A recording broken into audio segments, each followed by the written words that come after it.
Okay, we've seen how Marvelous Designer is very fast and efficient at doing cloth simulations. So let's see how slick it is for doing something like creating a carpet for our floor, or a rug, I should say. Now, a rug is something traditionally I have done with basically a chamfer box. Give it some thickness and some roundness on the edges, and then map a nice rug material on it. Seems pretty simple, but if you do it in Marvelous Designer, it can become a feature of your scene because it looks so realistic. The fabric simulation in here is so great. So all I'm doing is taking a panel, going in my pattern window and creating a rectangular panel. And of course it creates in the 3D window over here. I rotated it to be parallel to the ground. And if you hit simulate, you'll see what it does. It just falls to the ground. But as you know, this is a pretty complicated mesh and you can actually add some variation into it.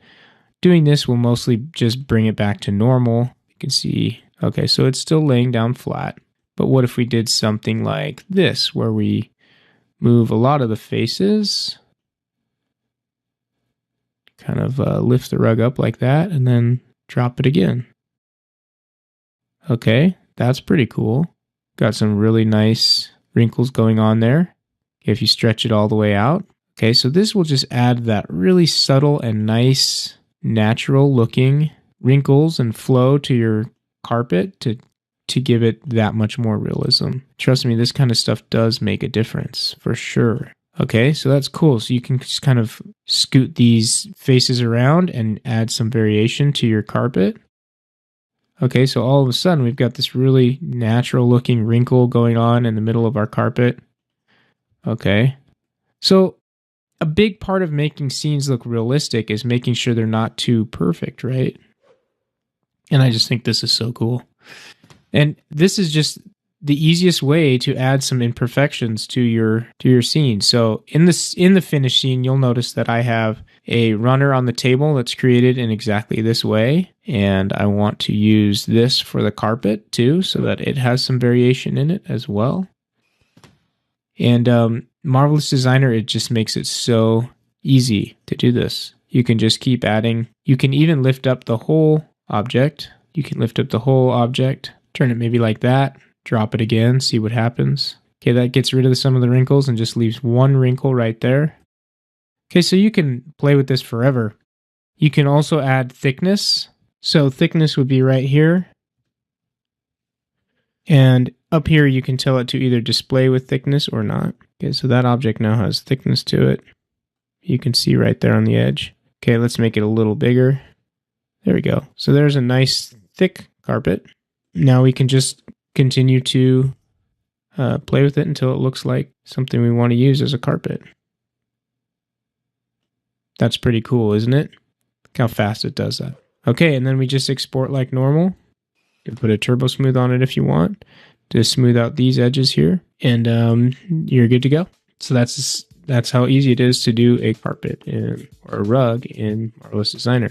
Next, we'll check out how to do curtains.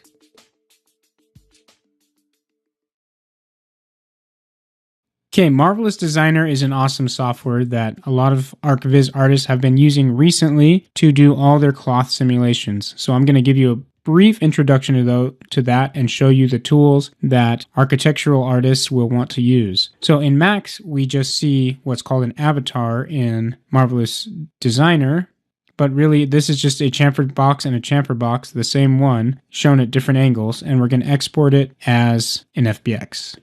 Export selected, FBX. Now I'll show you.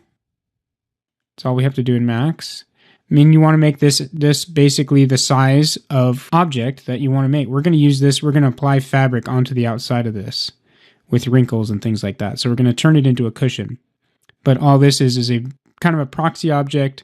That's the basic shape and size that we want. So in here, let's delete this one and import FBX. This will import it as an avatar. Make sure it's in inches if that's the proper unit for you. Okay, we can place it. We'll place this one a little bit off the ground. Make sure that one is facing the right direction for us here so we can see it over there. Okay, I'm getting this placed in here so that we can see basically the orthographic of it. Okay, there we go. So now we're seeing our avatars in here at 2 different sides so we can get the basic size and shape we need, which is great. One thing to keep in mind, this is a 3D view over here, and this is a 2D pattern view window or viewer. And over here, you can change the gizmo to be world coordinate. Okay, that's how I was rotating around the world z-axis. Okay, and there's a move tool, and there's a regular gizmo. Okay, so when you select on it, you can rotate it like normal. Okay. Now, what we want to do, though, this is where the magic happens in Marvelous Designer. We go into our patterns over here. So this is a basic square pattern, and we'll just draw it, the basic shape of our avatar, like that. And you'll see that will actually turn into a piece of fabric. And if I hit simulate, that'll drop to the ground, and it will have a really nice cloth simulation of that piece of fabric. We actually want to undo that. You can select this, right click on it, and reset 3D arrangement. And what we'll want to do is actually get it into place on this cushion here so that it will react with that avatar. Okay, and when I loaded Marvelous Designer, I made it so that the controls work basically like 3D Studio Max with the tumbling and everything like that. That will be helpful for you if you do that. Okay, so now we need another one of these. We can right click on it, copy, paste. Okay, there's another one. We want to place that one as well under here. Make sure that's up above the ground. And then we probably want to rotate it to 180 degrees, like that. Let's simulate again, see what happens. Okay, they both fall, and you can see it reacts with that avatar. So let's select both of those by holding down Control and reset. You can see Control F is the hotkey as well. Okay, now what we're going to do is take some other small rectangles, and we're going to sew them onto these larger rectangles to make our cushion. Okay, so just make the basic sizes. Let's get those into place. So this wants to be placed basically where it's going to go, close to where it's going to go. I can get those all into place. That one will go there. It's important that all the fabric is facing the right direction because you'll see it'll try to fold in on itself if it's reversed, like a reverse normal type of thing. So we'll get that all figured out too. Let's place these generally in the right places. They don't have to be exact because when it simulates, it'll move into place. Okay, I'm going to pause the video while I place all this. Okay, if you look right now and we simulate, everything's just going to fall to the ground except for that one because it hits our avatar. Let's undo that. The way we fix all that is by sewing it together. Okay, that's where Marvelous Designer really excels. So we just use this one. Okay, and we just start sewing things together. And our sewing lines will show up over here. You can see that one is rotated. So what you can do is edit the sewing. Okay, so this is twisted over here. You can see that. If you click on this in the edit sewing tool, click on it, hit reverse sewing. Okay, now it's straight. And actually it looks like it's going to the bottom, which isn't right. So we would need to rotate this object to be like that right there. Now it's right. Now if we simulate just those two, you'll see they sew together and then sit onto there, which is kind of cool, but not what we want still. We need to sew some other sides onto it. So let's make sure this one's sewed. If you select it here, let's do this. Sewing, so that's this one. You can see that little blue dot there where I've got it selected. Let's try that again. Okay, that needs to be reversed. And that looks right. Can keep adding lines here. So this one needs to go to the opposite side of this thing over here, which should put it up into there. Probably needs to be reversed like that. Yep, just like that. And then this one, blue dot right there. And we need to connect it to there. So that one's going to be this to there. And you can see that it'll reverse itself when you create it, depending on where you click. So those are all connected now. There's still some more sew lines we need to do. This end right there to that end. Nope, to this end up here. Okay, so we're a little ski-wampus here. That's going to go up to there. And it needs to be reversed. Just like that. Okay, we're going to go all the way through and do all these. Okay, you can see I've got all those corners sewn now. We're almost ready, but the last one is this to that. So same thing again. And finally, we've got all our sewing. Oh, this one's wrong too. So I'll go ahead and fix that. Okay, now we're all set. Had to go in and edit some of those sewing lines and redo them. Now everything should work as long as we don't have anything flipped around or anything like that. Let's simulate. Should all come together right there. You can see it gets kind of droopy on the bottom, which isn't good. Also, it looks like we have some reverse normals on the 3 outside faces. These ones. Okay, so let's stop simulating. Let's undo. Let's make sure these get rotated the right way. And then we have to change all that sewing again, of course.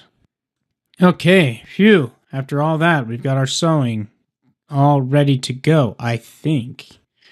And here I am telling you how cool Marvelous Designer is and how simple and easy it is.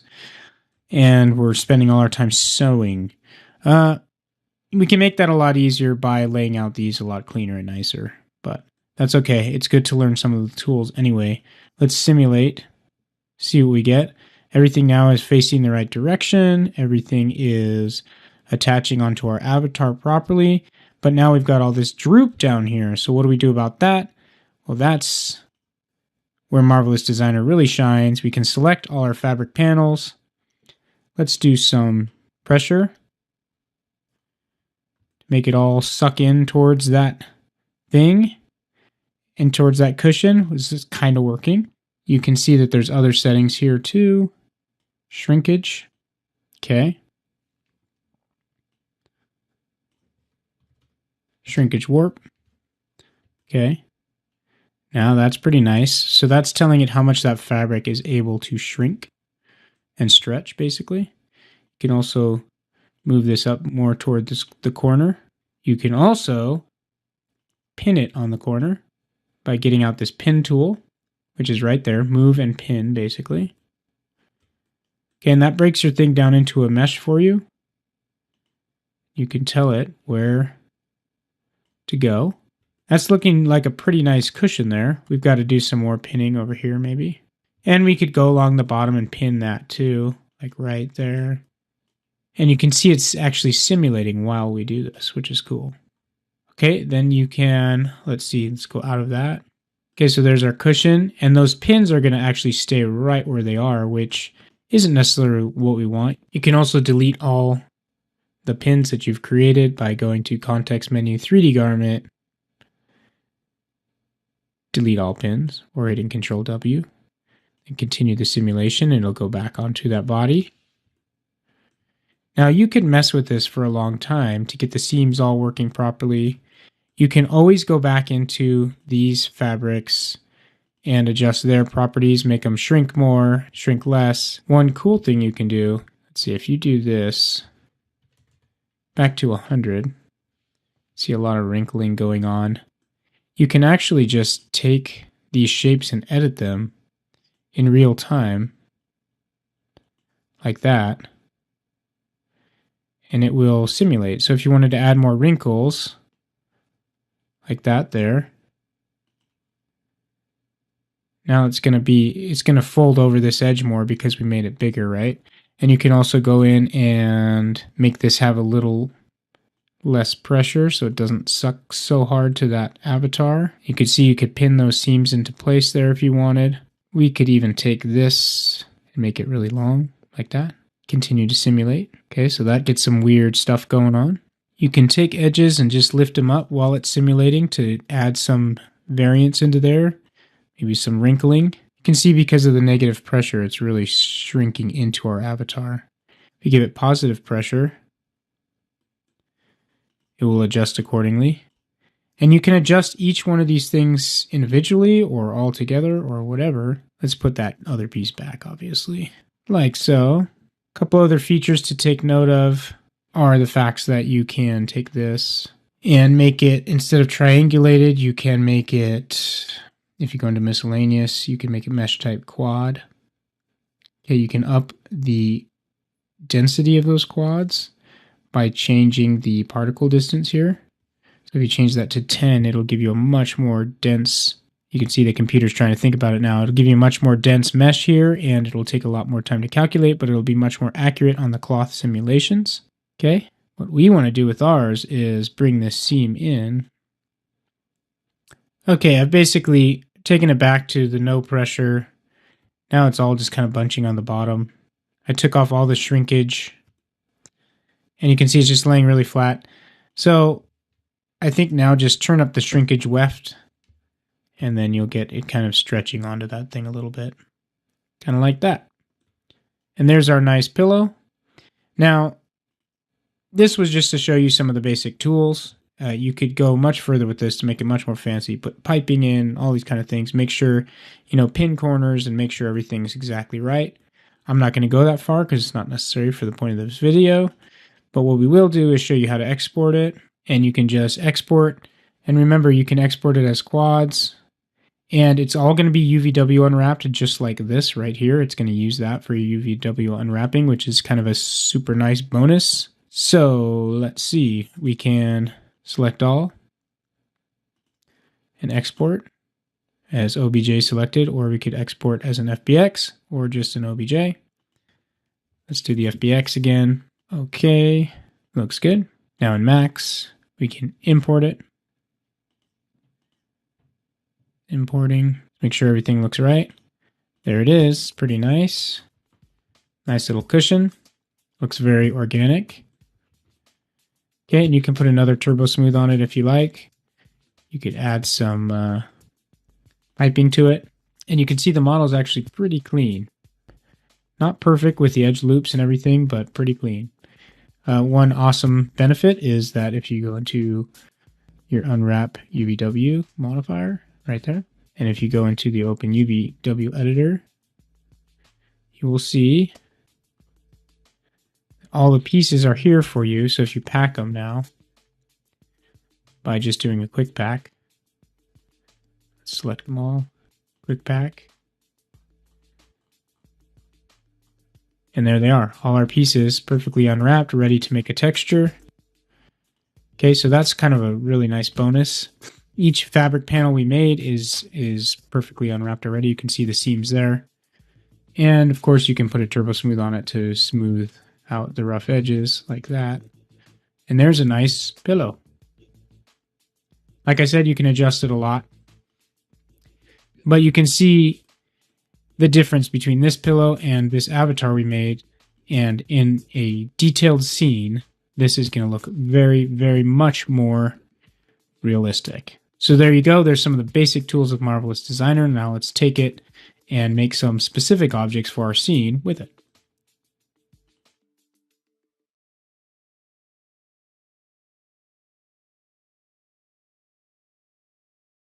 Okay, so let's take what we know about Marvelous Designer and make our curtains. Those were kind of the biggest cloth item in this scene, in addition to the little pillow that I made over here, which used the techniques I demonstrated, and this pillow here. Let's make these curtains though. These are going to be really useful for us. Now, I have this nice curtain rod that is all modeled out, but I'm going to actually take something much more simple to drape my curtains on, just to make it simple for us and easy to drape in Marvelous Designer. So we'll just take a simple line. Doesn't even need to be that big. Let's just make it this big. Make it renderable like that. It's the right size.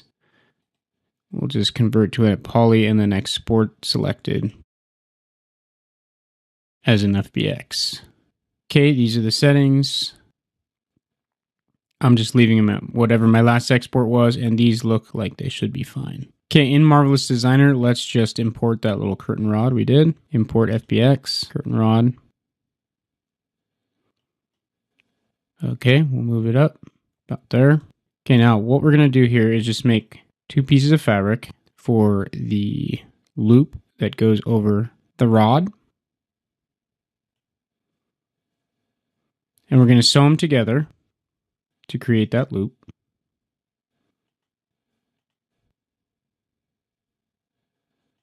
And then we're going to move them into place over here around the rod, so that when we simulate, they don't fall to the ground, but they go to their place on the rod. Okay, make sure we're on the correct side of that rod. Move it into place. Move these both down. Okay, once you get into place, it looks like our sew lines could be a little cleaner, so let's edit those. I think we actually want it sewn like this and like that. Yeah, that'll do it. Now, you can see that our sew lines are going above and below that rod, and our panels are on each side of it, so let's simulate and see what happens. Okay, it basically worked, except that part of it missed. So let's reset that real quick. And I think that if we move it into place a little better, it should work fine.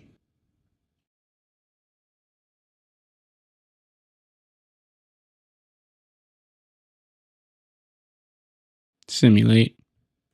There we go. Drops right onto there. Now what we're going to do is take another panel for our curtain.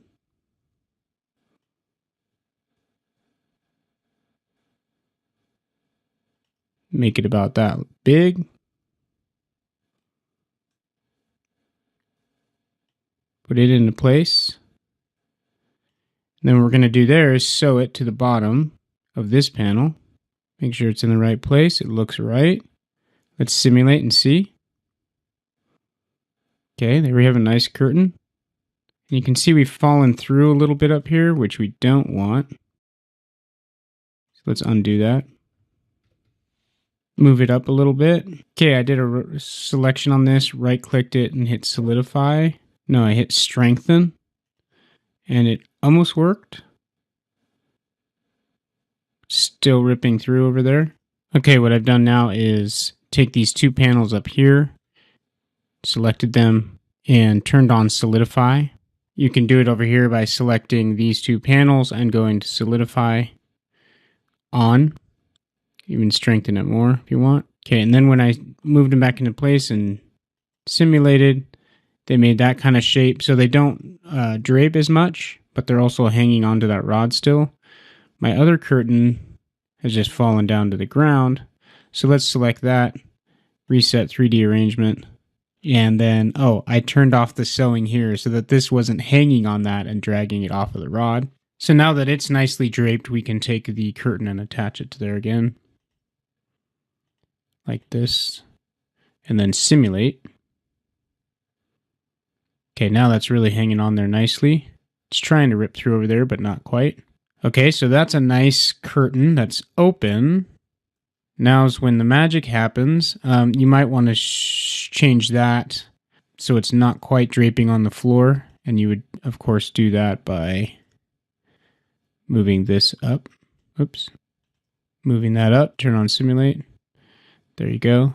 Now it's not quite touching the floor. I actually wanted to touch the floor a little bit. Right about there. Okay, now this is where the magic of Marvelous Designer happens. If we take this panel here and scrunch it up, then this curtain will follow. And to scrunch that up, all we have to do is this and drag that back. Like so. Now watch this.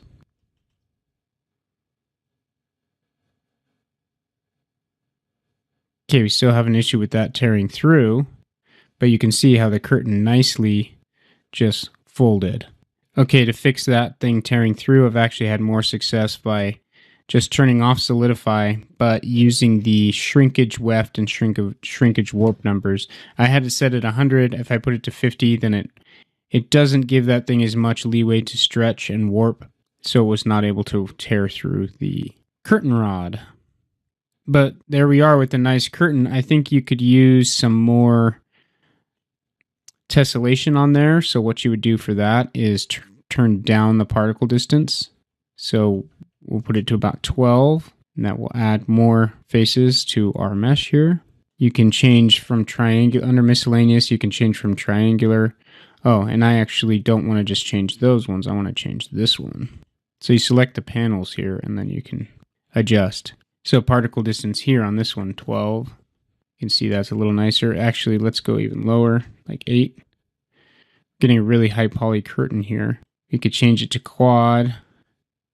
And then what you can do, of course, is turbo smooth it once you get it back into 3ds Max. And it'll look really nice. And you notice it hugs that curtain rod perfectly right now. So that's great. So you can just do this over and over and make random simulations and then layer your curtains on top of each other, make different looking curtains. I mean, you buy these things online, these curtains for, $15 for a little collection of them. You can make all your own custom curtains in Marvelous Designer quite easily. And you could maybe even sell your own collection. Okay, there's our final result. It's a nice flowy cloth curtain. So it's as easy as that with Marvelous Designer. It makes it quite simple for us. And when we export it back in, it'll look really good. So we're going to take this finished product and we're going to export it.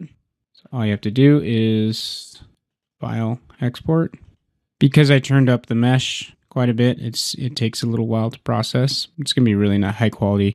And back in 3ds Max, we don't worry too much, depending on your computer, of course, but I'm not going to worry too much about my poly count or anything like that. On export settings, of course, you can do thickness or thin, which makes it so that that curtain doesn't have a thickness. I think we'll just go thin. I don't think the thickness is going to add anything for us, especially if you don't see that close up. You can add thickness, and then you could go in and add kind of some seams and maybe some sew lines, things like that, if you really wanted to get detailed. We'll just go thin on this one, and we can put a shell on it in 3ds Max if we really wanted to. Okay, and then import. See what we get here. Sitting right there on our rod. Okay, perfect. It's not tall enough, so we should have measured this out properly before we did it. But you get the point. That's how these curtains were made, and that's how you can make your own curtains. Look how nice that is, actually. It's quite good. I think you could use another turbo smooth on this for sure. See what that looks like. Yeah, that's really, really nice.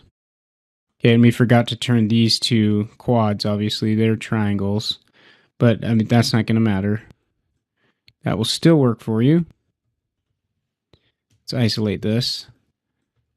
Okay, now what you could do, like I was saying, is you could put a shell on it if you want it to have thickness. Let's see what else we can do with this curtain if we want. Let's turn off the turbo smooth for a minute. Put a shell on it. I think what would be even better though, let's see, let's try the shell just to demonstrate. Okay, the shell will add some thickness to it.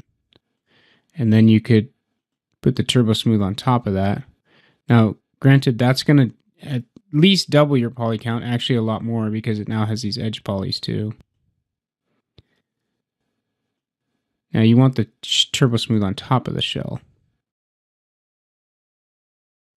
Look at all those subtle wrinkles. It might be a little too much on these curtains actually, but something you could never get by just modeling with polys. You need that cloth modifier. And that can add just that little bit of realism that really puts your image over the top. So this is great. This has thickness now, which makes it look even more realistic. And the best part, of course, is if you put an unwrap UVW modifier on this, you'll see that it's already totally unwrapped. If you open the UV editor, we'll see our panels sitting in here. Super high poly. Okay, and I showed you before, you just have to pack them and they'll go down in a perfect little texture for you. Okay, so those panels remain flat, so you can paint textures onto them or just add a texture map to it and it will map across it perfectly. So there you go. There's your curtain. I guess the only other thing you could do, instead of the shell, I wanted to try adding some edges to it manually. And of course, right after I say that we don't need to worry about poly count, we get these crazy poly counts on this thing, and it's just killing us. Okay, let's get rid of our unwrap UVW. You could take these edges and you could do a loop on them. It seems to work. Yeah, at least down to there. Then you could start here and go another loop. And another loop all the way up. I think it went all the way up. Okay, and then from there you can just do a create shape, linear. Okay, and you can put manual edges on this where the fabric has been sewn back over itself to make an edge. Okay, so now that's just a renderable spline. You can make it rectangular like this, make it real small, right? Something like that. Then you could put a turbo smooth on that. Now it's got a nice edge on it, right? You could make some little stitching and use the align tool again to go all the way around this spline to add some sewing. You can do whatever you want. But I think for our purposes, that is going to work for our scene. And it's going to have this nice flowing cloth look to it, which will add a lot of realism and be very convincing.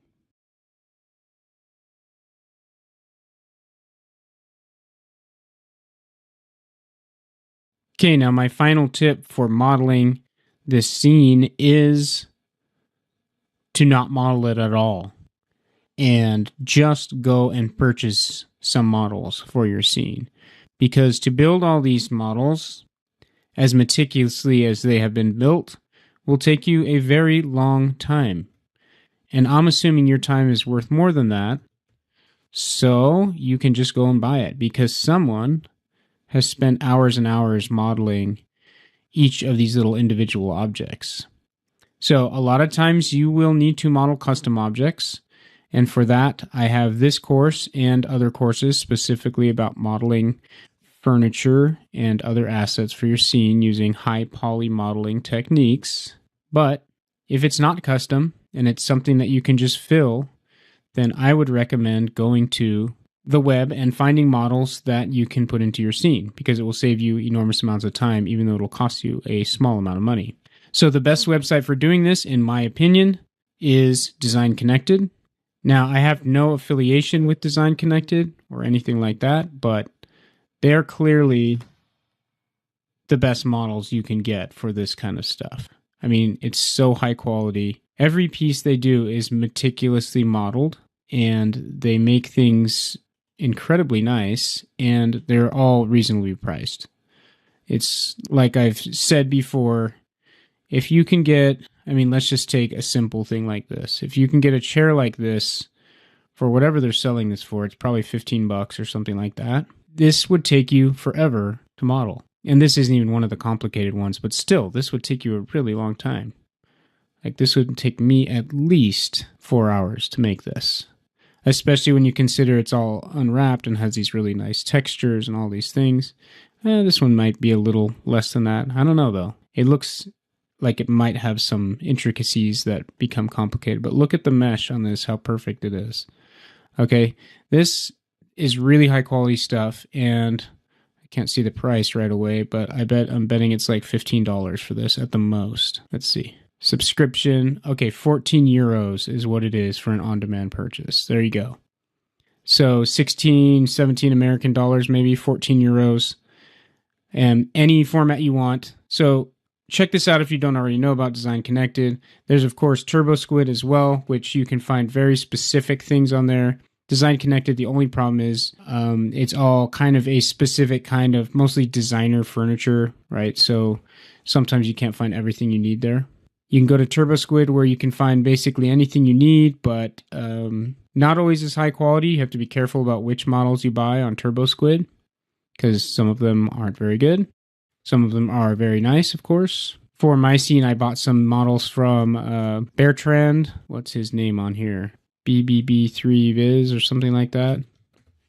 And that's because I'm familiar with his work, and he's basically awesome. He's very, very meticulous about how he models. Let me find him real quick. Okay, yeah. So here's Bertrand Benoit, BBB3 Viz. Okay, this is the kind of stuff that he makes. So you might be familiar with his work too online. He's very, very meticulous about how he creates things. You can see these models are probably all 3D scanned, photo scanned, and just really, really nice stuff. So I trust his work, so I'm willing to buy things from him. Yeah, on Turbo Squid, you have to kind of be careful about what you're getting.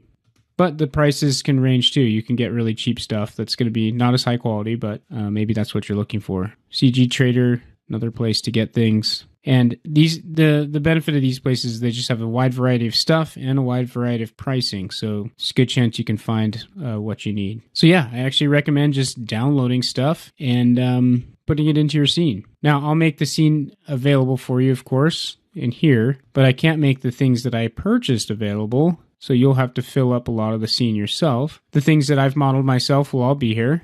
Some of it we've modeled together. Okay, what isn't there is all these things on the table and these chairs and the table itself and the chandelier.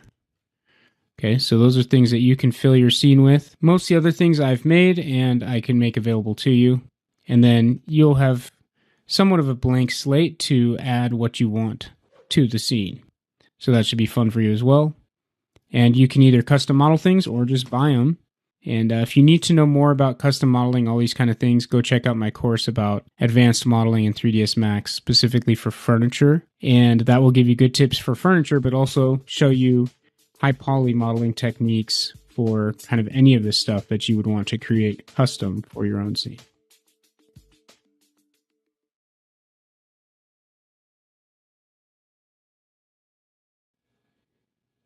As I've been developing this course, I've spit out some more final looking images as I develop the model and the materials and the lighting. These are some of them. This is the main one I wanted to concentrate on. And again, when we're coming up with compositions, usually we're doing this for a client and they want to see what the entire room is going to look like. So we can't just do vignettes like these ones that you see here, because that doesn't describe the room to anybody. And a lot of times we're doing this in order to describe the room to a client via imagery. Right? So we're somewhat limited by that. We need to be able to show the whole room. So this is my overall shot. And you can see I just went with a symmetrical composition standing right in the doorway, getting in just enough of these edges to show some foreground.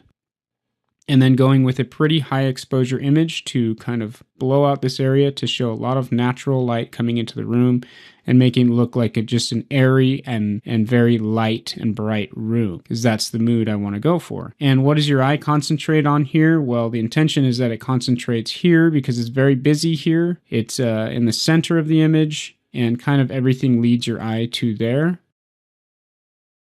And that is a good thing. It's a dining room, so that's kind of where we want to be focusing. Here, the focus is created by using depth of field, obviously. We're focusing right here on these wine bottles. They have these nice labels, nice materials on them, and things around them are blurred, and that makes it so that we focus right in this area. And this one is using more of a lower exposure with candlelight to kind of warm up this area in here and highlight it, so that's where we focus. You can see in the foreground, there's these blurred chair backs, which are much darker and also blurred so that they don't distract from what we're wanting to look at here. This one is more of a high key image, and the focal point is obviously, again, at the points where it's focused, maybe on this napkin and up here. Okay, so that just creates that effect, a little bit of overexposure going on, except on the parts that we want to focus on, right? So we're looking right towards that window, and so it's kind of blowing out. And yeah, these parts are not really overexposed, maybe in the highlights, but this darker object stands out against that white background.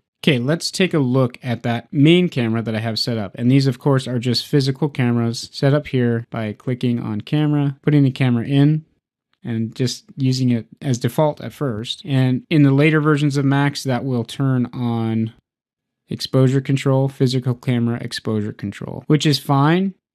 You just need to know that that's turned on. And what that means is that you can control the exposure now from here with all the other settings. So let's look at these settings. If we look through this camera by selecting it and hitting C, we can see this is our main rendering that I just showed you. If I hit Shift F, it shows save frames, which shows me the aspect ratio that I'm going to be rendering at. I don't think that's the actual aspect ratio that I spit out the final images at. You change that by going here. And you can unlock this here and change the aspect ratio. Go to 1600 and see what we get there. That actually locked it, sorry. So 2500 by 1600. Actually, let's put this aspect ratio at 1.6. Okay, so that's actually, I think, a better looking composition, perhaps. You might want to see more of the ceiling and more of the floor. So the aspect ratio is actually an important part of the composition as well. So I like this right here, and I think that's what I rendered at, because that shows a little bit of the floor in the foreground, so we're not cutting off the floor straight to that carpet. So it shows that there's parquet floor over here. It also shows the entire chandelier, which I like. So that's a very good aspect ratio for this particular image. And that doesn't mean it's got to be the same aspect ratio for every camera in your image. Other cameras will work better with other aspect ratios. You could render them all at this size and then crop them if you wanted afterwards. But aspect ratio is an important part of our overall composition. So keep that in mind. So let's stay at this aspect ratio and look at our cameras. We can select the camera here by right-clicking, hitting select camera. Now the settings in here. The focal length is at 29, which is still pretty wide angle actually. You don't want to go much wider than that. If you're down in the 20 range, then you can see how skewed this looks. This looks really far away. This circle up here is very, very elliptical and skewed. You're seeing a ton of ceiling, a ton of floor. That's just not a good zoom angle for an interior photograph. I would say that you don't want to go much lower than 26, and it's probably even better to remain around the 30 millimeter range, unless you want to get some serious skewing going on. That shouldn't be a hard and fast rule because different situations might call for different things, but in general, if you don't want a lot of distortion going on, I want to be in the 30 range, right around there. Okay, now that is going to be one of our settings. We can go to here, and in the same area, we have the focal length, and then we also have the aperture. And remember, the aperture, the low number opens up the aperture nice and wide. We saw on the diagram that it was 1.4 was a low one. So 2 is pretty low. And what that does is it lets in a lot of light, but it also creates a short area of focus for our camera. So let's see what that does. It also affects our exposure by letting a lot of light in. So the aperture is set to the focus is right here. It can be custom, and you can set the focus to different areas. And now you can see that line there and that line there are the edges of the focus. This line here is the center of the focus. So basically right here is going to be very crisp. As it gets to the edges, it's going to start blurring. Starting right there, things are going to be out of focus. Okay, so that's what that's showing you. Now, if you change the aperture to something bigger, which actually means that the aperture is closing down really small and focusing better, then you get a larger area that can be in focus. Okay, that also changes your exposure. It changes it down because less light will be getting in. Think of it like your eye. If your eye pupil needs to focus, it shrinks down really small, doesn't let in a ton of light from all angles. It focuses and gets small. That's what the aperture is doing. And if the aperture is open nice and wide, it is letting in a lot of light, but it has a harder time focusing. Okay, so at 2, it has this short amount of focus, but that's okay because we are wanting to focus mostly. You can see where the focus is. It goes right past the back of those chairs, which will be slightly out of focus, and then the whole table is in focus. Okay, so that's perfect. And so you'd have to also enable depth of field for that to work. Now, to be physically accurate camera, depth of field would always be on. It's just that it will be much less pronounced depending on how focused your aperture is. We have shutter speed here too, which the duration is at 0.5 seconds. Is that right? Okay, but like I said, and like this little note says here, affects exposure and motion blur. Okay, we're not going to have a lot of motion in this scene. Nothing's going to be moving. So that's not really going to affect anything for us except how bright our overall exposure is. However, we can also just go down here to exposure and set a target. The exposure value currently being used with the camera, either specified manually or derived from the provided ISO value, okay? So you can see that the ISO is the last thing that can affect. We have aperture, we have shutter speed, and we have the ISO, which can also affect our exposure. But what's more simple, because ISO doesn't really change anything in a virtual camera. There's no noise going up and down with it. So it's easier to just disable it and set a target exposure. Okay, so this is just setting a target exposure. 8 is a pretty bright photo. You can go, I think 6 might be default. I don't remember. But 8 makes it brighter for us. And that's the easiest way to get a properly exposed image, to just set a target number for it. And basically that's like the auto mode of your camera. Say, this is the exposure I want. Make sure my ISO adjusts enough so that that's the exact exposure I get. And then really this shutter speed and aperture doesn't matter as much for your exposure anymore because you've got a target exposure set here. So it's really just affecting depth of field and motion blur if you were to have any. Now, white balance is important. You can set it for whatever situation you've got going on. I've just left it at default here because you can also adjust white balance in the frame buffer, the render frame buffer. So we'll look at that later and we won't worry about it much here. And of course you can always adjust that in Photoshop too. But if you're getting something that's way too cool or way too warm, then you might want to adjust your white balance to accommodate. Now, if I had all these lights in this room, all with the really warm temperature, you can get light bulbs in various different temperatures. If I had it all warm, then I might want to adjust my white balance to accommodate for that. But really, I've left them more in the just slightly warm range and haven't put them to the accurate color that they actually would be. You could do that if you wanted. Enable vignetting. Vignetting on a camera is when the edges get dark. Okay, here's an example of extreme vignetting. The super dark corners on a circular lens, and that's obviously very extreme. You've all seen vignetting before though, and here this is not a lot of vignetting, this is a ton of vignetting. Okay, so sometimes that can be a useful trick to make you focus in the center of the image more, but on these interior shots, I would say you don't want it unless it's very, very subtle. There might be some very subtle vignetting going on. I would do it in post, in Photoshop, and not turn it on here because in Photoshop you have full control to turn it up or down however you want. So I would just leave it off, go ahead and leave it off here. You can adjust it up and down here if you want, from 0.1 to 1 as an example. So 1 would be extreme vignetting. Okay, bokeh is with depth of field. Bokeh, if you don't know what that is, I'll find an example. This is what bokeh effects look like. They create kind of this cool, moody look, which, I mean, look at that photo. It's cool. But what that is where there's a hotspot in your scene, basically a light source, then it will start taking on, if it's blurring out, it will start taking on the shape of your aperture. So I showed you how the aperture kind of opens like a spiral shape, and it has blades on it. So these will take on the shape of that aperture. Okay, so that this camera has an aperture that's that shape right there. Okay, so as it blurs, that's what it'll kind of look like. So here's some real life bokeh effects.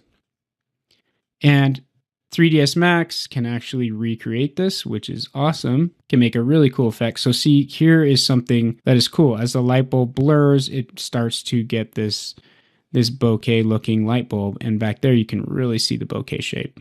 Okay, so that can be affected in 3ds Max by turning on bokeh effects, and that's just a pure circle right there, and you can also change it to blades.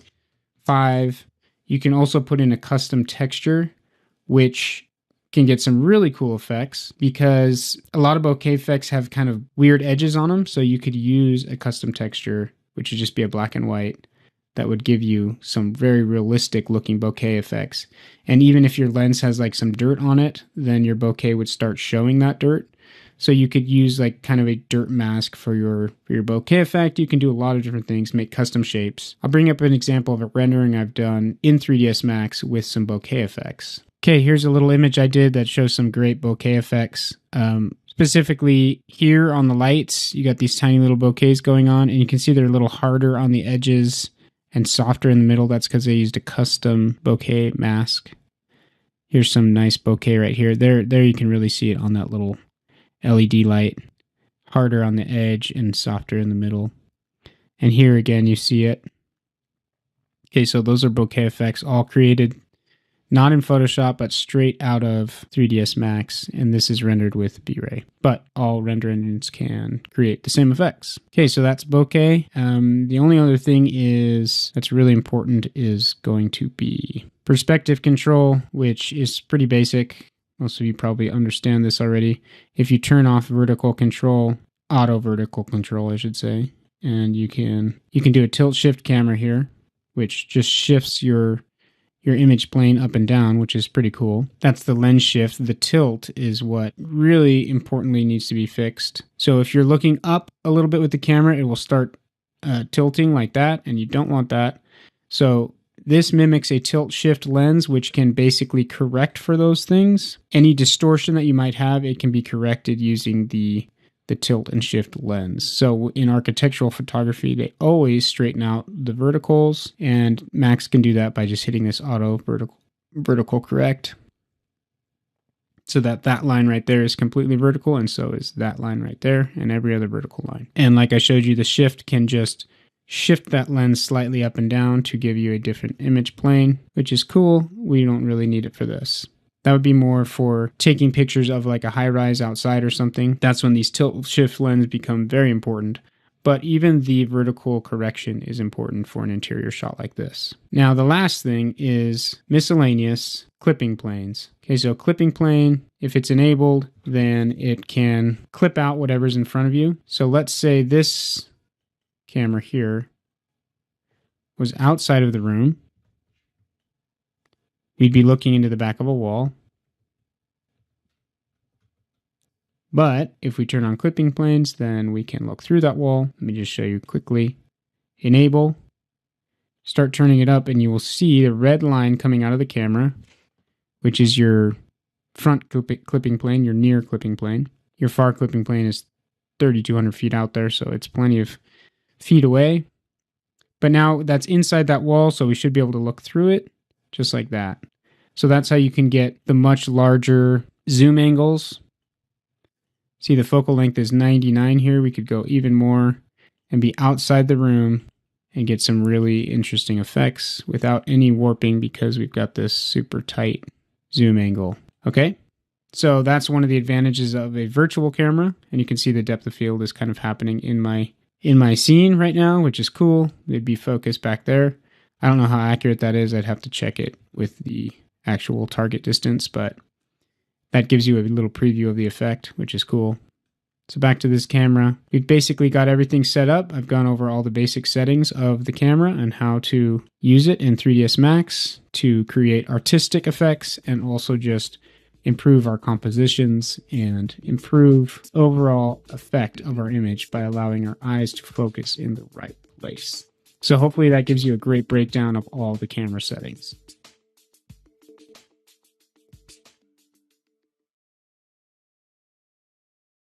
Okay, another very important part of when it gets to cameras, we've explained the basic functions of a camera and how to change the amount of exposure and how changing that exposure can also affect our depth of field and movement in our picture. Okay, when we're doing advanced interiors, we probably won't need any movement, so shutter speed we can kind of set and leave, but we might want some depth of field. Okay, so that's one thing to consider. We also don't have to consider the ISO settings for noise because that's just not going to matter to us with digital or virtual cameras, I should say. Okay, so we do need to worry about exposure, and we will want to think about depth of field, okay, blurring across a distance. So I'm on Pinterest here, and the other recommendation I want to make to you is to study professional photographers. I'm not a professional photographer. I do dabble, and I am sort of a total novice photographer. But I do understand how a camera works, and I do understand some of the theory behind photography. But it is always best to study some people who really dedicate themselves to photography to see what they're doing, and then try to mimic what they're doing.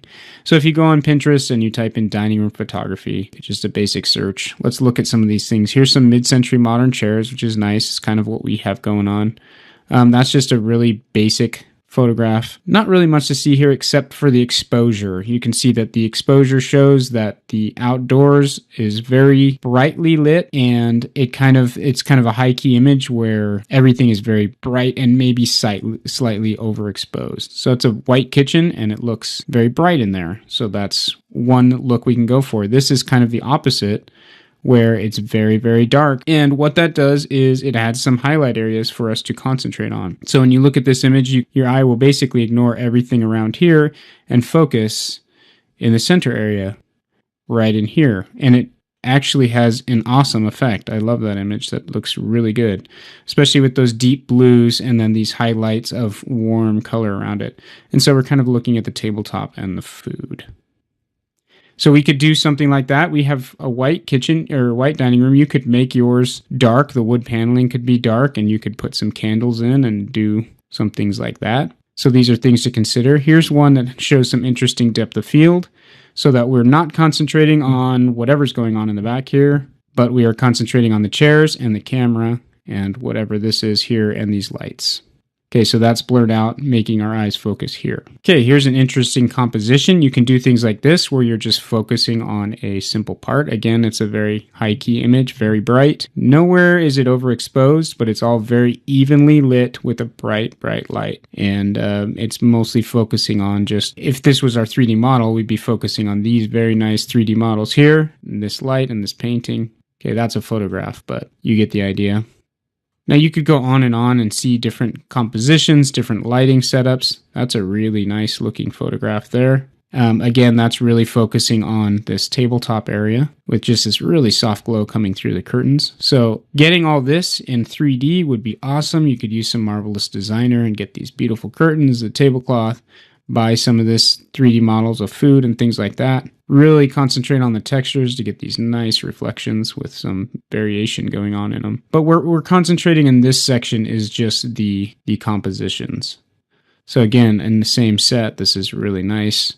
You really focus on this chair here because it's red and it stands out from these deep, deep bluish grays in the background. So you need to be thinking about light and how it draws your eye, and also composition and how that draws your eye. And you can see how the different exposure levels will also have the effect of telling your eye where to look and also setting the mood of your image. So if you type in dining room photography vignette, kind of a vignette photo, there's this kind of a popular thing to do in 3D. And I know when I make a really nice 3D model, I like to do I like to showcase it a little bit in a rendering.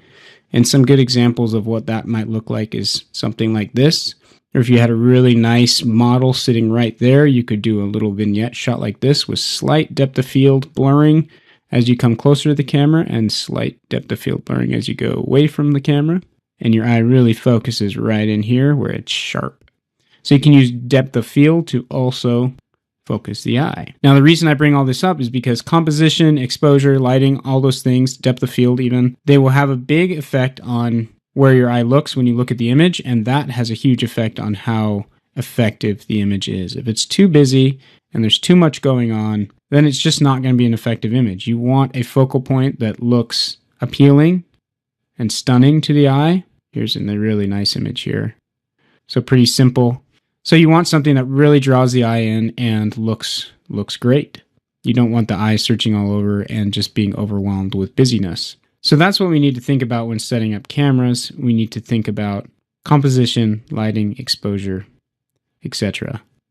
to make sure we're creating a pleasing image. Images that might be too busy, that are less pleasing than others, I'd say, most of the photos you find on here are going to be pretty nice, but here's one that's kind of busy. See, there's no real focal point there because the lighting is kind of similar. There's all these warm colored books going all over the place, and a warm chair and a warm lamp, and your eyes just kind of looking all over, and that's just not as nice of an image as some of the others that we've seen. Same things going on here, right? So sometimes simplifying it makes it better.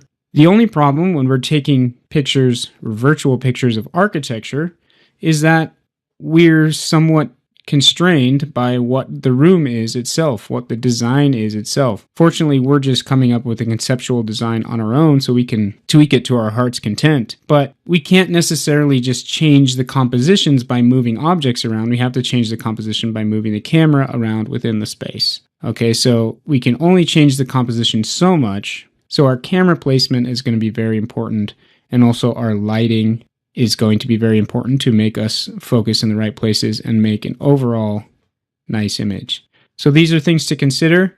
The overall thing I want you to take from this lecture is to study professional photographers' work and try to mimic what they do. That's the best advice I can give you. Notice some of the things they do over and over again. Notice some of the techniques that they use to really make an image stand out and look good. And we'll try to copy some of that using the cameras in 3ds Studio Max, which have all the capabilities that these photographers' cameras have as well. We're going to be able to mimic all those virtually. So study those photographers and let's get into 3ds Max and see how we can recreate some of the things that they do.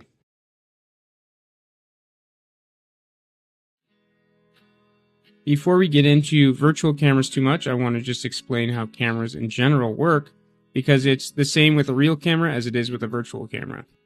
So I scoured the internet and found on expertphotography.com, there's this cool infographic about how cameras work in 3 simple steps. And this really is a good infographic.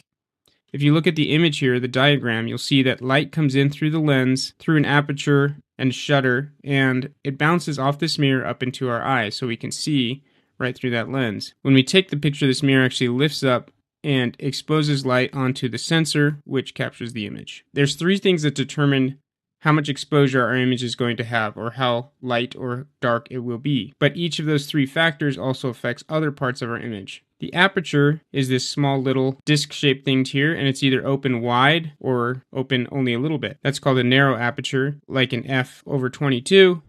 Wide aperture would be f/1.4, and you'll see that in 3D Studio Max as well. You can set that. Now, the wide aperture lets in a ton of light, obviously, but it's harder to focus, so it has a shallow depth of field, like you can see in this image here. The narrow aperture lets in very little light, but you can focus over a wide range. Shutter speed is another factor. The shutter opens for a specified amount of time. A slower shutter means more light comes in, but it also captures motion, because if a shutter is open for 1 second, if there's any motion during that 1 second, it will capture it and blur your image. Sometimes you want this, sometimes you don't. So if you don't want it, you use a faster shutter, which lets in very little light, potentially, but it will freeze motion because that shutter is only open for 1/1000th of a second, or even less than that. And the third thing is ISO, and the ISO is setting how sensitive your sensor is going to be.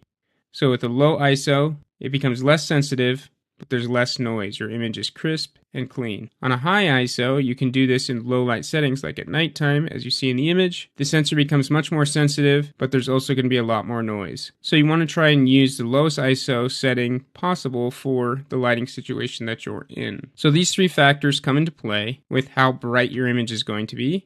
And we'll take a look at that and how that works and translates into the virtual world in 3D Studio Max. And they've done a good job of trying to make the cameras in there just like real cameras, and all the same settings will exist. So that's a little bit of the theory behind it. Now let's look and see how it works in 3D Studio Max.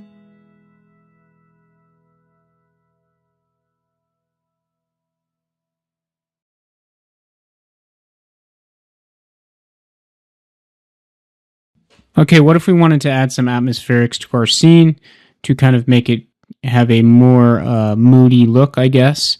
Well, let me show you how to do that. V-Ray has some nice built-in tools for it. It's called V-Ray Environment Fog. And let me show you some ways that I've found to use it. First of all, you need an environment box gizmo, okay? So the way you create one of those is going to the Create panel, and it's in the Helpers, and it's Atmospheric Apparatus and a box gizmo. Okay, so I've already created one, but that's how you create it.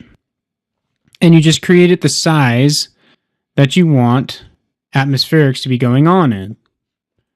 Okay, now I mentioned earlier that V-Ray Z-Depth can give you some nice atmospherics by turning your Z-Depth channel into essentially fog. This is a little different because it's volumetric. Light is going to be traveling through it. Okay, there is ways to recreate it in Photoshop, which I will discuss at least a little bit briefly too. Essentially, the reason that I bring that up, the fact that you can recreate some things in Photoshop, is because doing true physically accurate volumetric fog here is going to cost you a lot in render time. Okay, so a lot of times people want to use it because they think, oh, that would look cool. And, you know, sometimes that's true. A lot of times people go way overboard, or they'll put it in because they think it'll be a cool effect, even though the room wouldn't really have a lot of that going on. Okay, so watch out for that, but also it's gonna cost you a ton of render time. There's just no way around that. I will show you some cheats though to kind of help out with that a little bit. So the first thing you do is you create a box gizmo,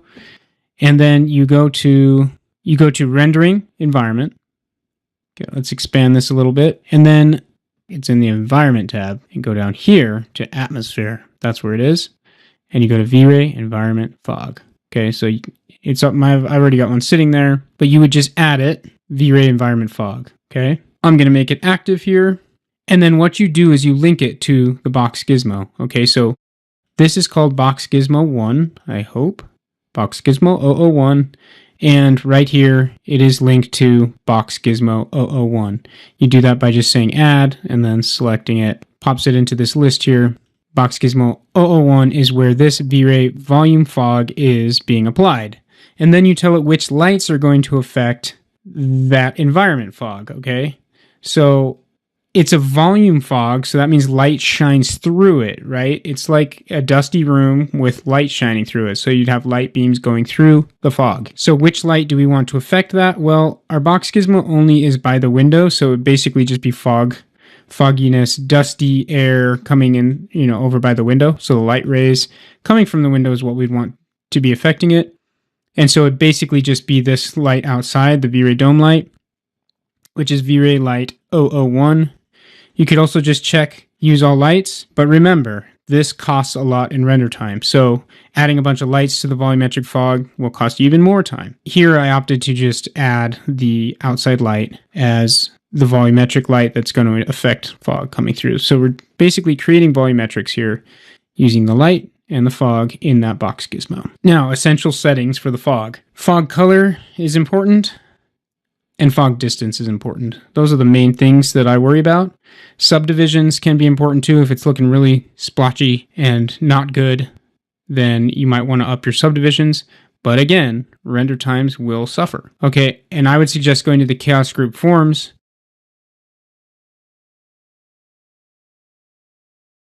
and looking at all the various settings here for this and what they do. And they have examples there, of course, as always. But what you really want to, this is controlling the density of your fog. And so that's an important one. And then this is the color of your fog. So let's see what that looked like. I think default for distance is maybe 8 feet. Obviously, I've already adjusted away from default here, so I'm not sure if that's right. But anyway, I'm putting it at 35 feet. Which basically means it's like how far can you see in this fog? Okay, so that's what the fog distance basically is like. So with that applied there with those settings, not exactly default, but close, let's see what that looks like. Oh, one other thing before we look at what it looks like, I want to go into the render settings and make a special render element that renders only the atmospherics, okay? So this is considered an atmospheric. Again, that's why I have V-Ray atmosphere here, because now this volumetric fog coming in the window will have its own channel. So I can actually, again, go back and enhance it by using that channel on top of the overall image to kind of make it pop even more. Okay, so that's one thing you can do. Let's hit render and see what we get. Now, as you can see, this render time is just killed by the V-Ray volumetric fog. It's pretty bad usually. You can downplay the settings and make it faster, but this is it creeping along on the V-Ray atmosphere channel. And this is not the strongest computer ever either, but that's what that channel looks like. Okay, so it's just a black and white showing only the fog areas. And you can see it ends at the edge of the gizmo. And there's actually settings to make it so that it's a soft ending at the edge of the gizmo. It doesn't just go to the end of that box and then have a hard line there. So you can do like a fall off to the edge. Okay, so that'll be important. But you can see that chair is kind of sitting in fog there. And there's actual light. And it's kind of a big, broad, diffused light that's coming through the window. So it makes sense that this is just kind of a bright spot over here. There's not like a direct sunbeam coming through that window. However, you can see that where the bench is, it's, in shadow. There's not volumetric light coming through that. Where some of the window panes are divided, it's there's a line going across here where there's no direct light shining through that fog. Let's look at the overall result. It's not looking like much yet because it's so noisy. I'll let it render longer, but you can see over here, we're getting a lot of haziness in the room going on. Okay, so that's what that's doing. Let's let it render for a little bit. Okay, 15 hours later, this is what we've got. Just kidding. It was like 5 minutes later, but my computer's not that bad, okay? But seriously, it might take you a while to render something like this, depending on what your computer is. So, but there it is. It's looking kind of hazy over here, which is cool. It kind of, to me, it's kind of like, why is it so dusty in there? But, you know, it's kind of a cool effect. And in a lot of situations, if you wanted this kind of mood to be set, like with if I wanted moonlight coming in and just the candles lit or something, that might be a cool effect to have with that fog. But what I'm going to suggest doing, and this is a faster way to do it and it gives you more control. So I always like more control, you know, so you can do it in post, because having to come back and re-render this for 8 hours would be ridiculous, right? So if you go to V-Ray Atmosphere channel, you'll see that it's isolated for you right there as a black and white image. So what you could do is just render with an override rendering, right? So none of the materials are being calculated or anything. You could dumb everything down except for the atmospherics, and it'll still give you this channel here. Once you have that saved out, then you can just turn it off entirely. And when you get your finished image, you know, your finished RGB, you just take this, pretend like that fog wasn't there, you know, put this in Photoshop, then you take your atmospheric that you already have rendered out, and you just place it on top as a new layer and put a linear dodge on it, and it would look exactly like this right here, because linear dodge is adding it on top of the layer below, and that's exactly what's going on right here. So you get the exact same effect, and you wouldn't have to render with this fog on all the time. So literally, I can just stop it from rendering right now, which I will do. Okay, there it is. I stopped it. It's not even very high quality rendering yet at all, but I'm going to take that V-Ray atmospheric, and I'm going to save it out just like that. Now I can overlay that on that camera view whenever I want, and I can just turn off the fog now and add the fog back in post, and I can mask it out where I don't want it, etc., etc. So now I have complete control over this. So all I have to do is save this out. I'll just name it _fog. So there you go. So now I'll just turn that off so my render times don't explode. I can add it in Photoshop later. So that's the trick that I have to offer you. Just simplify everything. Maybe do an override except on the windows. Let that light come through and give you that black and white image of the fog. And then just save that. And then go about your day. Turn it off. Render what you need to from that same view. And you can just add that fog back later in Photoshop and have way more control over it. So that's how I do it, because I don't have the patience to sit and wait for fog to render more than once. Okay, so let's go back in. Turn this fog off. Environment tab, atmospherics. You can just make it not active anymore. Now, if you wanted that fog to go throughout the whole room, you'd move this gizmo throughout. You could turn it on so that all lights are affecting it. And you could get kind of a hazy looking smoke-filled room, basically, if you wanted. So you can mess with those settings if you want. Like I said, check out the Chaos Groups webpage, and it'll tell you, explain in more detail and give examples of every setting that's in the fog. But I showed you the ones that are essential. Now, if I had changed that to, you saw the density of the fog, it was sort of dense, but not really dense, right? So that was what I was talking about with the fog distance here. So the color was white, it's kind of making it kind of a white haze over here. You can make that whatever you want. And then 35 made it so I could see through it without it totally blocking out what was behind it. If it was set to like 6 feet or something, then it would basically look like a solid mass of smoke over here. And if you set it to like 200, then it would be much more dim and subtle. Because I set it to 35 and I have that render effects channel, or that atmospheric channel, I can now, when I put it in post-processing, I can turn it up or down however much I want. So again, that control is really, really nice. So that's how you can deal with the V-Ray environment fog.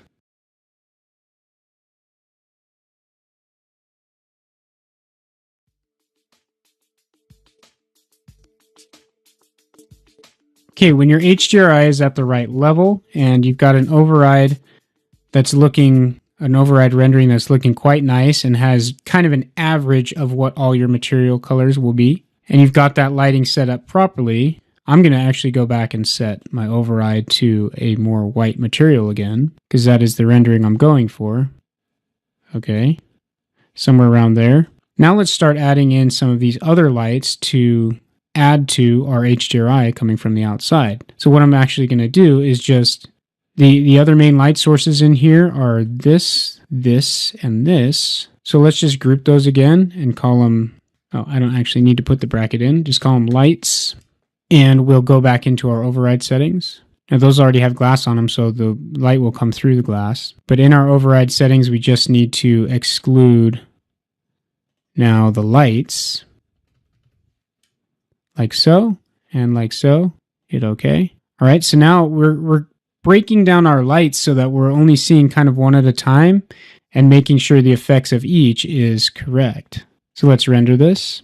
Okay, there you go. So when adding in these other lights, it now becomes much brighter overall in our scene, and it's getting closer to what the final effect we're trying to achieve is, a very bright and airy, naturally lit room. The only thing I don't like about this is the candles. I want to turn those off because they don't make a lot of sense in a daylit room like this. But you can see the chandelier and the sconces are now putting off a good amount of light. And of course, I've already adjusted those to be basically what I want, but let's go back in and talk about what you would do to get them right for your particular project. First of all, let's take a look at those candle lights, which I'm about to turn off. They are very simple little spherical V-ray lights. They're turned up very, very high because they're so small. Keep in mind that a small light at a high multiplier is similar to a big light at a low multiplier. Okay, so I think I've done tests on this before to figure out exactly, like if I made this 4 times bigger and then turned the multiplier down by 4 times, I think that puts off about the same amount of light. I'm pretty sure that's correct. But I definitely know that they are strongly correlated and proportionate to each other.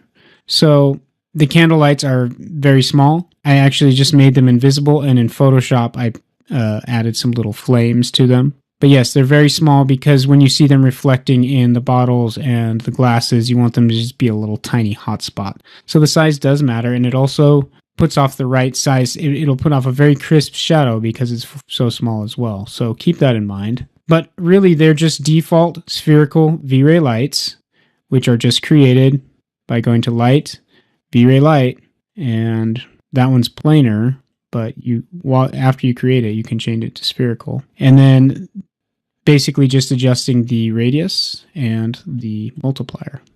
And then the color, because it's a flame, it's obviously going to have a very warm hue to it, like something like that. Sometimes you can exaggerate the color of the light even more, and it still works depending on your scene. And that's where your white balance might come into play as well. So down here, it would just be, I think, all these things you would want on. You want it to put on little specular highlights on all these glasses.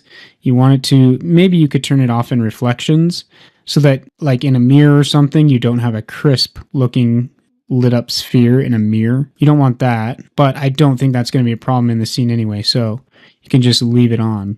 But that's the difference between specular and reflections. Reflections, like a mirror reflection, do you want to see that sphere in a mirror reflection? And specular means that it's, even if you can't see it in a mirror reflection, it'll still put specular highlights on all these little surfaces, which you definitely do want because that adds realism.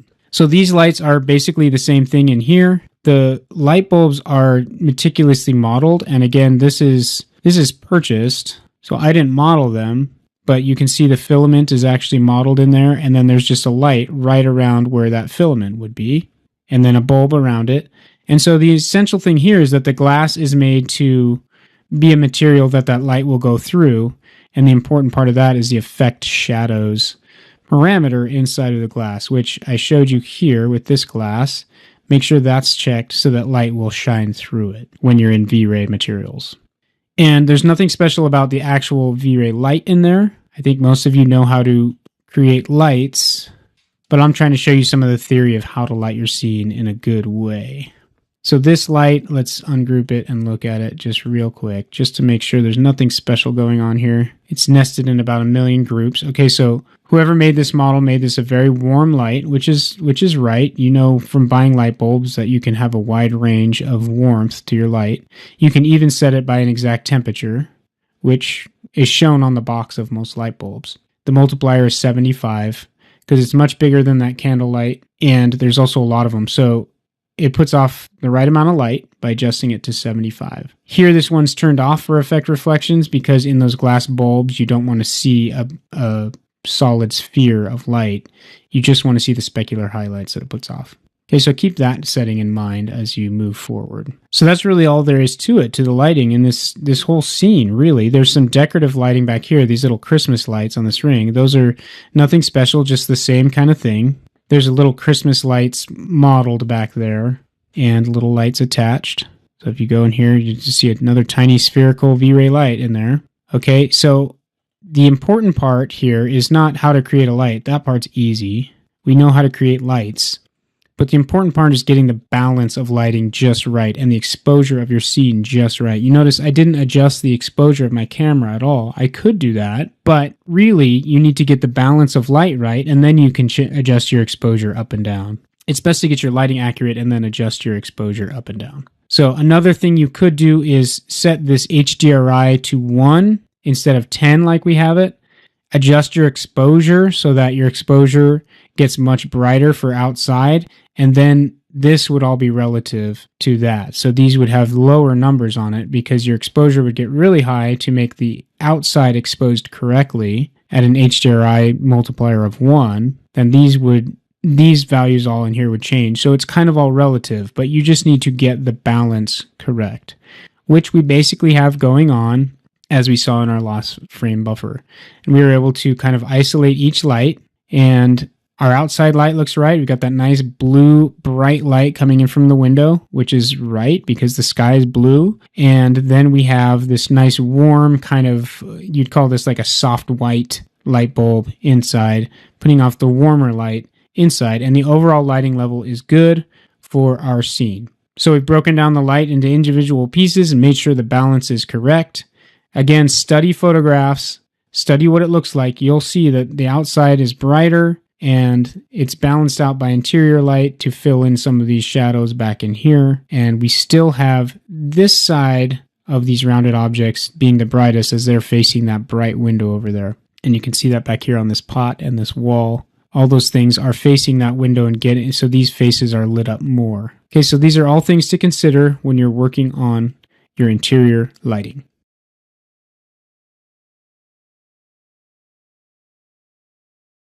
Now we're using this V-Ray dome light. Well, really it's just a V-Ray light set to dome with an HDRI in it to do the basic lighting of our scene. So all you do to create this is to go to Light, V-Ray, V-Ray light, put a random light out here, and then set it to dome.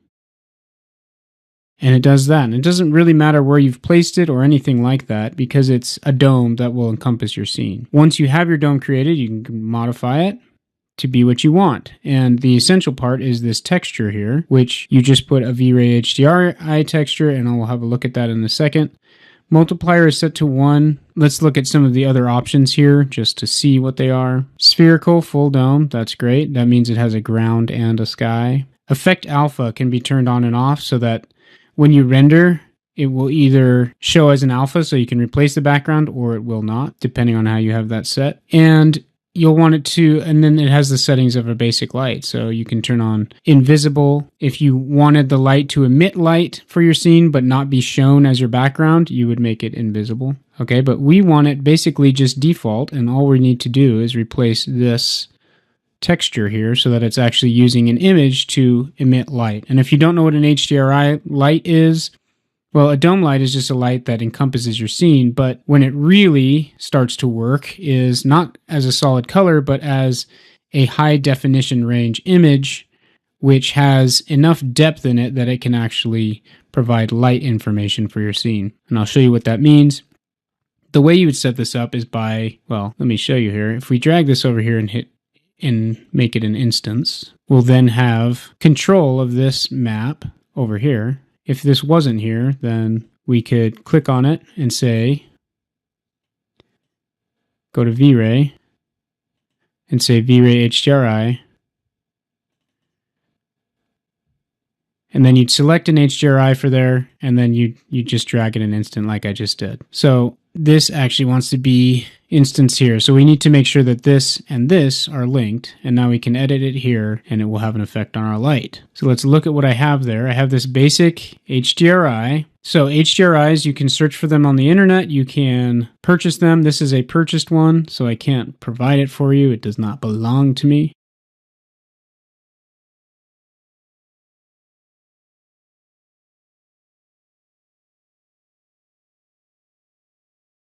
You can search for HDRIs and pop them in here, and you can see that that is just a 360-degree panoramic image. But if you look at it in Photoshop or in other photo editing software, you'll see that it has so much depth. Like this spot is very, very bright.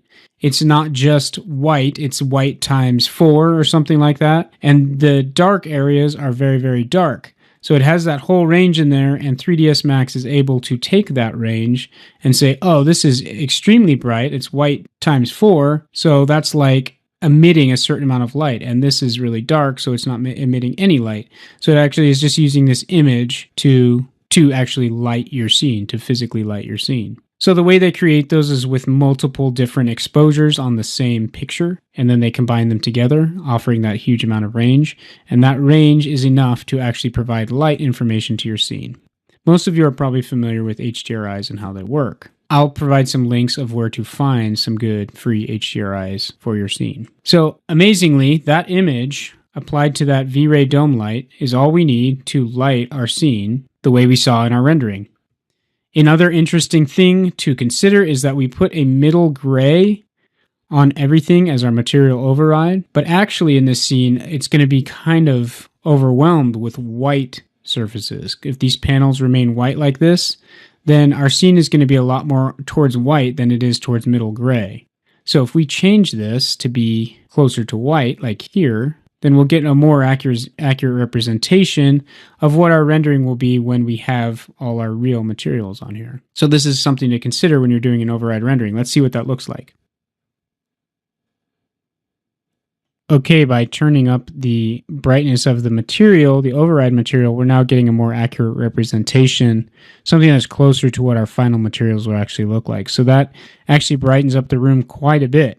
Now, if we wanted to darken up the room, if we wanted to do one of those dark panels with just highlights around where the table is, we could do that too. And again, we would just do it with override material to give us an overall much darker scene. So if you wanted to go with a theme of darker materials, then you could change your override to something that's much darker, and that will give you a good idea of your lighting there. So let's do that with a dark gray, and maybe I have these lights here for the candles. And we'll get into what those are and how they're created. But for now, I'm just going to turn them on so we can see what it looks like with very dark textures and just candlelight lighting the table. See what that looks like.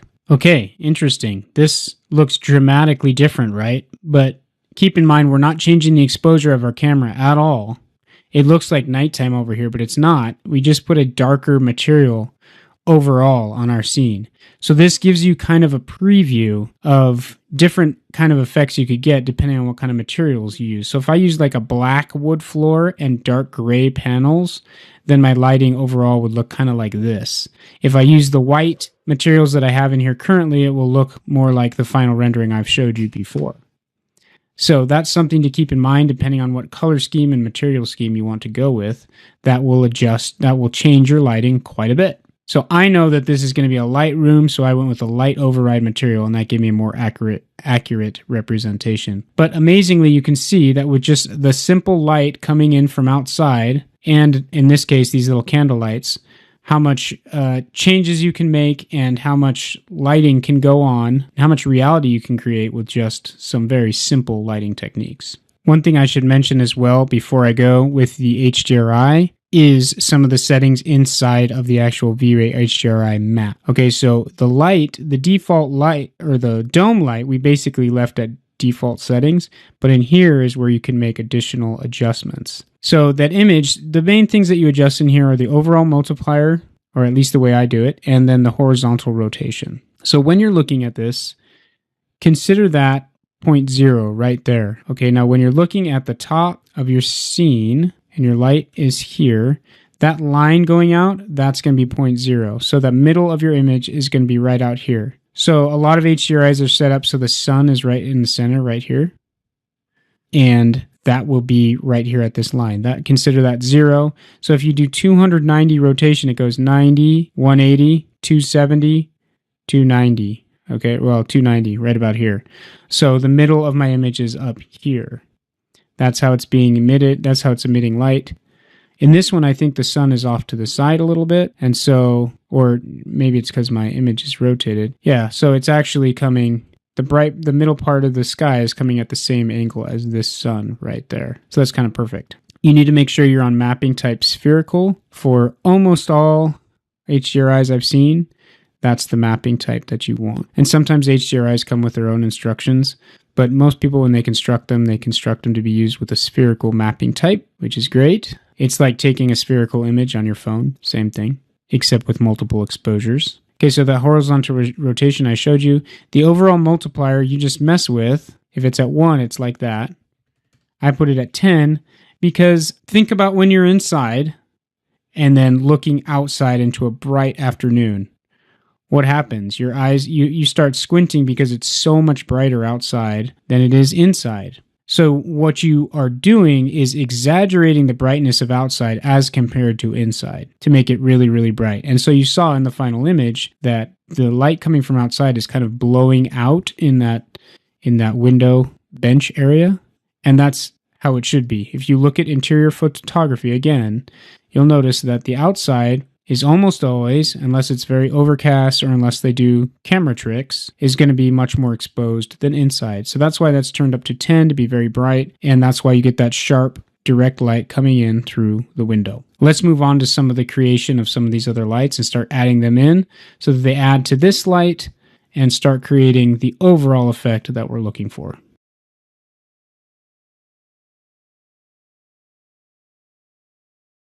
Okay, once we have our cameras basically figured out, we have a composition chosen, what we need to do is get our lighting worked out because that's going to be a very important part of our overall image. So what I'm going to do to work out the lighting is, first of all, seems kind of odd, but I'm going to take these windows, select them all, and then I'm going to isolate them. And what I'm going to do is put a proper material on these. And we're going straight into V-Ray now. I'm just going to go ahead and reset all my material slots. Make sure my renderer is set to V-Ray.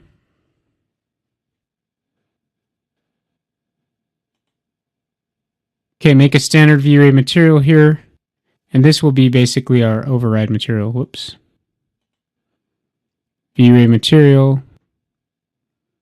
And we can use a middle gray and just apply that to our nice windows here. Let's turn off our clay and show default shading. Okay, now what I'm going to do here, and this is the important part, is I'm going to put a basic glass material by making it black, and we'll put some reflection on it. That's not necessary yet.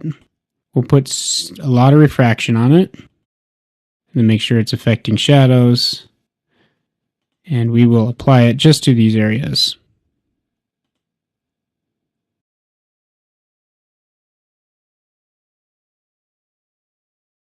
So we're going into sub-object mode of element, selecting all the panes of glass and assigning this material.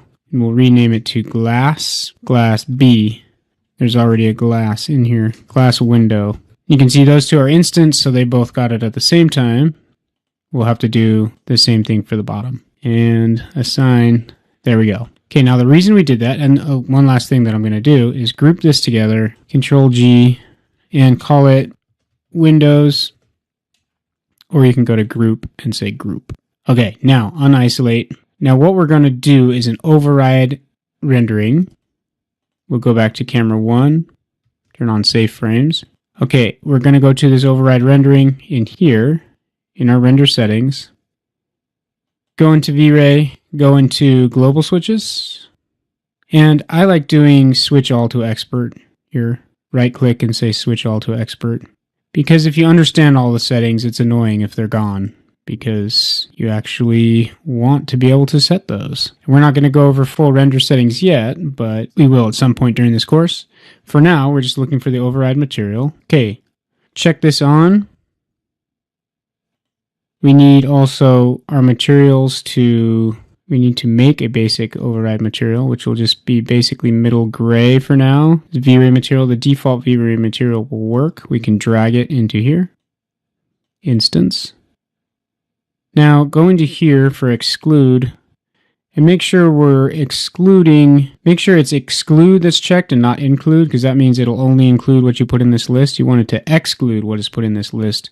And that's where we'll find bracket, windows. Okay, so all groups have the brackets around them, so that just makes it easier to find. So those will not be overridden. And what that does is make it so that light will still come through the glass windows. So I want everything to be overridden except for the glass windows. Now, basic render settings, let's do a little preview here and look at what our lighting is currently, and then we can talk about how it was set up. For preview renderings, we can make this smaller. And I will just set it to progressive here, and we'll say render for 1 minute. And everything else is basically default. For GI, we have brute force and light cache. Okay, that's all fine. Okay, it's very noisy, but there it is. It's kind of cool lighting-wise. So you can see the only light in the scene is just coming through the window. And there's some lights poking through up here, but it's not having a major effect on the scene. But this gives us an idea of what just the outside light is doing. So in this case, we can get the outside light doing what we want it to, and then we can go back and adjust the others. One nice thing that this is doing is lighting up one side of each of these bottles here and some of the other objects, giving it a very 3D effect, which gives the image, the overall image, depth. So let's look at what that outside light is doing and how we're getting that effect. Now, you can see that I have a big sun out here, but it's actually not turned on. So this is coming via HDRI, which is right here. We will talk about that in our next lecture. In the last video, we started to generate maps, and here I've started to apply it to our little console/buffet, and I want to show you how to do the same. So what I'm going to do is open my material editor.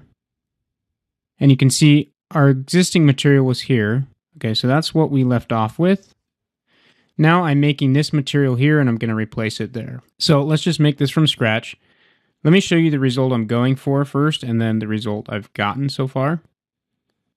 So this is basically the result I've been going for. This mid-century modern look with this kind of wood on it, this color wood on it. So I'm studying kind of the sheen, the reflection, and the color of this. You can see there's a little bit of reflection right there, reflecting a window that's off to the left. And on these louvers that are pointed up, you can see some reflection too. But it's not like a sharp mirror-like reflection. It's kind of a nice spread out reflection. So we'll reference this. It's also got some darker edges, which we'll try to recreate at least a little bit. So these have kind of more stain on them and they're darker. Yeah, so those are the things we're mainly going to look at. And I just did this quick render to show what my material is looking like when I render. And this is it right here. You can see this vertical still has the old material on it, which looks kind of funky at this point. But this darker wood here is the material that we're about to create. Applied on the console and rendered. I think it looks pretty nice. You have these nice reflections here. You have a window reflecting here similarly to the picture we were looking at. We're getting nice highlights on these edges here, and you can still see the grain in the wood. So let's take a look at how we created this wood. Okay, first thing I wanted to do was take this material and drag it and copy it. And from here, we're going to take, and the reason we do that is not because the settings of it are necessarily fantastic. We can adjust those how we want, but we're doing that because the maps are set up already mapped onto this furniture here. So now if we just replace the maps with our maps, then it should work. So you can see that this actually isn't using real world scale, and that's okay. We map this all with 1-to-1 tiling, so we can just continue with that. And I've showed in the past that real world scale usually makes it easier, but this one's already mapped with 1-to-1 tiling, so that's fine, as long as it's mapped correctly. And we'll go in and we'll get the maps that we just created, which I'll provide to you in the resources. If we open it up with our new map on there, we see that the diffuse map is now ours, but there's still a reflection of the existing material going on there. Now with this one, we want to look at blur. If you look here, it's kind of sharp and got a lot of noise in it. And so I didn't go with the full 0 blur on this one. I want to go more like 0.3 or so. And we're just leaving that at 1-and-1 tiling again. Now for the reflections, we can go in and put in our maps. Reflection is here. And you can see that that reflection updated now to match our diffuse, obviously, and then the bump.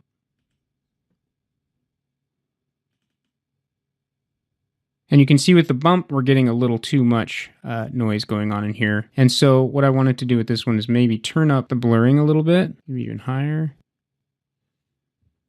Maybe somewhere like there. And then maybe turn down the map influence a little bit.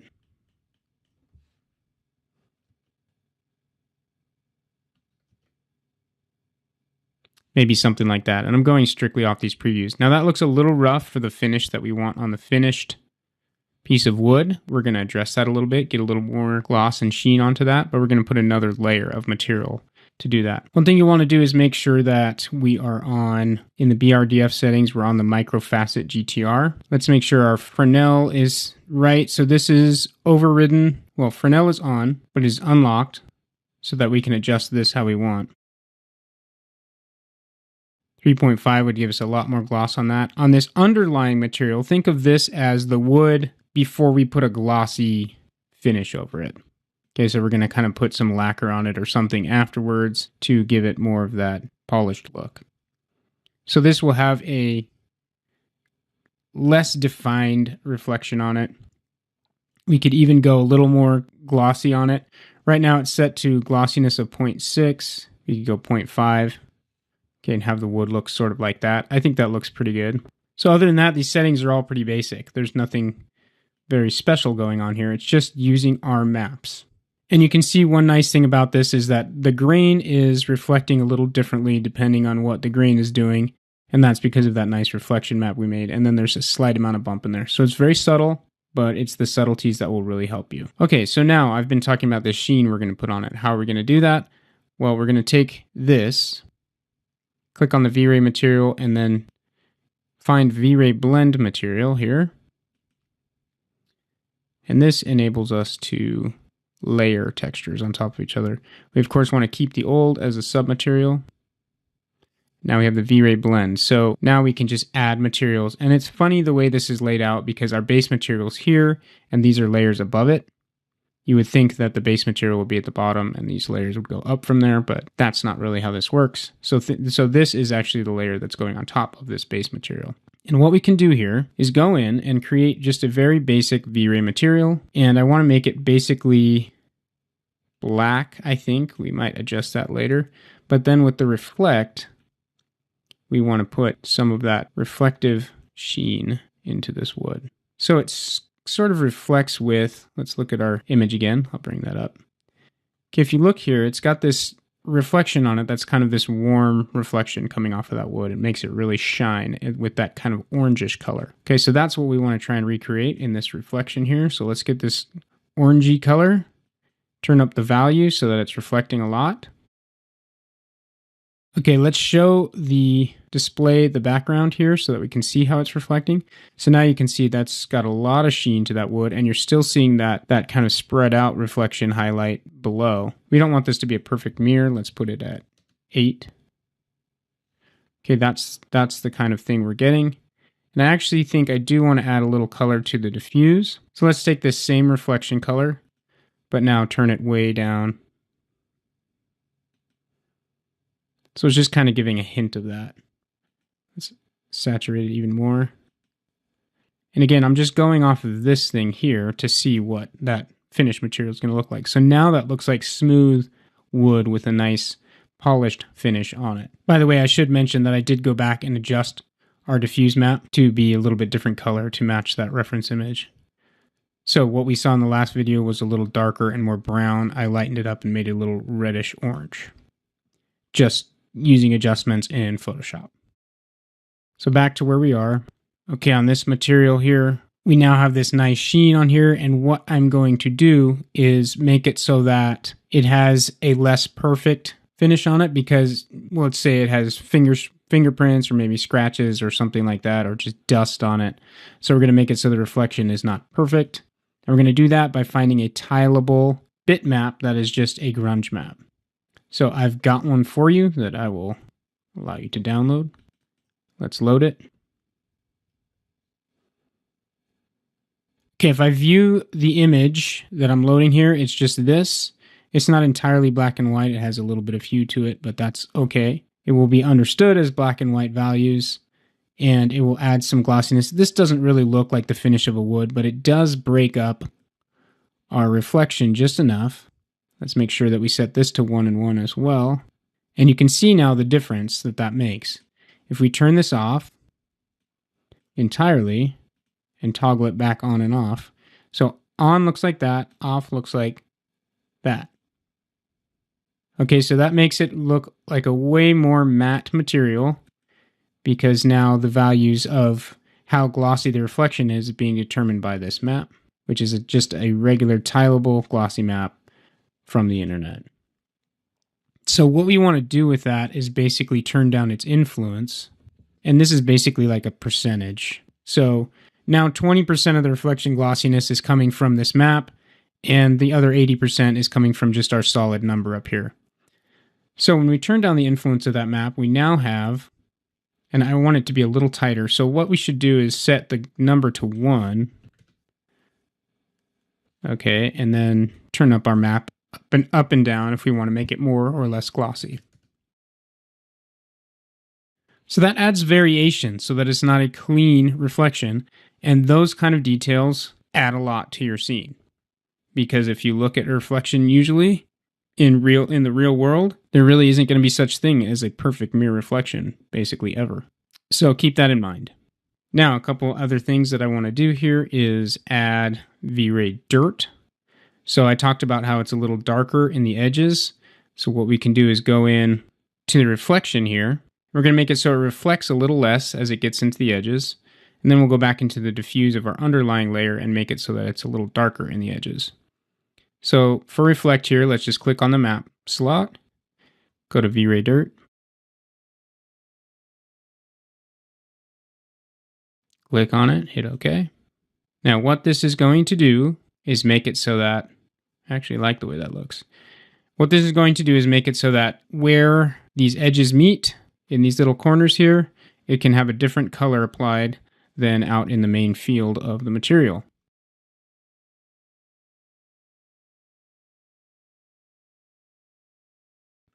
And it will search 10 inches out from there, basically make a gradient 10 inches out from there where these intersections happen, and apply this occluded color, like an ambient occlusion map. So the occluded color is going to be black, and for the included color, so the field reflection, we want this one. So we're basically putting the same reflection, but making it as it gets close to these edges, it will kind of fall off until it gets to the edges where there won't be any reflection. So that's the unoccluded color is our main reflection. As it gets to the edges in these occluded parts, it's going to be a black reflection. I actually think that we can turn this reflection up a little bit. More like that. That's looking pretty good. And we could maybe sharpen it with make it a little more glossy. But that's what the V-Ray dirt map does. There's not much else to it. You can go in and fidget with these settings a lot. I have other videos that are specifically about this, but what it's doing right now is just making it so the basic corners have less reflection in them. Now we can take, in our original material, our base material, which I'm going to change the name of, console wood 1. And in here, we can click on this bitmap here, and then up where it says bitmap, we can click on V-Ray dirt, and then keep the old as a submap. By default, it will put it in the unoccluded color, which is what we want in this map down here. So that remains our main texture, but at the edges, it's going to overlay a black on top of it in the occluded parts. So we're going to change the radius of that to 4 inches and just make it so where there's intersections in here, it just gets slightly darker up in the corners, just like an ambient occlusion map. And that's in the diffuse map of our underlying layer. So that's a pretty good layer, or a pretty good texture. What I had created for the rendering looks like this. They're basically the same. Okay, maybe slightly different. I said I was going to go in here and change the glossiness slightly, make it just a little bit more glossy. Of course, the way we do that is just by going into the overlay layer and adjusting that glossiness map to be a little bit less, like 20. Yes, I like it. One thing we could do in here too is adjust the Fresnel a little bit. So it's on by default. It's also locked at 1.6. Turn that off. Put it to 2.2. There we go. Now we have a nice wood texture. Now the last thing you can do, actually let's keep that open. The last thing we can do is adjust this color right here, which is telling it how much to blend with that. So if I put this to 1, or near solid white, I should say, then it's basically just showing this overlay material entirely, and the wood underneath is completely lost. If I do the opposite, then the sheen on top will be lost. So I think maybe right about there. Let's see. Yes, I think in this case we're just in danger of losing the underlying grain of the wood, which we don't want to do. It's right about there. Now you can also put a map in here, which would make it so that the gloss is only in certain parts and it's not glossy in other parts. One thing you could do that would be cool is take this reflection map and place it right here. You'll see what that does. So now the sheen is only on the parts where these deep grains are, then that reflection, that sheen isn't happening. But it's also not happening full here because it's gray, not white. So it's not really giving me the effect I want, but that you can see the power of this V-Ray blend material and all the things you can do. So we're going to take that off, make it a nice clean finish like that. And we're going to go with that. And then all that's left to do is take this original material we have, take this new one, name it dark wood, and take this and drag it into slot 1, instance it, that's fine. You can see it applied to our console, but we need to go into our base material, into our diffuse map, well, into our V-Ray dirt, and then into our unoccluded color, and make sure it's being shown. Okay, and there it is. It's all applied. It's mapped just like our other map was. So it's working well. And the results will be similar to what I showed you at the beginning of this lecture. It should look something like this, which I think is pretty great. So there's the basics of applying our texture. The only thing left to do would be adjust it so that now it can do remember we did the verticals as well. So that's material ID number 2 in this material. We go all the way back up. So this one, if we take this, copy it, paste it, and then adjust it so that everything in this base material here is 90 degrees. Adjust 90. Make sure it's showing. And then, of course, we need to make sure the other maps are doing the same. Basically exactly the same material, except everything rotated 90. With the material above, we don't really have to rotate it 90 because it's not direction specific. All it is a solid material with a tileable glossiness map in it. I do want to show you what that glossiness map looks like applied. So if we go in here,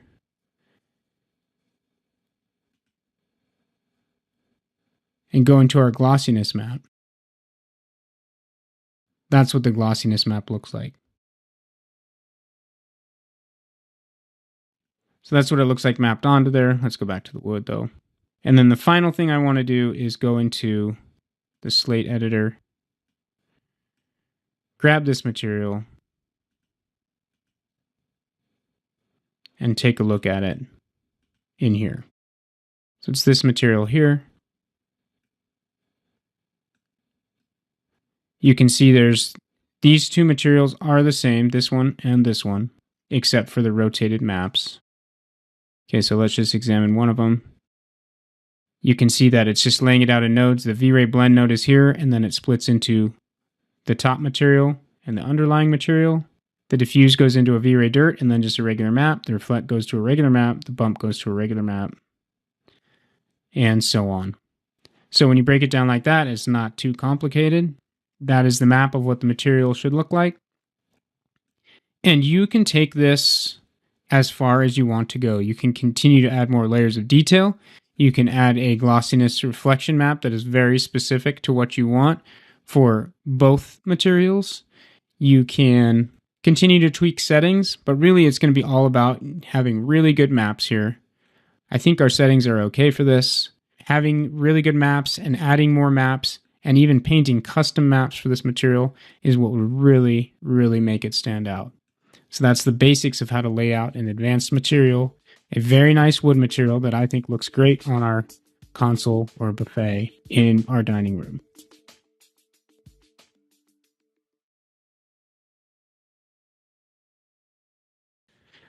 All right, for the custom texture that we're going to make, I started with this map here, which I can provide for you. And what we're going to do is, well, I already took the liberty of expanding my canvas out so that I can move over into this area a little bit. You do that by going to Image, Canvas Size, and I'm in Photoshop CS, whatever it is, the latest Photoshop. And what you can do there is what I did was go to here to use that as my anchor point and say relative and say, expand 2 inches out that away, like this. Okay, so I just expanded the canvas out. And then from there, I took the image itself and did Control J to jump it to a new level. Control J jumps it to a new level. And then I rotated it by hitting Control T or going to Image or Edit, Transform, and then you can go to Rotate. Okay, hold down Shift while you rotate and it'll rotate at an angle, a specific angle. And you can also scale. Really what you should do is go to Free Transform so you can do everything. So then just scale the corners to fit into this area here. I'm trying to match that existing map that we mapped onto the buffet already, so that when we put this texture in, it'll just kind of go right in and we don't have to adjust it much. So I'm trying to make it look similar to that one. Okay, so from there, what I did, well, I adjusted the levels of my wood, first of all. Layer, new adjustment, levels. Kind of into that range, and then layer, new adjustment, use saturation. I adjusted that as well. Kind of into that range. Let's leave that at 0. Okay, so get it about the color that you want. And then you can just collapse this by selecting all of them and hitting Control E. Collapse them all into one layer. But more importantly, we need to make this tileable. It's not tileable right now. It is in this direction, but not in this direction. So what we're going to do is go into our Move tool, take this layer, slide it over while holding down Alt so that it copies. And then hit Control T again, or go up to Free Transform, and then flip it horizontally and hit Enter. Now, this side over here is going to be an exact mirror of that side over there, which is good because then it will tile, but we have a seam now in the center, which is problematic. So what I did this earlier, and I got to here and then copied it over to here and mirrored it. And you can see that mine is actually gotten rid of the seam. So what I did, I can turn it off for you. There was my seam right there, okay? So I overlapped it to there, but then I just created a mask that kind of painted out a lot of those grains so that your eye can't really see the seam anymore. So let me just delete this mask so that I can show you. Okay, so what I did was I took this layer, copied it to here and mirrored it, creates this seam here, but these two sides match. And what we need to do is create a mask by hitting this button here. You can hold down Alt and click on that mask and go into it, and then Alt click to go back out. But what we really want to do, hopefully you have some familiarity with Photoshop and how masks work. What we really want to do is go into black for our color right here. Select a brush that's got some variance to it. So this is just one of the standard default brushes here. And it's got some rough edges, which is perfect. Make it a little bit bigger brush size and zoom in here to this seam. And then make sure we've got our mask selected. Go into our brush tool, which is here, and then just go in and start painting out the layer that's above and letting the bottom one shine through in a way that is broken up enough that it looks, you no longer see that harsh line there and your eye can no longer catch the seam going on in our texture. Okay, so here you see a seam, but these grains kind of line up. So if you just kind of fade one into the other, your eye will no longer see a seam there. So that's looking good. This should maybe come all the way over like that. Okay, now the only thing you need to avoid here and be careful about is to just kind of muddy up all this nice high resolution grain in here so that you can't see it anymore and it's not reading anymore. So if you edit it too much, you could get that going on. But really what we're doing is breaking this line kind of like camouflage. You know how camouflage breaks up the solid lines so that your eye doesn't catch it and it just blends in with its surroundings? It's exactly what we're trying to do here. Fortunately with wood grain, it's pretty forgiving and we can pretty easily do it. So just meticulously go through and do that. Our mask is looking like this. If we alt click on it, it looks like that. Doesn't look like much, but if we zoom out, you can see down here, there's no longer a seam there. So I'm going to quickly do this, go through and paint out the seam. Okay, now with the seam painted out, let's go ahead and trim this off here. Just use your rectangle tool and then do image crop. Okay, now we can use the tool to copy all layers below and jump to a new layer. That is Control-Alt-Shift-E. Control-Alt-Shift-E. That takes all these layers, combines them into one, and jumps them to a new layer up here. Okay, so once we have that, we can now test out the tileability of it, and the best way to do that is to use the filter other offset. And this is just offsetting pixels. So if you offset it horizontally -3000, okay, right there, you're not seeing a lot of seams. What you do see is some mirrored stuff that looks funky. So we'll go back and fix that. Vertically everything looks fine because everything's broken into these segments. So when it tiles, it looks fine. Now, here's some of that mirrored stuff that obviously looks like a mirror, and we don't want that so much. So what we can do is go in and clean up that.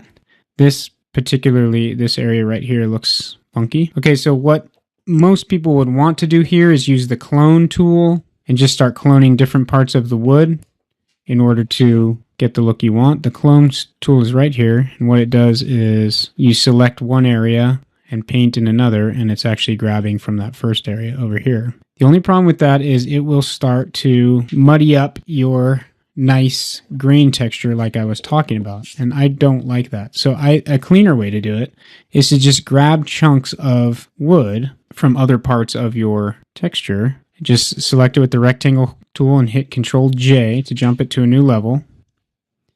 And then if you use the move tool or hit V, then you can move that.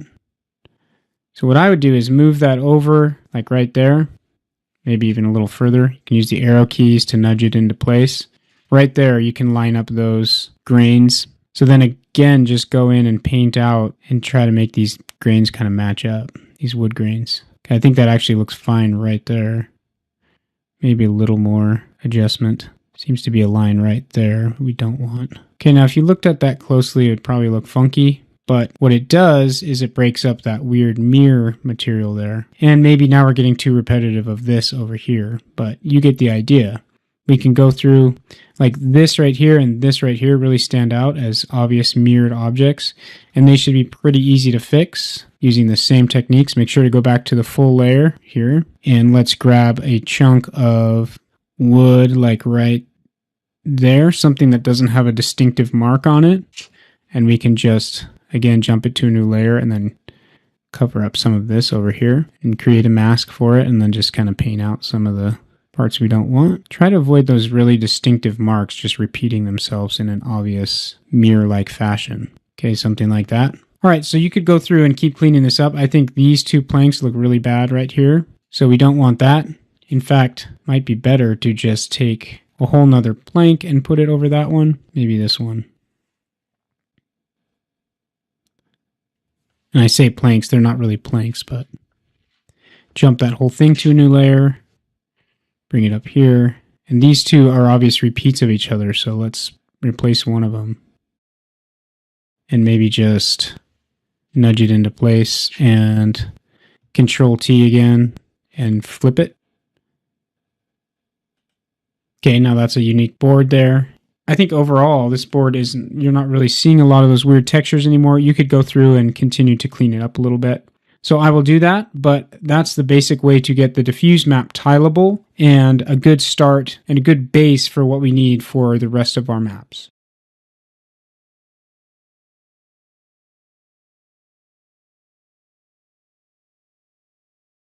From here, we want to take our diffuse map and generate our other maps, which should be pretty easy to do. We can just make sure to create them on top of the diffuse map so everything lines up properly. But making a reflection map and a bump map is probably just a simple layers adjustment, or levels adjustment, I should say. If you go to Layer, New Adjustment Layer, Levels, you can see that creates a new level here, or a new layer here with levels adjustments in it. And all we need to do, actually we do need, first let's do this. So our diffuse is here, and we can select it all and do Control G minus the background. So select everything but the background and say Control G and name it diffuse. And then we can use our handy command Control Alt Shift E and jump everything to a new layer. So it basically took everything in that folder, collapsed it, and made a new layer out of it. And now we will take this and desaturate it, and then we'll do our levels in order to get our reflection map first. We'll do that. So reflection map should be around, well, what we want to do is get some of those deeper grains in the wood to reflect less and get the tabletop to reflect a lot more. So we want to get a lot of contrast in there to kind of differentiate between those two areas. But then we don't want it reflecting like a mirror, which this wood right now, because it's bright white, let's try and get like this. So it's all about just getting the levels correct. I think right about there, and then take your overall white output and bring it way down, so that the maximum reflection is gray now instead of white. And that should be a good start for us on the reflection map. Yeah, that's pretty good. And of course, that can be used for the bump map too. Let's do a different levels for the bump map. Let's just jump this one to a new layer. Control J. Turn this one off. Okay, and for this one, we'll adjust it slightly so that we can have full white and full black on it. So that'll be our bump map. Now for our glossy map, we're going to use a tileable grunge map. So it won't have to line up with the rest of this. In fact, we don't want it to line up with the rest of this. So we'll do that one later. But these are our three main maps out of here, and they're ready to be exported like this. So bump like that, reflection like that, and diffuse like that. So save those maps out, and then we'll put them onto our buffet. One other thing I should note is that in the newer versions of Photoshop, including this one that I'm using, you can actually generate a bump map by going to Filter, 3D, Generate Bump Map, and a normal map. Bump map is what we're going to use here, and you'll see it'll bring up a little sphere and show us how much bump is going on right there. Okay, so that actually looks significantly different than what we generated. That's because it's getting too much bump in various different areas that we don't want it in. So adjusting these sliders will change that. So that's the low, the high slider. So we want a lot more detail in the high areas. Yes. We want a lot less bump, like that maybe. The scale we want down. Blur we want to be very little, 0.2. Okay, so with this particular texture, I don't think this bump map worked very well, and we could tweak that more and more. But a lot of times, it is quite useful. What I don't like about this one is that I lose all the fine detail of that little tiny grain. So that's no good in this case. But that tool is very useful very often, so it's nice that they've added that. And actually, the normal tool is actually quite useful too if you're exporting to VR or a real-time engine of any kind, things like that. So keep those in mind as additional tools that you can use.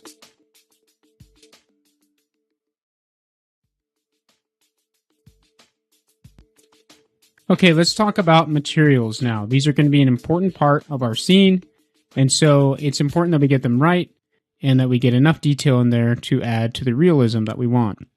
So one thing that we can do right away, let's close this, and let's just look at some of these purchase material or purchase models, because generally these have pretty nice materials on them. If you've purchased them from, like, for example, Design Connected, they usually have very high quality professional materials on them. Okay, the one thing this isn't going to have is a lot of distressed material on it. This is going to be a nice, clean, new piece of furniture, so that's what we're going to concentrate on. So if you open the material editor, this is the slate material editor, as opposed to the compact material editor, which you've seen before, of course. Compact mode, slate. And this lays it out in what's called a node-based format. If we expand, we can see this is that material for the table. And it's just, if you click on this, it looks like the compact editor over here. But then instead of filling the map slots, we're just dragging to a new map. So let's just break these and I'll show you how it works. This is just a multi-sub object, so it's got two materials in it. And again, this is for that table. The way you would get that material is by going in the slate editor, and you can just click like that. And it just takes me to there in my slate editor because I've already got it in here. If you didn't have it in there already, it would put it in here. So this is our material, multi-sub object. So you would just drag off of here and create a material, a V-Ray material, right? And that's what this is up here. So that's your first material. It's just in node form instead of just in the map slots. And then the second material is this one. And then for all your maps, which would in the compact editor look like this over here, which you're used to seeing, you just drag off of each of those slots for the map you want. So you can see the diffuse map and the bump map are the same map actually. And that's one advantage of the slate editor. You can make the reflection map go to there too. You can do whatever you want. So let's look at this material and how it's created. And if you take anything away from this lecture, I want it to be that good materials start with good maps. Okay, in ArcViz, we're not usually doing a lot of procedural stuff where it's being generated by the computer. We're actually using bitmaps, usually photo reference type stuff that is carefully edited to make very nice maps. So this map is going to look like this. It's got a lot of detail, even when you zoom in. Very nice wood grain. That's a very nice texture. It's very evenly lit. There's no shadowing going on or anything like that. Perfect. In the reflect map, this is going to tell us using black and white values where to reflect. So you see this map is taken from this map, but the levels are adjusted and the saturation is adjusted so that only these little grooves are not reflecting because it's kind of dirty in there and there's a lot of that wood stain in there. And so it's not reflecting there. But in these areas, it's reflecting, but you'll notice it's not perfectly white. It's kind of grayish, meaning it's not a mirror reflection, but it is quite reflective. Okay, and adding some variation in the reflection, just putting a solid color on there would look bad because there's always variation in reflection. Study the surface of real wood and real objects, and you'll see that there's variation in the reflections. Now for the bump. It's going to be based on the same map again. In fact, it looks almost just like the reflection one. So again, those grooves are where the bumps go down and the rest of this is flat. So it's basically polished. Okay, so there you have it. Those are very high quality maps and therefore you just have to kind of plug them in. So let's look at the settings that we use here. Reflection glossiness is at 0.6. If we bring up the preview, make it a little bigger, we can see what that's doing. So notice here, the reflection is not perfect. Where those grooves are, you see less reflection. So that adds a little bit, you can really see it down here. That adds a ton of realism to your scene. So don't use solid colors. For the glossiness, we did use just a solid number. You could actually add even more detail by putting a glossiness map in there. 0.6 is going to look like that for the highlights. 0.9 would look more like a mirror, right? Like this. Okay, so 0.6 is about right for this. The other setting that I adjust frequently is the Fresnel Reflections Index of Refraction. So what that does, with that checked, that means Fresnel reflections means it's reflecting more on the edges than it is when you're looking at it straight on. So as it gets closer to the edge, it reflects more. And what I often do is unlock the index of refraction here, and I turn it up.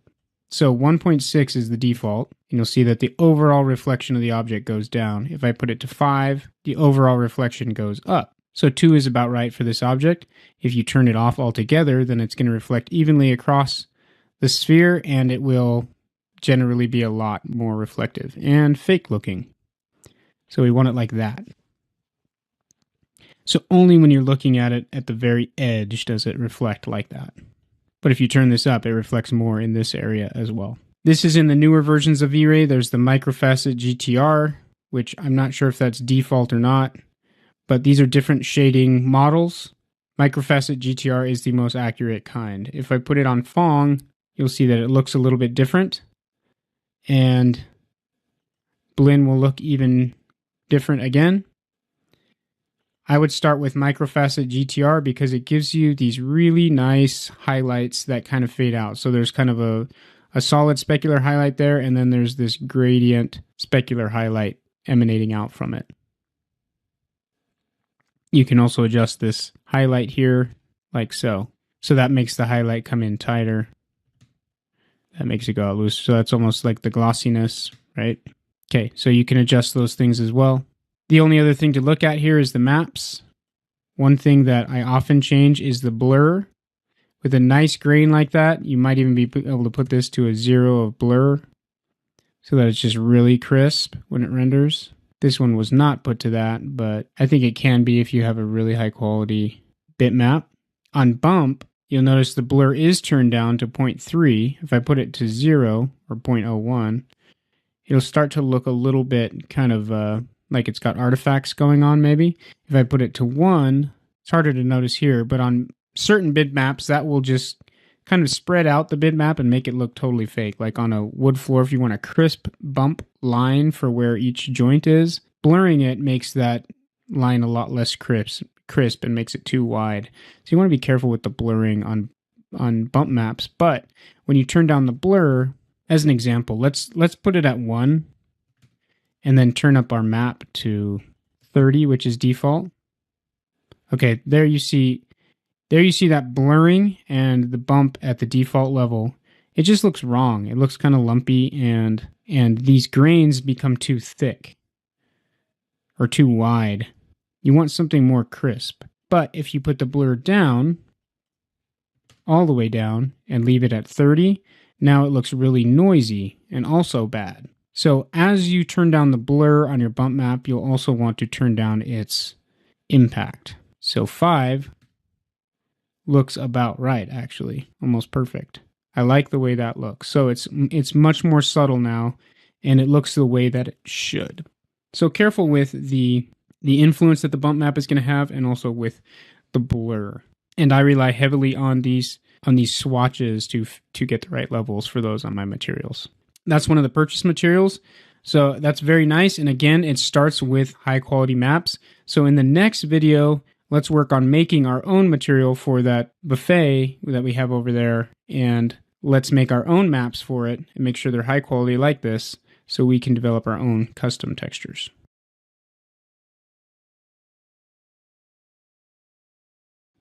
Okay, what we're finally going to do now is make a material for these handles and make them different than the wood because they're going to be like stainless steel. So let's take a look at how to create a material like that. I've taken the liberty and gone ahead of mapping, UVW mapping these hardware pieces.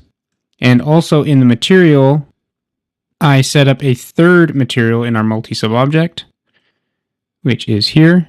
So number 3, you can add a number there. And I did, and I added a V-Ray material with a diffuse map that has a checker map in it that is tiled 10 and 10 times.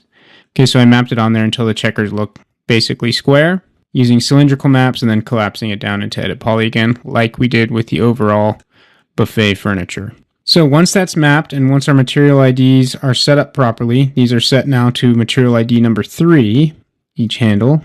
Now we can go in and change that checker map. Since we see that they're mapped on there pretty correctly, we can now go in there and change the checker map to a bitmap by clicking on it and saying bitmap. Now, you would think that normally you might just want a solid material for the metal. We're going to go mostly solid, but we want to add a little variation because hardware always has fingerprints and those kind of things on it. It always gets kind of grease on it and different things like that. So we're not just going to go with a solid material. We're going to add tiny bits of variation. And what I'm going to do is just add that same grunge map that we used for the reflection on the console or on the wood material.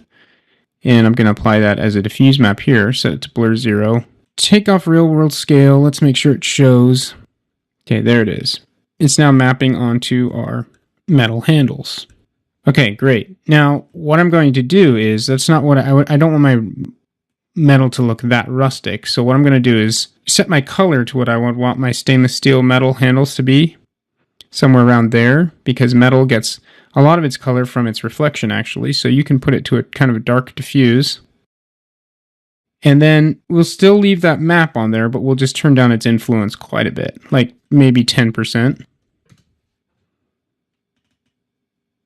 Okay, so now our metal looks like that. And that's fine. And you could go even lower because you don't really want to see that map. You just want to see, you want your eye to catch slight variations there. Where we can use it is in the reflection glossiness again. Let's put it there. And in the reflection, for a map like this, we want a ton of reflection. Because it's metal, a lot of its color just comes from the way it reflects light. So there we're turning up the reflection pretty high, but because of Fresnel effect, it's not really working how we want it. On a material like this, like chrome or stainless steel, you might be able to turn off Fresnel altogether, so that it looks something like that. Now it's a little high though, I would say. So let's turn on Fresnel, unlock it, and then put it just to a very high number, like 6. Okay, that looks pretty good. Maybe even a little higher. And then maybe we could lighten this diffuse up a little bit to get some more of the lightness of that material from the actual diffuse. Yeah, turn that back down to 6. Okay, now our glossiness isn't looking right. There is some variation in it, which I like, but there's too much variation. So what we'll do there is turn down the influence of that map again. Yeah, now we're getting pretty close. 40, 30. Okay, that's about right. Actually, maybe even lower, slightly. I like something in between. We'll go with 25. Now, I'm thinking here that perhaps our Fresnel is a little too high. We have too much reflection going on. Maybe not. No, 6. We'll leave it there. Okay, and you can see how you could go back and forth on all this stuff. One thing we want to look at here, make sure again we are on microfacet GTR if you have the latest version of V-Ray. Okay, anisotropy we will adjust because this is a stainless steel material. So really would have brushing going on there.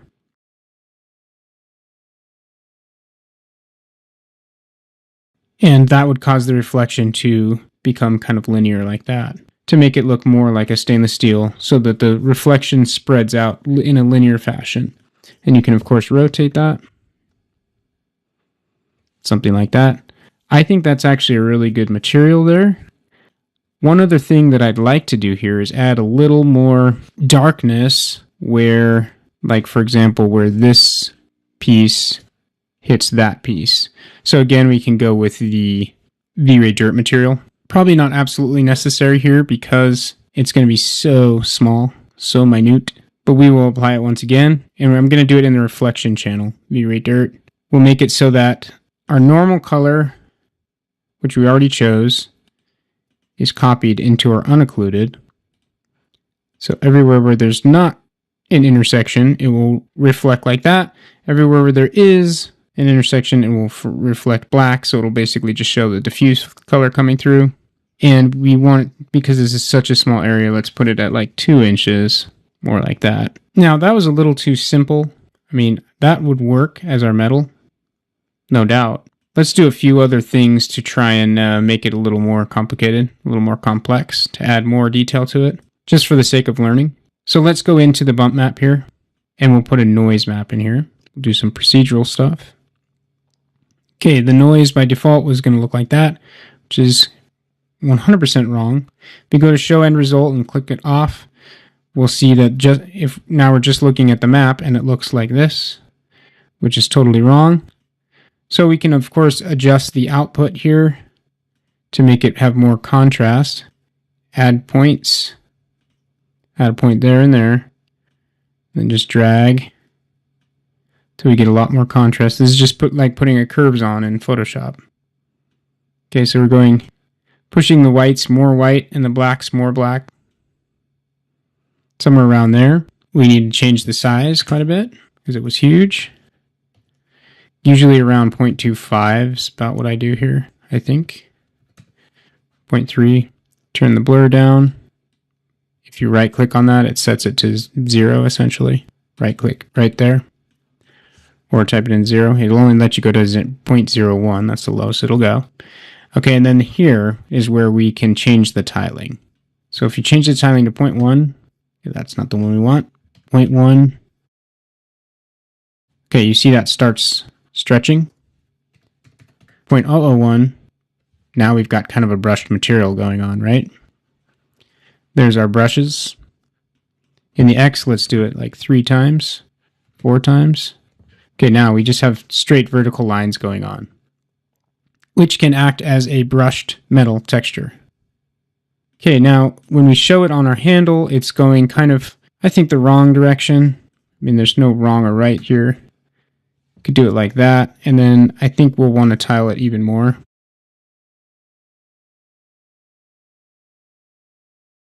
And I take it back, let's go this way. And tile it less. Okay, so that'll get you a brushed material. And then let's look at what that's looking like in our material. You can see there, that's not really right. This is going to be a very, very small effect. The brushing is. So now you can see in that reflection, you can just see it's kind of scattering a little bit. Put it to 10, we can see it more. Okay, there. So let's get our map just right.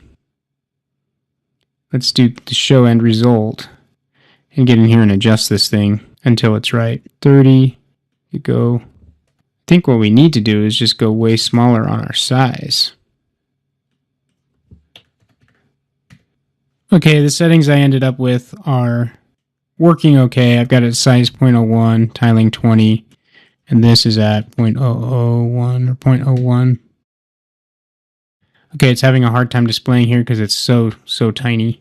If I look on here, it looks like that.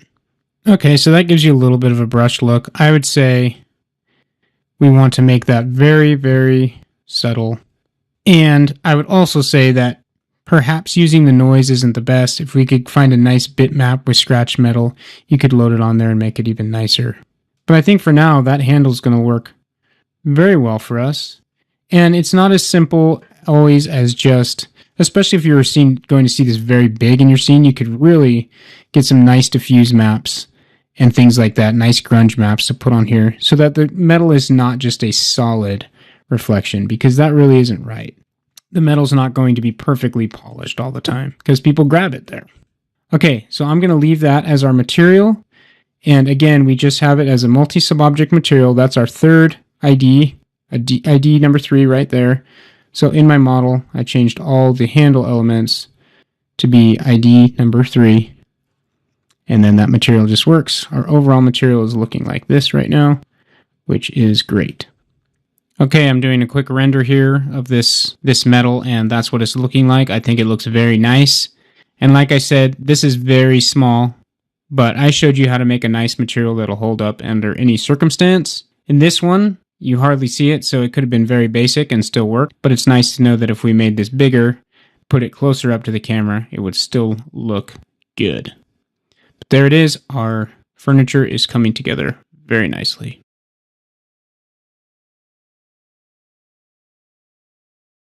Now let's go into the file that I provided for you and look back at our credenza. And here we are going to first make sure that it's all mapped properly, which it is not. So let's make sure and do that first. It's got the same material on it as the wood table material that we just looked at. So I'm going to create our own material. It might be based on that same wood grain map, but I don't want it to be the exact same material. So let's take a look at it. First of all, we got to get it all mapped properly. So aside from unwrapping this entirely, you can just kind of do a cheat unwrap by doing UVW map modifiers on just certain elements and then collapsing them into your poly. So if I put a UVW map on that now and do a box, you can see it through the red there. See, do we want it to go that way? No, I think we want it to go that way.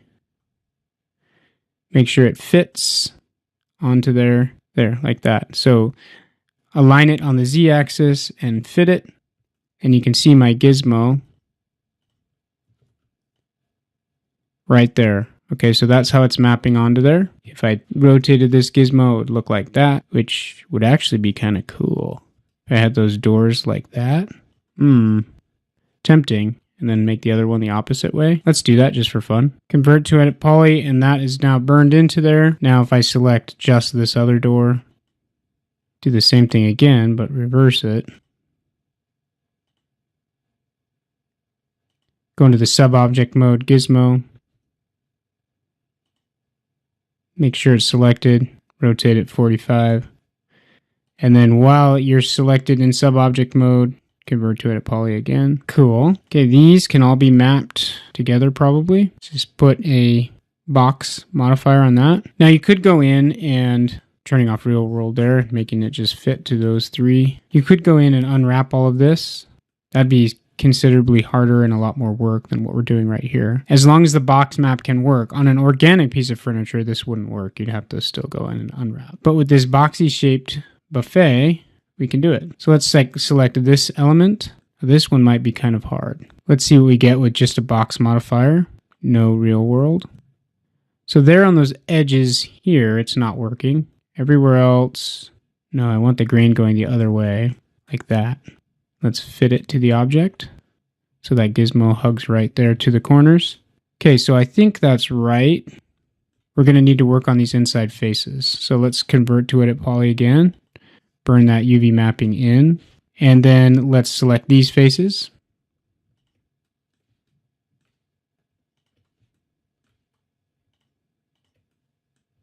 And let's map those.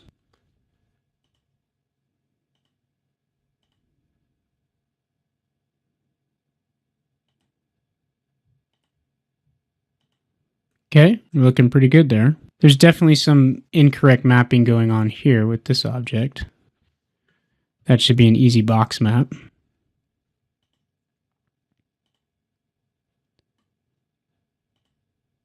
That's fine. Let's get this one right. So actually, we could have been a lot more careful about this when we were modeling it to make sure that we map everything properly. But here we are doing it manually later. That one's not quite right yet.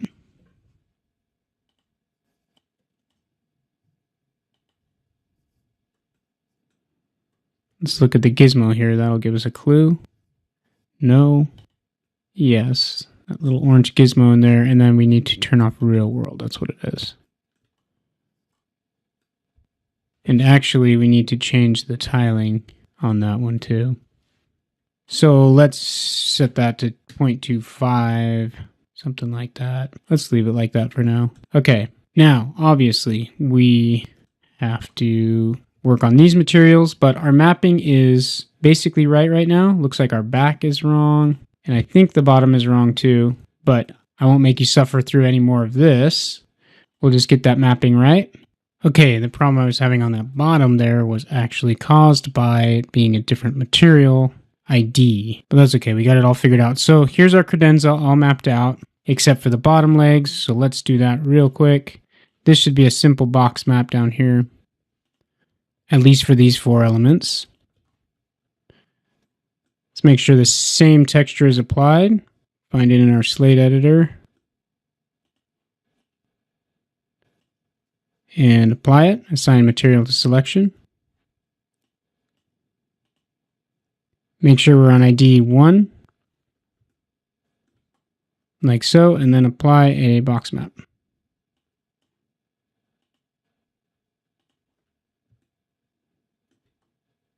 Make sure our gizmo is about the right size. I think on this one we want to be a little higher.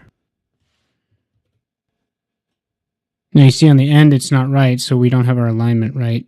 That's more like it. Convert. Okay, that's good. And then I'll just do each of these legs as well, probably with cylinder maps with the proper alignment, which would be, looks like we want the X alignment and then fit. Okay, so go through and do that, get all our mapping right. A little more complicated than a simple box map, but that's one kind of way to cheat, do it really quickly, as opposed to unwrapping each face and mapping them all individually. The other way to do it is to make sure they're mapped properly as you're modeling so that you don't have to go back and do all this work. But in the next lecture, we will create a very nice custom texture for this credenza now that it's all mapped very nicely. Okay, one final thing that I should show you on the credenza before we go is that I want, see how this grain is kind of running horizontal on this peg leg here? I want it actually running vertically. So what I'm going to do, a little trick for that, let's go in the compact editor here. Going to take a copy of the wood material and do that with it. and take this material that's on everything here, material 1, and copy it to here. But on this one, I'm going to change the sizing and the rotation. So this one's going to be 90 degrees rotated in the W direction. So it'll look like that instead of like that. And then let's scale it like that. So it's scaled up bigger. Okay, so this is going to be for all the verticals, these peg legs and this one. And then once we have that material, all we got to do is change all the verticals to that sub-object mode. So you'll have to make sure that on each map it matches. So we want this at 90 and at 0.5. Of course, there's only 3 maps, so that's easy enough. Last one is the bump map. Make sure to do this on all maps for that texture, or else you'll have some wackiness going on. Okay, so now we have the object ID 1 is the horizontal and object ID 2 is the vertical. So that's just kind of a quick way to make different grain directions if you need them. On this one we do. This is going to be a new texture altogether.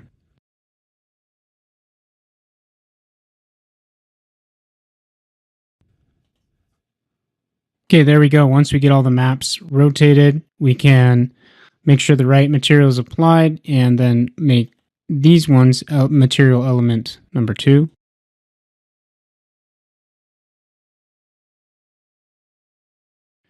So if you select them now and go to the material IDs, it's number 2, which is perfect because those are the verticals. I want to do the same thing for this vertical right here, and then we're good to go with this. Set that to ID number 2. There we go. On material ID 2, it is working just great. Still some weird mapping going on in here, but I can fix that on my own. You guys get the idea. You guys know what's going on. So that's pretty great. This is ready for, now we're going to adjust the maps to look like what we want for this credenza, and it'll all be mapped on here properly. We just need to come up with some new texture maps and make a nice material for it, and it's going to look great. The only other thing we're going to need to do is make another object or another material in our multi-sub object for the metal handles.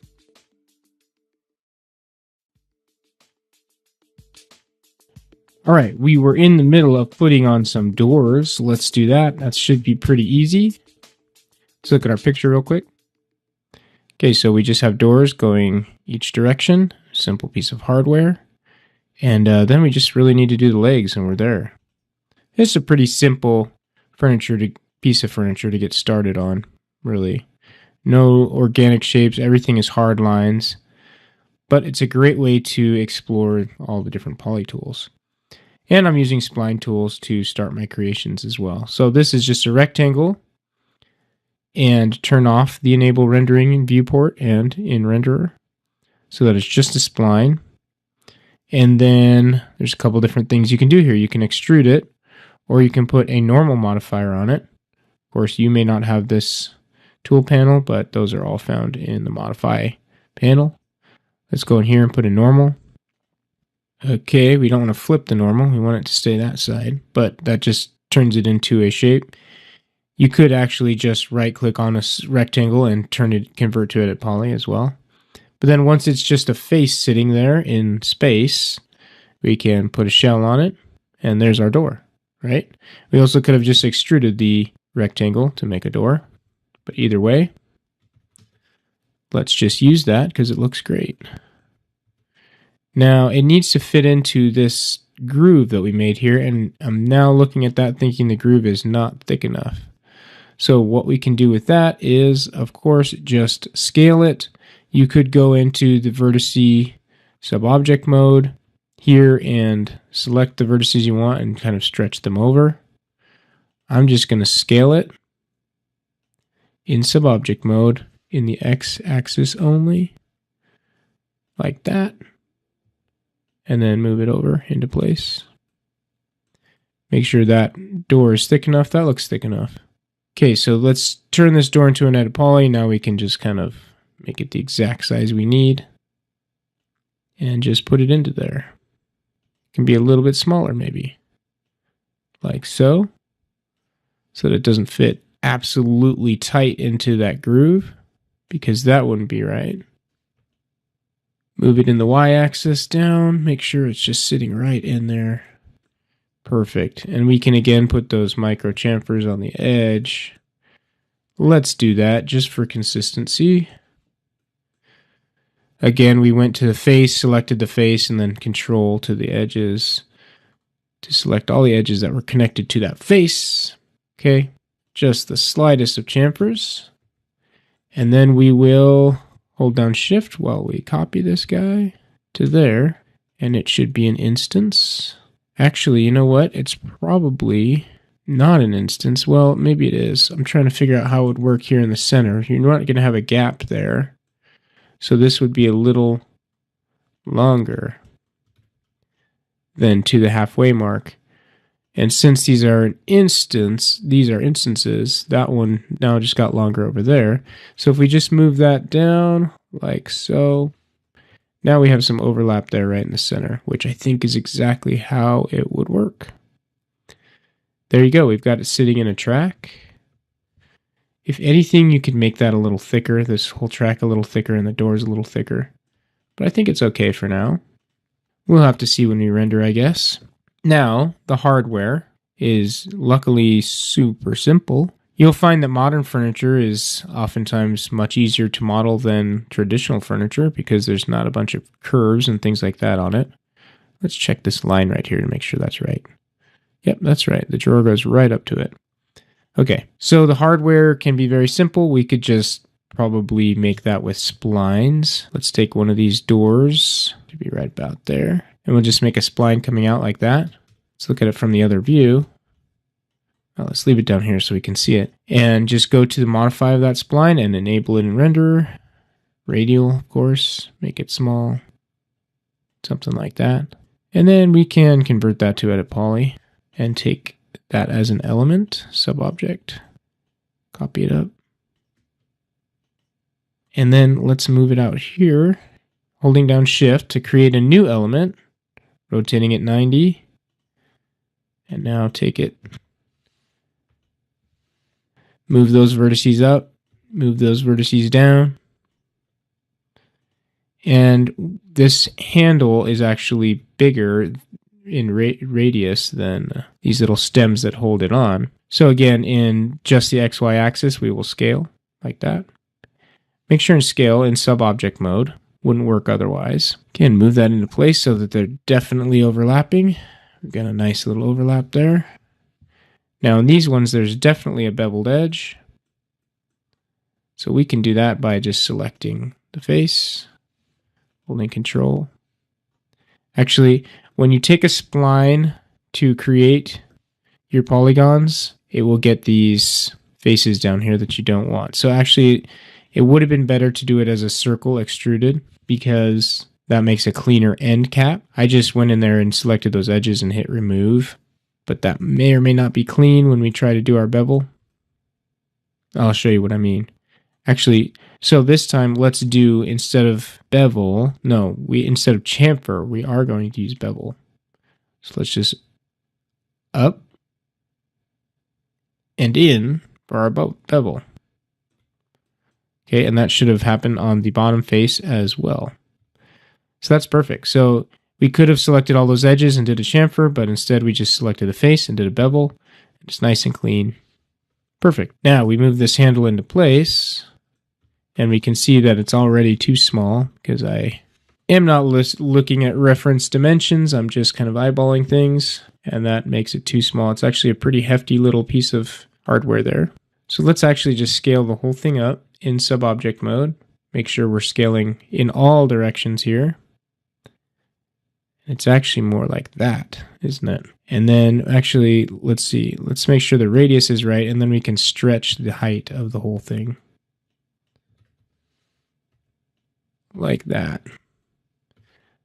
Let's move these closer to the ends a little bit. There. So there that is. Let's move it out so that it's at the right place, right about there. That looks close to correct, I think. Yeah, it's probably a little squattier than that. So let's make it a little squattier. Probably right there is what that looks like to me. And obviously, if you have two monitors, I would suggest putting the piece of furniture up on your other monitor so you can just look at it while you're building. I don't have that luxury while I'm recording a screen.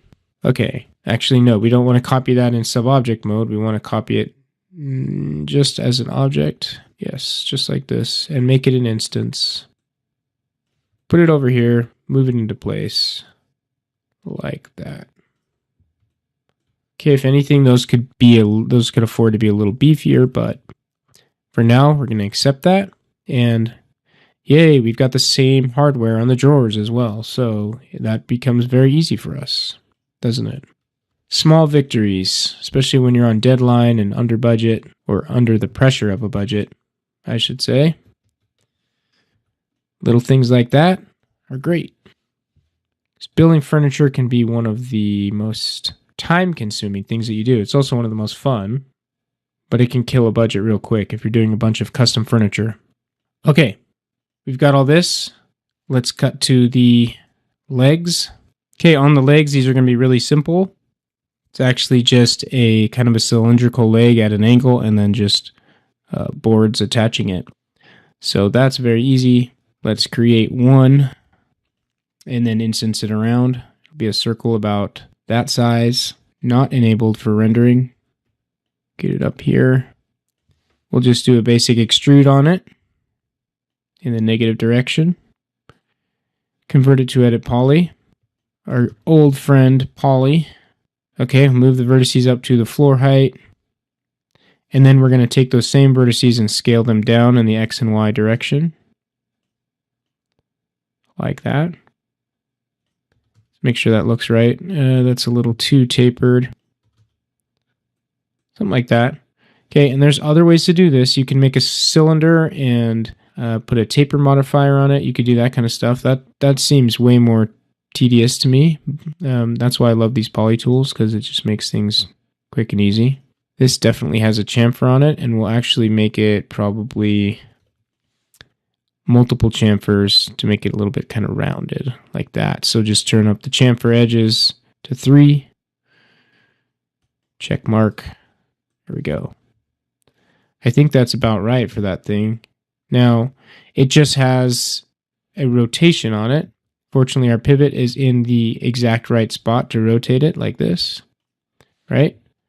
If it wasn't, then you could go into this tab here and go to pivot, effect pivot only. Then you could move it. So if you wanted to rotate it from here, you could do that, right? Rotate around the pivot. Make sure that you're in use pivot point center as your rotation point.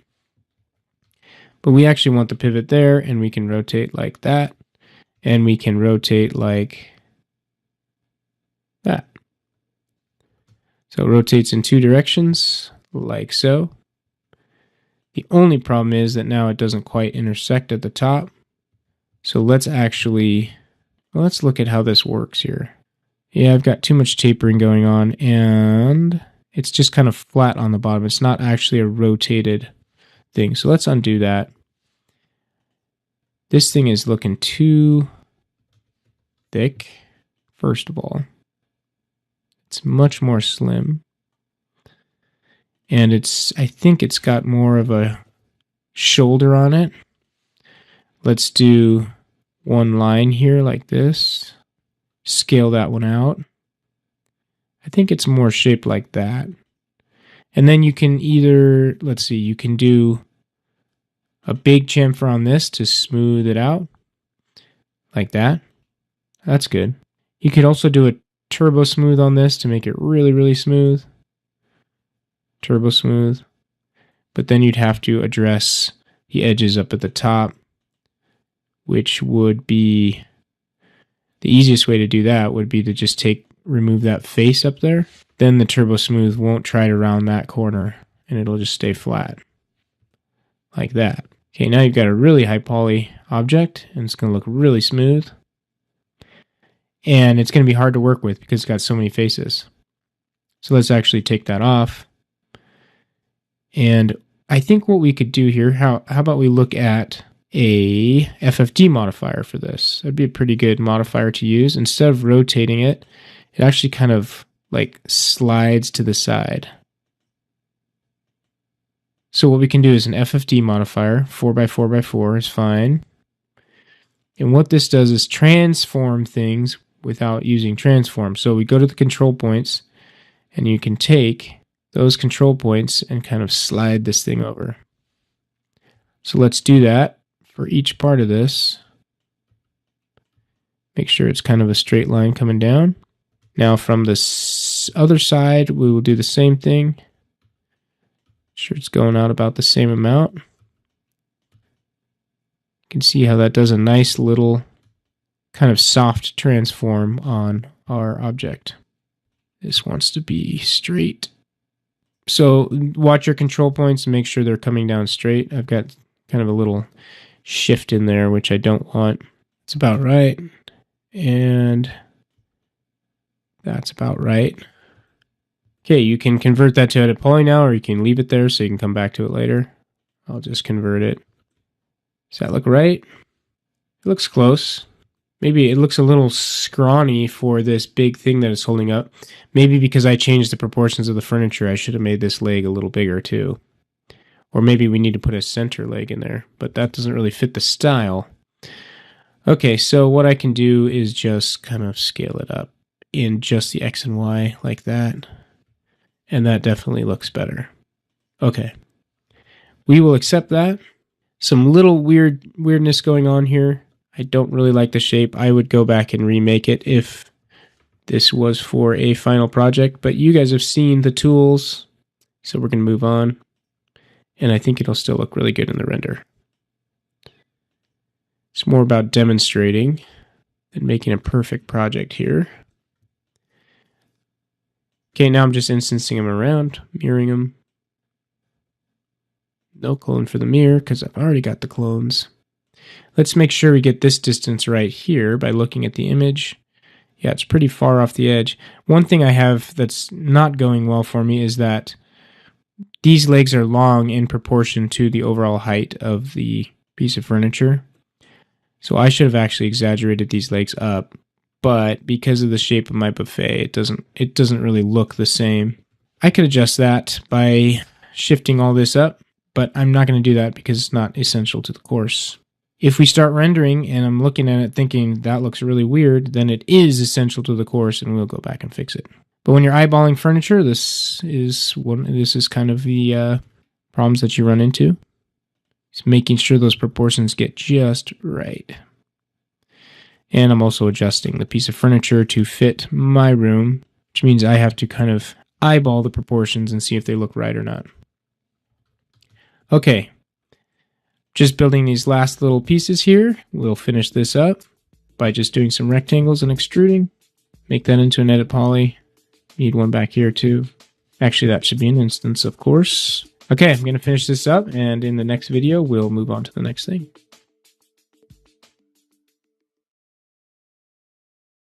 Okay, when we last left off, we had made our window, which is looking pretty good. Now I want to concentrate on this little side console over here, which is going to look basically like this.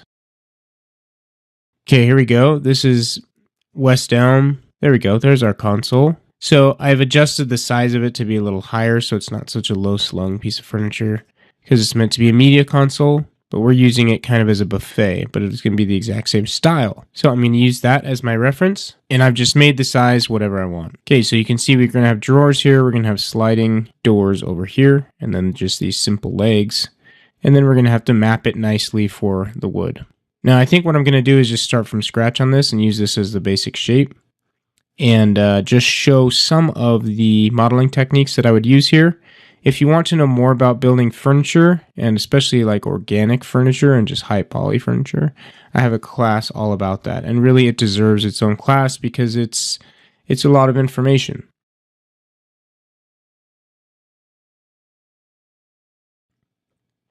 But I'll show some basic tips and tricks here for modeling some furniture that is high poly, but is not really organic shaped. So I think what I'm going to do on this one is just use the basic shell here. So let's take out everything except for the outside.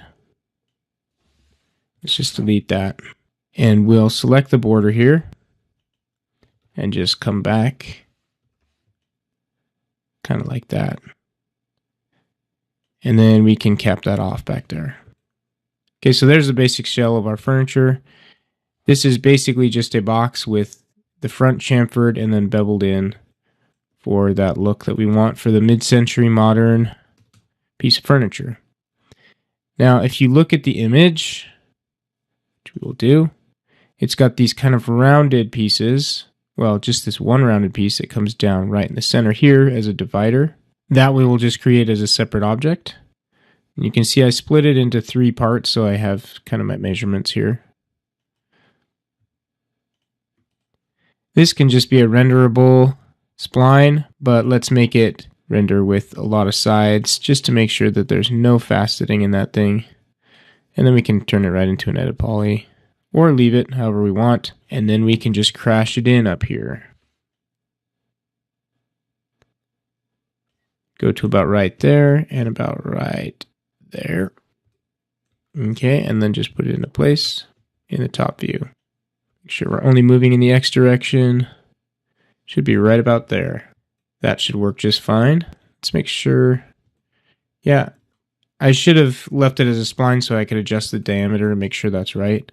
Now I could go here and scale it, but I think the diameter is luckily just about right. It's about 1 inch. I could scale it in just the XY direction like this to make it bigger still.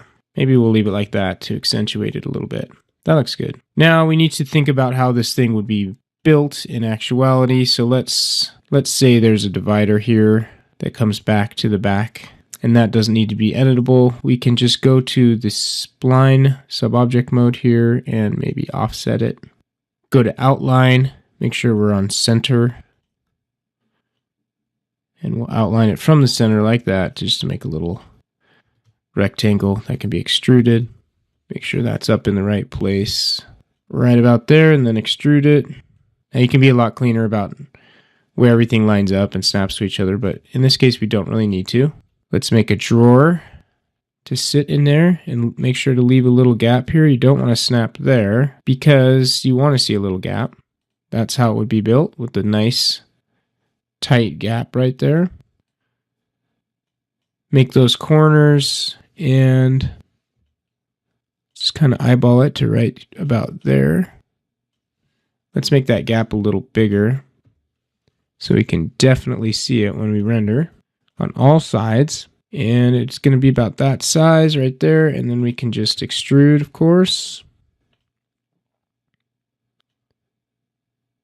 Now, a couple different things we could do. We can make the whole drawer like this. Let's do that. And then we can put it into place. This part is a little bit of overkill, obviously. We want to make this scene very high detailed, but making the actual drawer behind is overkill because there's just no way we would ever see it. But hey, we're going to do it anyway. Let's just turn that into a basic edit poly again. And I like doing that because then then it's all just about pushing and pulling instead of using modifiers so much, which I tend to find a little easier. Now, if this was drawer, let's see, well, let's make it an actual drawer. We don't want it to just be a box. This is the part that's really overkill, totally unnecessary. But showing you how to use all these tools is important if you don't know how.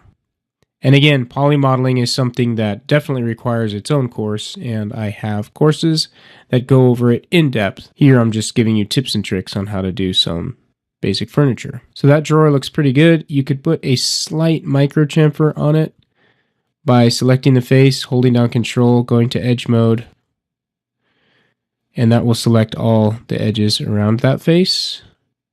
Now this chamfer would be very small because this is really, that's a little too small, but you want to see it in context about right there.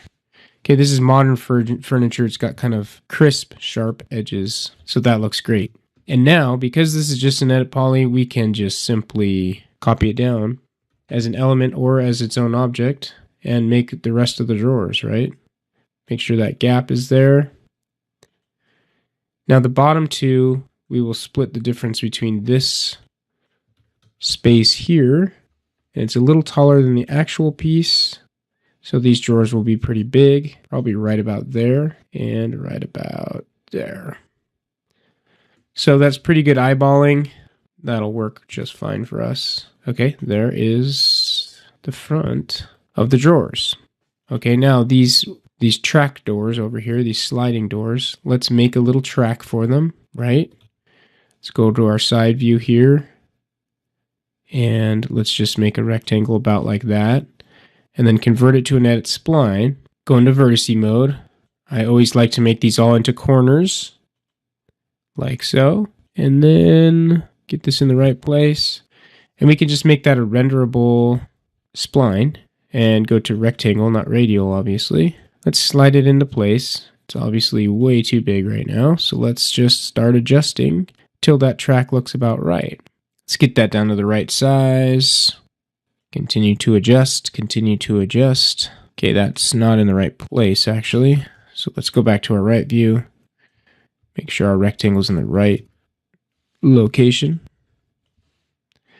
Make sure we're in sub-object vertice mode. Okay, I don't want it to be quite so thick still.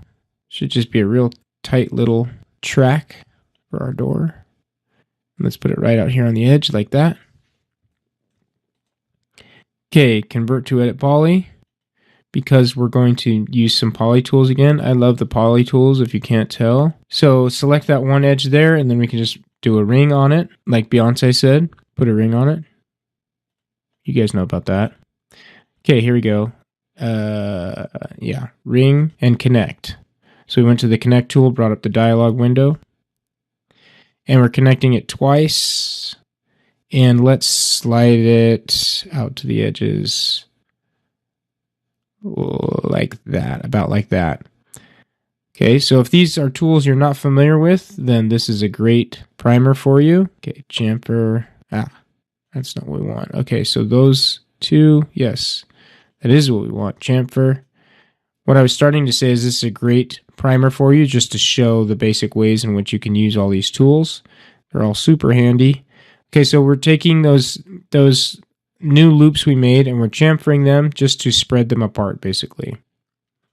So now we have track 1 and track 2, and what we can do is take these edges, ring again, and what that's doing is selecting this one, the one over on the side, all the way in a ring, okay?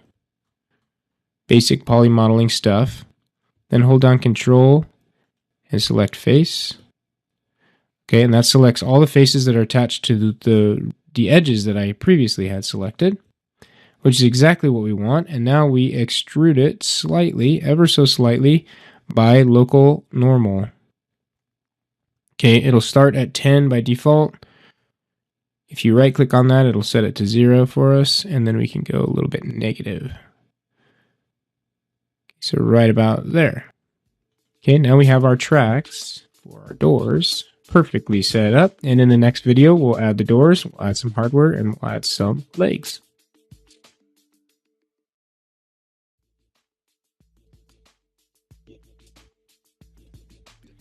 Okay, hold on a second. I thought I could just leave it as is, but I can't do it. So we're back for 1 second.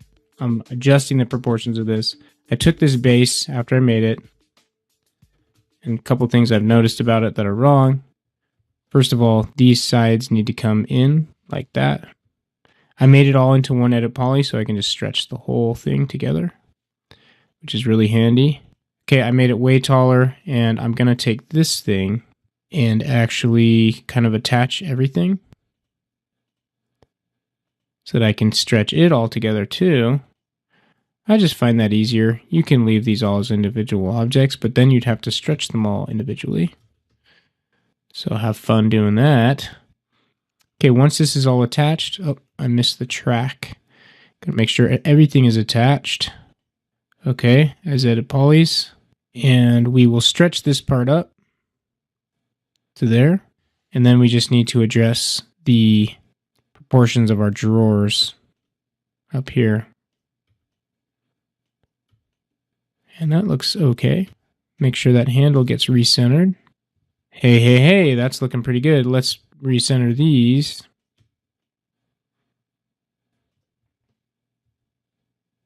Oh, we missed one thing right there. Let's make sure and just attach that. Just to remain consistent here. And we'll just take those vertices. That's that wall between the drawers and the sliding doors. Now, our console looks pretty nice. Let's make sure this side is the same distance as that side, based on my highly accurate eyeballs. Close enough. Okay. These look not quite in the right place. Remember, those will remain their own elements, which is nice when we want to go back and put like materials on and everything like that. We'll need to be able to select the individual pieces, which we will do by making strong use of the Select by Element tool. Okay. Or really just the element subobject. All right, I think there it is. Yeah, that's a pretty good console. And let's go back into here. Look at some of our cameras, which we'll be talking about how to set up later. A lot of stuff there on that table. Okay. There's our console. That's looking pretty good. Okay, so our model's coming together. We've modeled some of the more complicated and interesting things in the scene. Let's continue to move forward.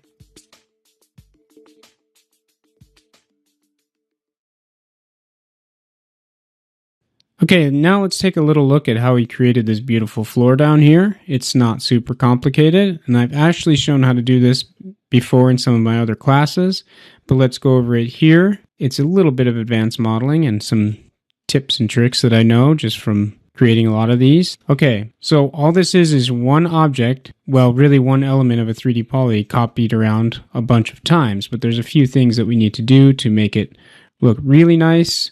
One thing is I added a little bit of extra modeling into there so that I could put a noise modifier on it and add a little wave and variation into there. And then you can see I have a material by element, which makes it so that I can put the different material elements on there, making a random texture going throughout the floor. You can see that I created this in a small panel, and you need that to be big enough so that you don't see this visually, you don't catch the repetition. So you can take this panel and copy it over here and then maybe mirror it so that it repeats even less often. Okay, but you need enough variation and a big enough panel so that you're not going to catch the tiling and the variation. So to create this from scratch, what you would do is take this and say rectangle and create a rectangle. And we want it to be exactly 4 times as long as it is wide, like that. So 2 feet long, well, 6 foot long, 2 foot wide, but really this way, 2 foot long, 6 foot wide. Okay, that's our rectangle, and then we can put a simple extrude on it, which I have a button for here. You can also find it in the modifier panel here, extrude. And we'll say that we are going to extrude it 0.7 inches.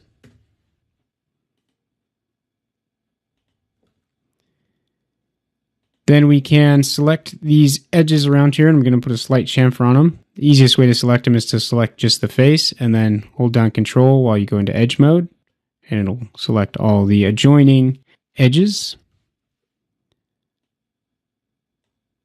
And then we chamfer them. Just a small chamfer just to see those edges. Okay, now we're going to add that extra modeling I was talking about with these lines going across. We can do that by simply selecting these edges and these edges all together and then using a connect command. Connect it 4 times. Actually 3 times to create 4 sections. Okay, so these should all be 6-inch squares now. So we're close to getting our single panel just right, our single board. Now we need to make sure the mapping is right on there. So let's put a UVW map. We want to take off real world here. And we're not going to get into materials yet, but Here we have just a basic standard material with a bitmap put in the diffuse slot. Okay, we need to make sure the materials are going to be right. We're basically planning for the future here. So I just took this wood material and I'm cropping it to here by adjusting my crop box to make it the size of one panel basically, and then hitting apply, right? So that's applying that crop. Make sure it's showing in viewport and then put it on that material. So there it is. We have our image is tiled to 1 and 1, and our UVW map is 1 and 1. So it just applies it directly. If you look at the gizmo, there's a perfect outline around this object, putting that image, mapping that image directly onto it. Okay, so that mapping is correct for that object. Now we can convert it to edit poly again. Make sure the mapping is right first and then convert it to edit poly. Now we can simply rotate it 45 degrees. Let's make sure this is getting to exactly 45 degrees. If you're having trouble getting it exact, you can get the angle snap on, right? And then we can copy it. And I want to copy it in sub-object mode, element. And I'll show you why in a minute. Clone to element. We want it to remain as part of the same poly. Now, because we divided it into perfect squares, this point and this point should line up exactly, and they do. And it looks like we missed part of our polygon. We did. That's not what we want. We want to make sure we're in element, and we get the whole element, not just these faces. Okay, let's try that again. Clone to element. This line and this line should line up perfectly, just like that. And there you have it. Now, we just do that over and over.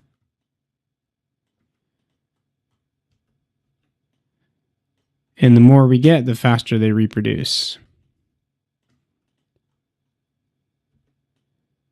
Okay.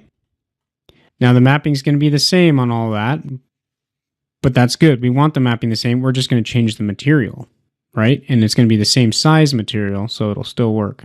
Now we simply want to take this and continue copying around.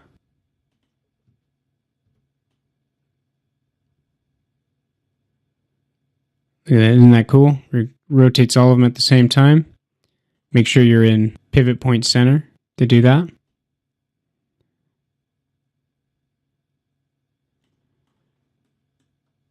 So that it takes each of them and rotates them around their own pivots. Get that corner lined up right there. And that is our basic building block. Everything should line up, and it does. Now we can just take this, copy it up, clone to element. So we have our basic panel. We need to move this into place. Make sure everything lines up here.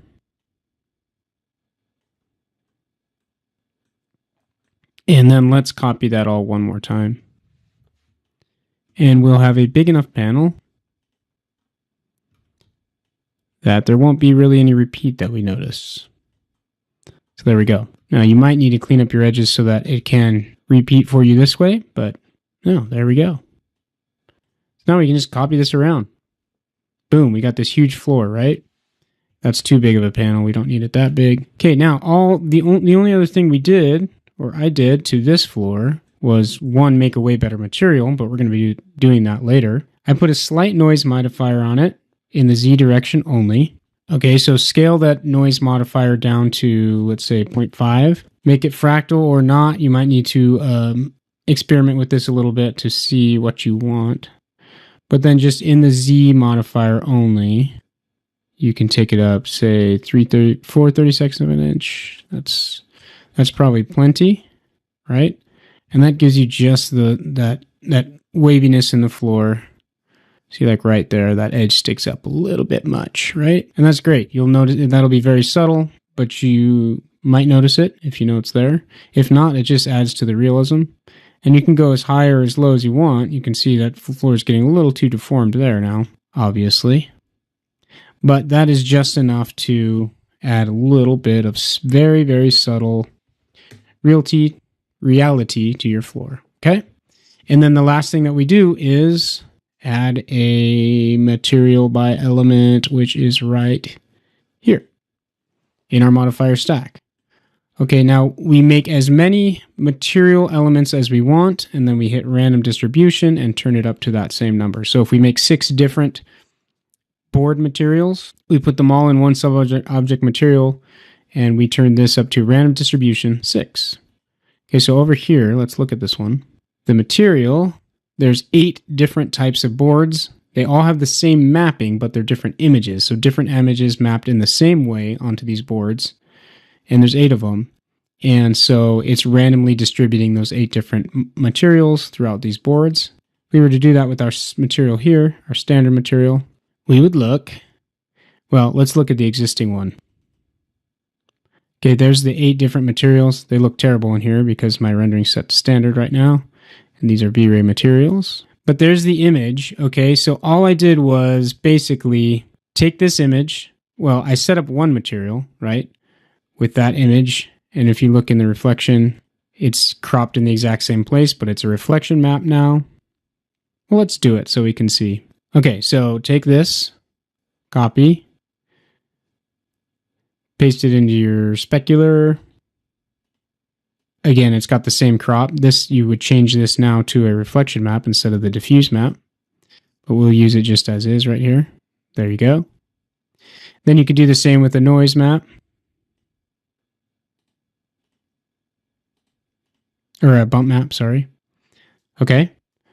So there you go. You can change the maps to whatever you want, but you've got your material set up there.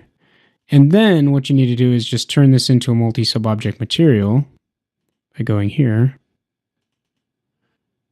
Keep old material as submaterial. And then just copy this, right? You can actually just drag it like that. And you want to copy it not as an instance, but as a copy. And then what you do is take this one and say, okay, now let's take this diffuse and slide it up to this area. Or this area right there, okay? And then on the third one, and you might adjust your reflection settings a little bit for that one too, you just make these things have slight variations and take in a different part of your wood map, or you can make completely different materials for each one if you wanted to do that too. That is all okay. But in this example, we're just going to do it like this, and we set up, let's see, make sure you set your number to 3 here, so you don't have a bunch of random black materials in there. And then you set this to 3, right? Make sure each one's showing the diffuse map. Okay, the first one looks like that. The second one looks like this. And the third one looks like this. Okay, so the only reason I'm talking about this now, even though it's more materials, and we're going to get into that later, but with this one, you have to plan ahead. So we mapped that one object and then copied it around, so it's all mapped properly already. So now we just apply different diffuse maps to it using this material by element, and voila, we have a very nicely varied floor with different looking planks of wood throughout. Okay, so you're going to need more than 3 different types of materials on there, 3 different diffuse maps. You'll want probably like 8. I'd say 6 minimum, but this one has 8. Okay, so that's how we created the floor. All right, hopefully that's helpful to you. Hopefully you picked up some tips and tricks in there. Let's move on.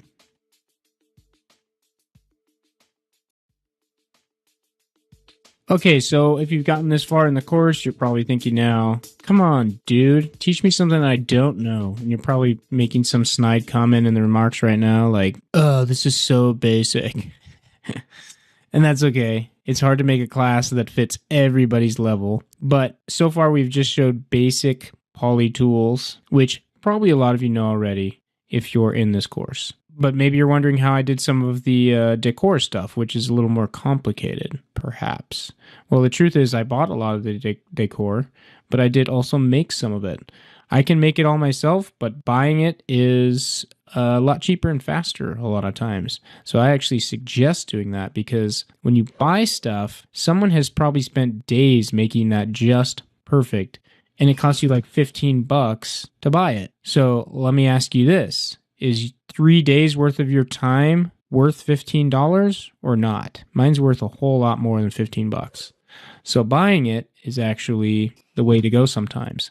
But sometimes, oftentimes, you have to make something completely custom because a designer or a client says, I want this. And you look all over the internet and you cannot find the object that they want in 3D. So you just have to build it. So it's very handy to know how to build it all yourself. But if it exists on the internet already, buy it, especially if it's high quality. Well, only if it's high quality. Okay, so this little home decor thing, there were some interesting modeling tricks that went on with this, so I'll go over some of those.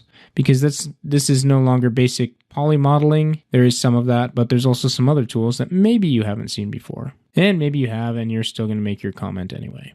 That's okay. At some point, I bet you I'll teach you something that you've never seen before. Okay, so let's just start with a circle here. Let's make the interpolation go up. So it's a nice circle.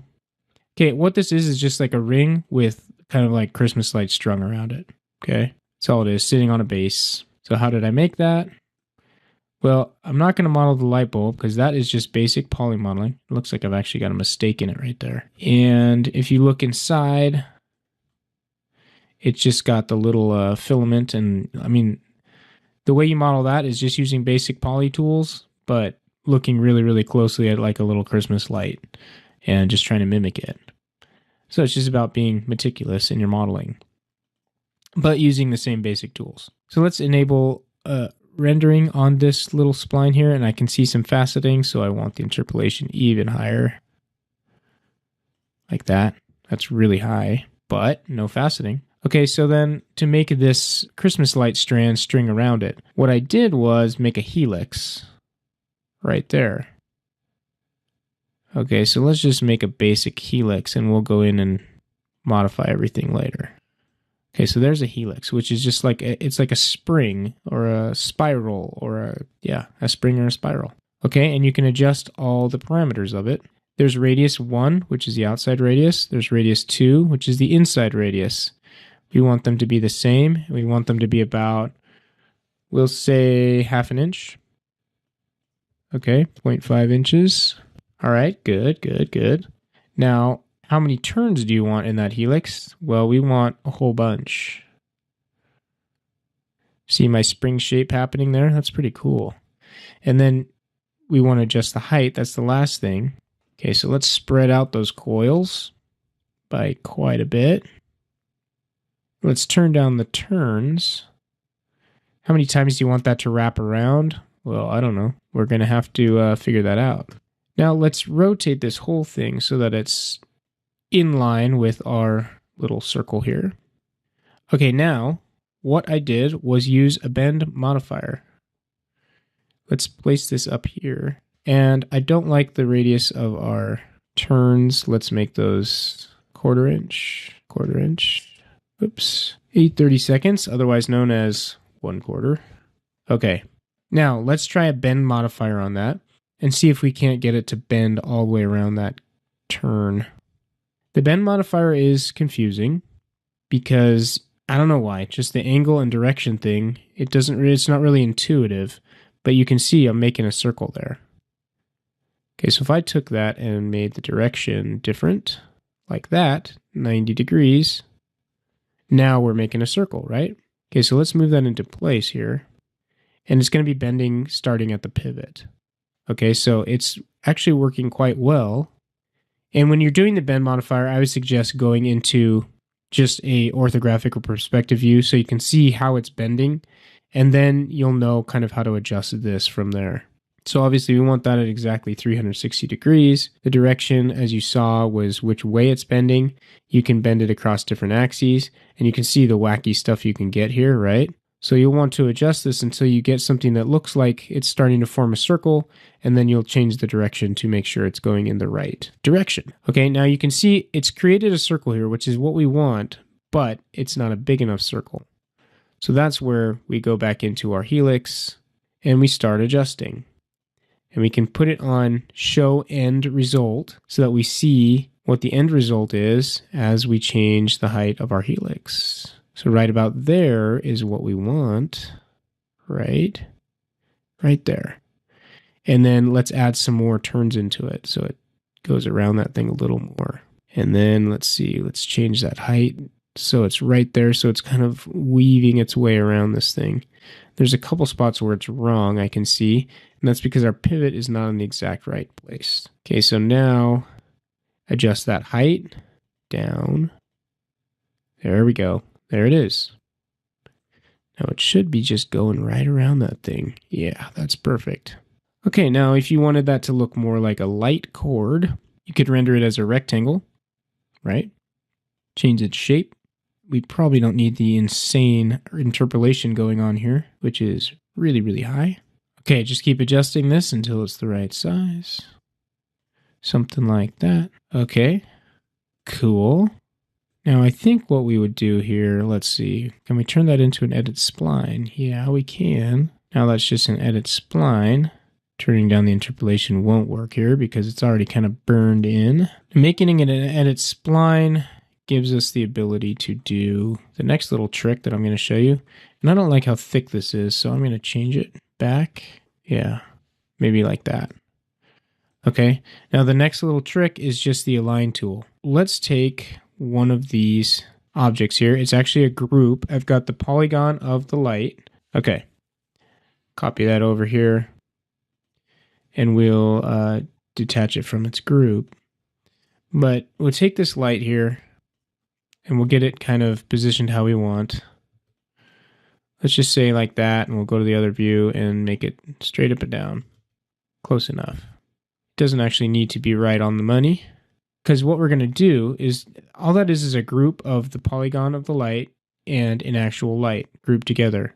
And then we're going to take the pivot of that object and make sure it's right there where we want it to connect to the wire, okay? That's where we want to put that pivot for now.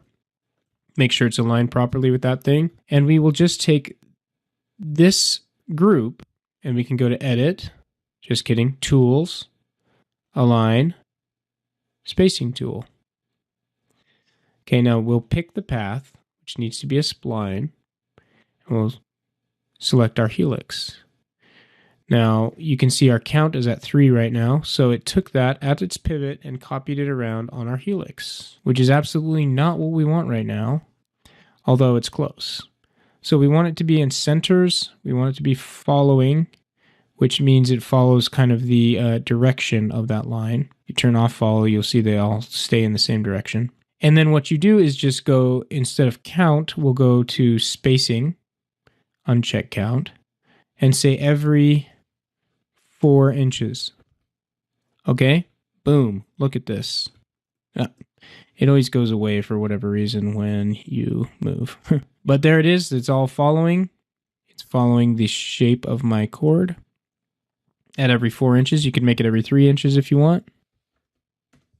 Like that. Cool. And just hit apply. So it's no longer paying attention to count. It looks like there's 25 there, but really it's just putting as many as it needs to have one every 3 inches. And apply it. Okay. Now, with the pivot being where it is, you can also go into the local pivot of it and adjust them individually now that they're here. Okay. So like this one is going through the metal hoop, and we don't want that, so we can adjust it. You can check them all, make sure none of them are. If you just want some to look more interesting in their placement, then you can adjust it like that. Make sure there's not a lot of overlap. We got some problems right there. This one just happened to be right where it would run into the metal hoop. So we just cheat that over maybe. Like that. Oh, just kidding. It was in the right place. Yeah, that's right. Okay, so anyway, that's the spacing tool. That's the helix tool. That's the bend modifier. Just some more tools for your toolbox. Okay, the rest of this was just made with basic poly modeling. But this is not necessarily something that I would put in this room if I was actually decorating it, but it was an interesting kind of model to make. And these little lights add a little interest to the scene as well. So that's kind of a cool thing. And you know, these are the kind of tools that you'll use when you're making little knickknacks and things to fill up your room with. But again, if you can buy it, go ahead and do that too. Okay, hopefully those tools are helpful for you moving forward.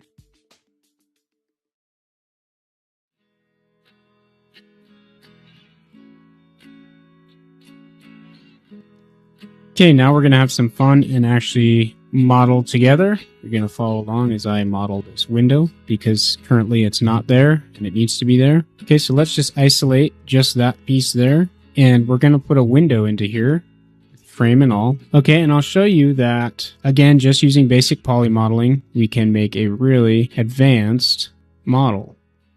And the important thing here is that we just pay attention to detail. Because we're going to try and model this scene as if we can set up a camera anywhere in the scene, and no matter what we're looking at, it's going to be high quality and photorealistic.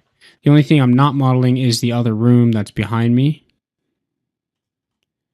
Other than that, we want everything to kind of be high quality. So if we want a shot that's looking at this window, which I sort of do, we need to make this window look really good. And it'll make the light coming through the window look a lot more realistic than just having a big blank spot here, obviously. So again, we can just do a sweep. Let's do that. Let's just use one of these standard bars in here. And this will just give us the basic frame. Again, with the sweep, we don't want to smooth the path. And it's a little bit thick for us. So let's do... Okay, now an important thing here is going to be... Let's make it a little less wide too. Oh yeah, much less wide. Actually, there, and then we'll just slide it to the outside. Okay, there. So there's a basic frame. An important thing here is going to be to look at reference images. So I'm going to go ahead and find those, bring them up on the internet, and then we're just going to carefully try to model a fancy looking multi-pane window here based on those images. Okay, I've found some images, no great ones, but this is basically the kind of look I want to get right here. I think I'll do a double window with a column in the middle and make them double hung. That's okay. So they'll have tracks on the side. One will be offset from the other, and they'll have these actual, and they'll look kind of like this with the actual window panes going on here. Actual separated glass in the window. And yeah, so that's a close-up. Obviously, it's not going to look that antique because we're doing more of a fancy scene. These are more modern windows, although that's the kind of look I want. But we want the fancy kind, the actual divided light windows. Okay, and we could search a lot, but this is a pretty good reference. Really, we just have to understand the construction of the window and then just build these things, and we should have a pretty nice detailed window. So back in here, let's divide this into... Let's just take this and isolate it. Let's divide this into two areas by putting a rectangle. We'll convert that to edit poly. And we'll split it right down the middle by doing a connect. Now we've got our two different areas of the window. Now from the inside, let's set this to 2.5D. Okay. From the inside, let's see, what will we do here? Let's just start creating some geometry.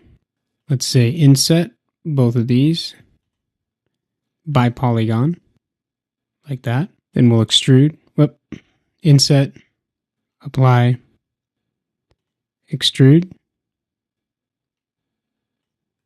Let's extrude that back about that far. We can detach those two rectangles. So we're just going to build a frame here. Okay, so there's a basic frame. Let's put some tracks in there for those windows so they can kind of sit in there. I think what that construction would look like is something like you'd have a track for one window and then maybe a small something like that, and then the other window.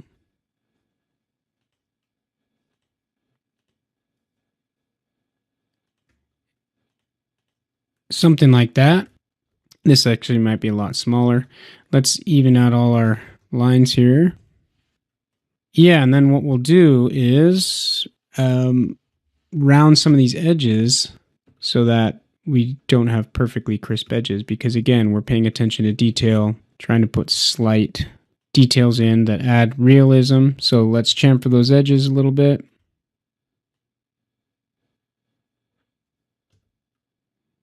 Just ever so slightly. Okay, that can give us our profile for a sweep. Move that up into place here in our frame. We'll actually take I think that sweep would go all the way around a window like this. Let's again use our trusty sweep command. Use a custom shape. Pick our little shape here to make our window track area. Make sure the smoothing is right. It is. Let's move that into place.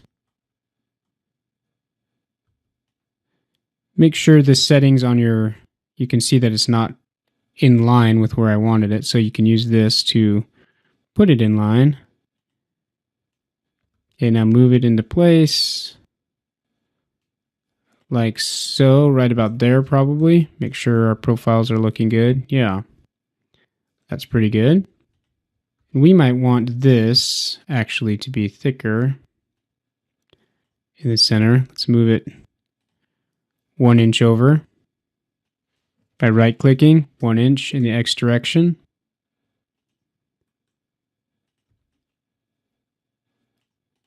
Move this -1 inch in the X direction. There we go. -1 inch in the X direction, and then take this and we'll adjust our sweep to fit in there properly. And we'll just do this on one window, obviously, so that then we can instance it to the other window. Okay, so there's our track for our window. Now let's build one window. Again, we can get the right size by creating a poly here, splitting it in half. Connect. Now if we take just this one part here and build a window out of it, let's delete that part. We know it's going to be exactly half the width that it needs to fill up. Okay, now with just this one window, this should be pretty easy. What we can do is, let's see, what's the best way to do this? We can either shell it now and give it some depth, or we can create the face of it and do that later. Let's see. I think it's easiest to create it like this. And again, we can just do add some edges into here. I'm using Swift Loop again.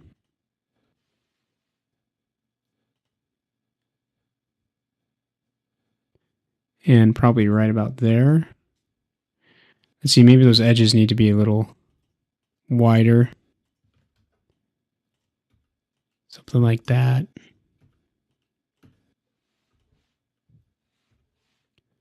Okay, so there's the basic shape of the window, and then we'll cut it into various different window panes by using the connect tool. So get us an even split. We'll want 2 connections along there and 1 connection along this side. Okay, very nice. Now, let's see. I think what we'll do here is take this polygon, or these polygons, and inset them a little bit. Do it by individual polygon, like that. Make it a little less, like that. Let's drag that this way a little bit. Does that work? Yeah. That's looking good. And then you can extrude it in. And then what you can do is, let's do one more extrusion like that. And then just delete those edges. Now, one thing I want to do is take these ones here, this line, and this line, loop it. Oh, it's not going to let me loop it, but it's just these ones here. Guess that's not a loop at this point. Okay, let's just manually select those ones, and those ones, holding down Control to select multiples. And then I'm going to chamfer those to kind of flatten out that edge so we don't have a sharp edge in the front. That should look like that. Okay, that's a pretty nice window there. Now, obviously, we need some thickness to the window. So let's take the border, the open border, hold down Shift as we drag to create new geometry. If you didn't catch that, we're selecting a border, which is open edges, making sure we're dragging in the Y direction only, and holding down Shift. It's giving that window thickness. Now, the only other thing I'm going to do is take, again, the border. I'm going to select these borders in here.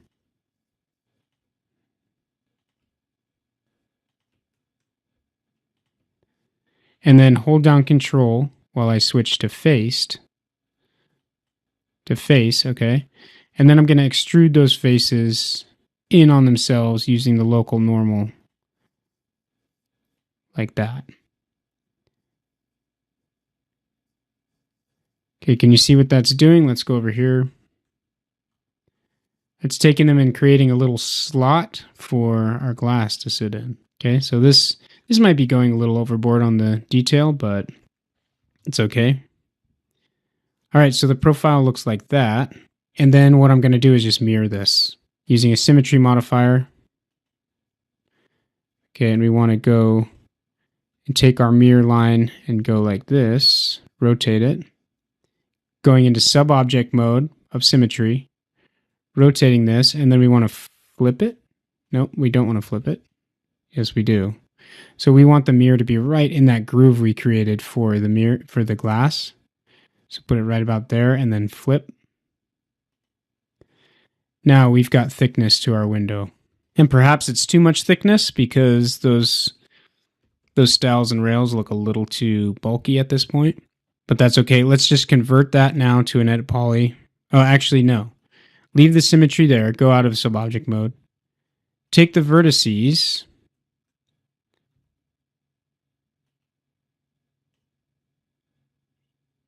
Let's see, we don't want these ones.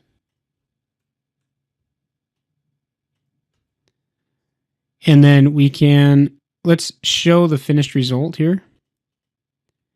And as we have that showing, we can drag in to make our stiles and rails the right size. Or what do you call those on the Windows? Muntins? Anyway, whatever those things are called. And there you have it. Okay, so finished window looks like that. Let's see if it'll fit into our track here. Probably not. Still a little too thick, right?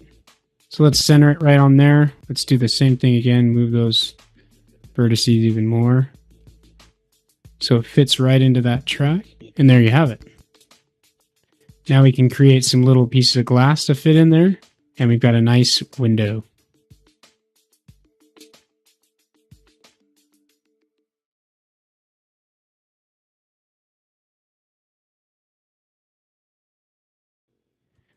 Okay, I'm putting a little more detail in this window. I selected all the edges around the outside of this window frame here and also on these corners there. And I'm just going to do a simple chamfer on that, like that. Soften that edge a little bit. And there we go. Let's add our glass into here by just making a rectangle. And I think I'm going to subdivide it a few times. So the glass is going to go right into this slot right there, like that. Let's place that.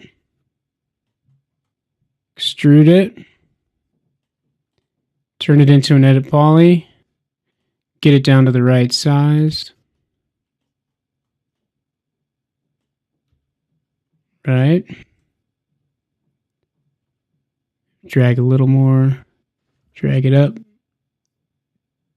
to there. That's right in that little track there. And then we don't want it to be perfect glass, right? So we can divide it up this way by doing some connect. Maybe like that and maybe like this. A few more this way. Now we can just add another noise modifier. Add a little variation to that glass. And this time we want it in the Y-axis, right? No. X, no. Z, yes. So we need to scale it down, obviously, and then turn this way down. Add some really slight waviness. Let's make it just the slightest, 3/32. Just some slight waviness to that glass. Make this even smaller, like that.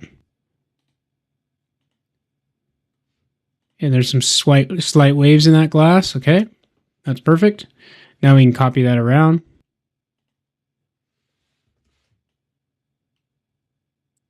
And just place that glass in its little slot. Maybe mirror this one so it doesn't match the other side exactly. Mirror it in the Y-axis. take this one and let's mirror it in the x-axis. Okay. And then let's just copy those up. There's our window. Pretty nice. And now what we can actually do is just collapse all this to an edit poly and then just go in and attach this glass. And just keep it cleaner and organized. Okay, so there's one window, and the second window is coming right up here. And actually, yeah, that works. Actually, these would kind of overlap a little bit. But this is okay. We need to set this in this other track, which is where? Right here. We got to get rid of this thing that we used for our original sweep. Okay, so that window sits right in there. These should be slightly separated, and they are. Okay, so there's a one window, and we can copy again right to the other side. Let's isolate again. There's two windows. Yeah, let's cheat a little bit.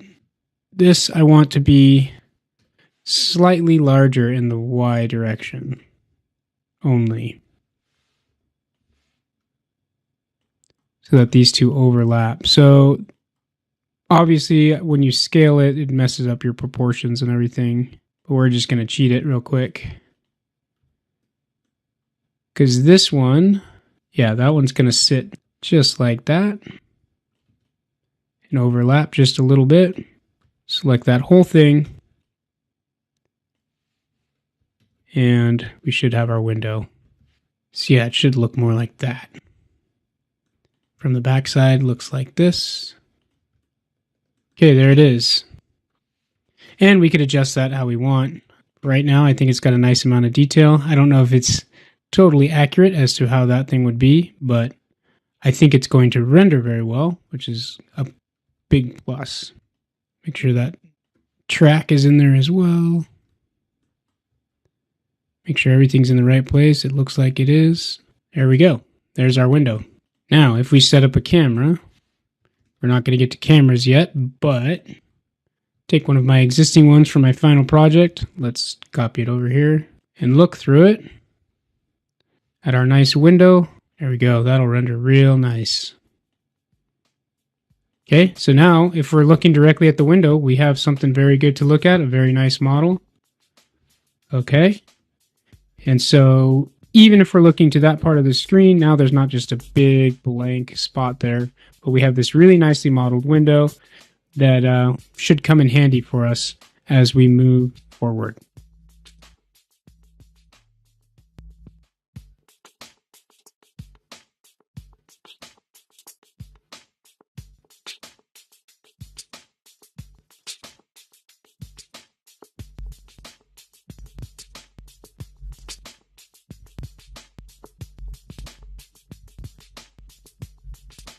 Okay, so this is not a basic modeling course, but I do want to go through some of the modeling that is unique to this project and perhaps some of the more advanced stuff that isn't familiar to everyone. So let's take a look at my finished scene here and what we've got going on inside. And that. Okay, so there's the whole scene right there. And you can see the walls are just created with basic polygons. And I extruded big openings in it for the windows. And I actually closed that window off because I wanted it darker in this other room so that it really has kind of a shadowy feel in the front, and then it opens up into this very bright room. So you can see right now the windows are not modeled. This credenza back here, or buffet, whatever you want to call it, is not completely modeled. It's just kind of a box. So in the finished image I'm using as the promo image, or as the finished result here, this is exactly the model I rendered from, so it's not completely finished, as you can see. So we'll finish some of those things.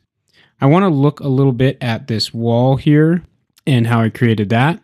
Again, the outside is just basic polygons, and I kind of created this one and bridged between them to create a closed off opening, and that's to keep the light out, which is of course important, and that's just the basic shell. And then for these panels, let's look through the view. We can see these panels here. Let's isolate them and take a look at what I did. These are actually very easy to model. Okay, so what I did was I took a box, or a rectangle, I should say. Standard primitive shapes. Okay, go to rectangle, convert it to an edit spline by right-clicking. And then I just created a basic profile like this. We'll say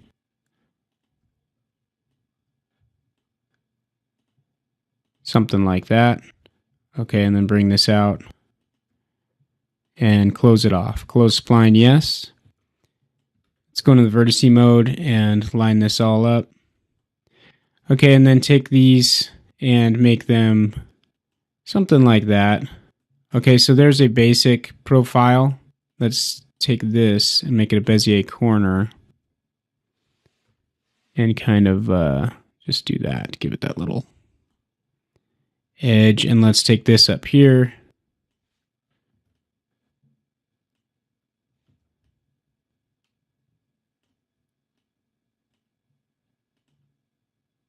Okay, something like that. All right, so a very basic profile. And then we just took this and we swept it. I have the sweep modifier here, as you've maybe seen in some of my other courses. And if all this is too advanced for you, then you can go back to my other courses, which are more beginner. I expect some sort of knowledge from you from either previous courses or just from your own knowledge of how to model and all the things that I'm doing. So I'm moving through this pretty quickly. Take the edit spline, and you can use sweep right there and use a custom shape. Pick this one we just made, like so. Make sure everything's working right. You can see that there's some weird creasing going on right there, and that's because of smoothing. So we'll want to actually not smooth the path, so we get a nice crisp corner there, but we will smooth the section, which is this shape here. We want it smoothed along those lines. Okay, so there it is. Okay, once you have your spline and your sweep made, sweep is just a modifier, obviously, but let's convert that to edit poly. Now we can take the borders, and it should be, actually, we made it a closed object, so there is no borders. But if we delete these back faces, then we will have a border right here. Borders have to be open, and we will cap it like that. Of course, you could have just made another rectangle and attached it to that poly. I do want it to be all one edit poly because then I can stretch it all together. So now what we need to do is turn on our axis constraints, move only in the X. Of course, the other way to do that is to turn on your gizmos, select X, make sure it's highlighted, or select Y, make sure it's highlighted, right? So I'm doing that via hotkeys. Okay, now that you have that one panel made, you just need to move into place. Well, actually, let's do it right over here. Delete this now. And we select the entire element and copy it over. Clone to element is what we want. Don't want it as a separate object. Okay, and then we can clone it one more time. And the nice thing about this now is that we can stretch the whole thing together like this. We can make that center panel bigger, right? And then we can even take all three of these elements and copy them down like so. Get them in place with our snaps on. I'm using hotkey S to turn on and off my snaps, as you can see. I really want this at 2.5D snap. Okay, I had a little glitch in my computer and it shut down what I was working on, but that's okay because we were already to this point basically where I'd copied it around with my different edit poly elements. And then you can just take the same thing, take the same kind of panels, rotate them around 90 degrees to make the next wall, and just follow along that outer shell that's created with edit polys to keep the light out, as I said, and just cover it in these panels. So for this part right here, that might be the only complicated part, but obviously what you can do is just continue, take these elements, rotate here, 90 degrees, you can see in the bottom, 90 degrees right there, and then go from the top view and just place it like so. Okay, so you can just build up all your walls just like that. These will create really nice panels for you. So that's pretty basic. That's how we did the panels. Let's move on to something else. I think we're going to talk about how I created the floor in this scene.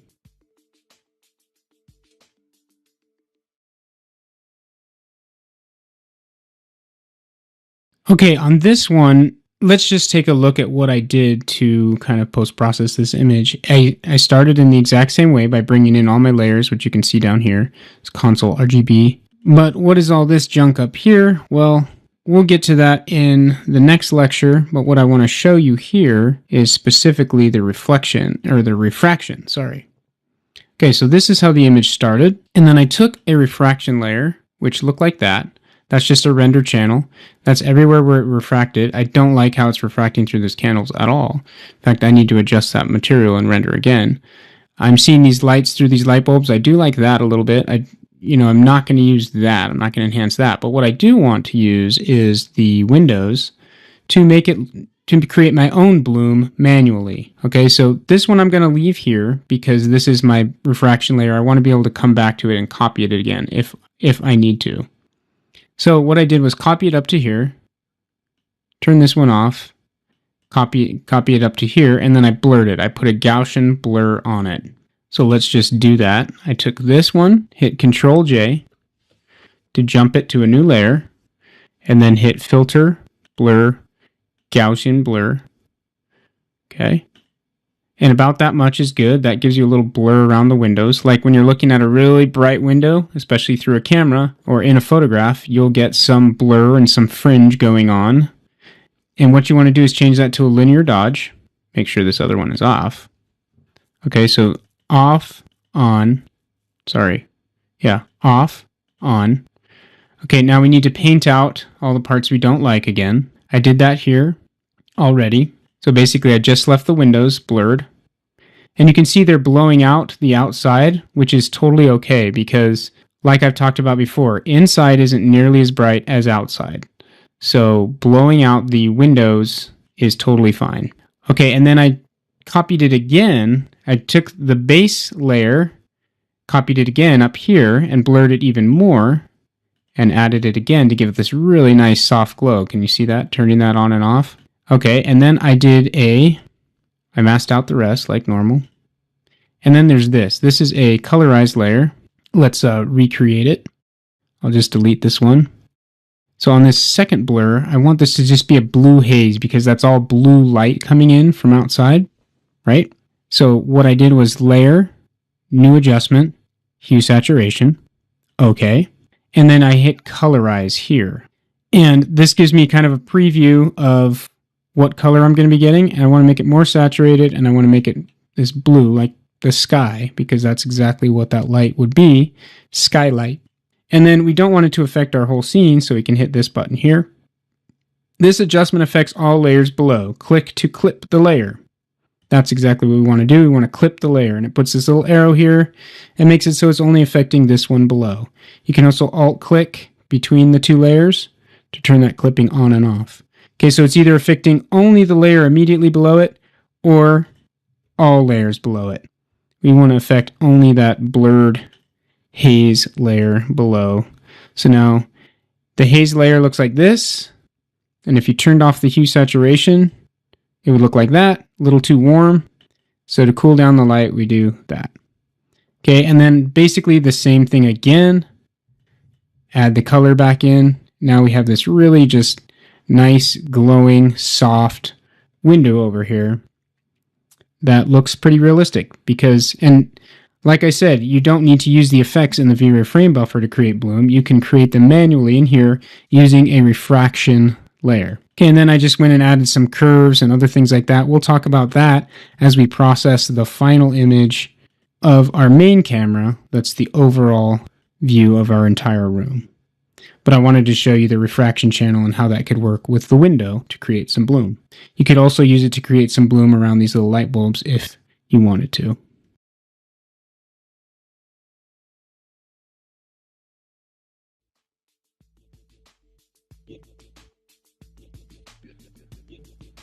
Now, finally, let's come back to this one and just finish it out. I don't think we need to use any of these. I wanted to show you how to use them if you wanted to, but those aren't really what's going to enhance this particular scene. So let's just go in and do some adjustment layers and just get this thing looking all at the right levels, and then we'll be good to go. So I'll show you all my tips and tricks for doing those kind of things. Start with a new adjustment layer, exposure. Now we saw how in the frame buffer we could do that. See, I like this exposure over here, but I'm not sure I like how blown out it is right there. Let's do a levels instead. Layer, new adjustment, levels. And this will give us a nice histogram. So all our pixels are in this range. There's no pure black pixels going on, which we could adjust, but I don't think that's what we want to do.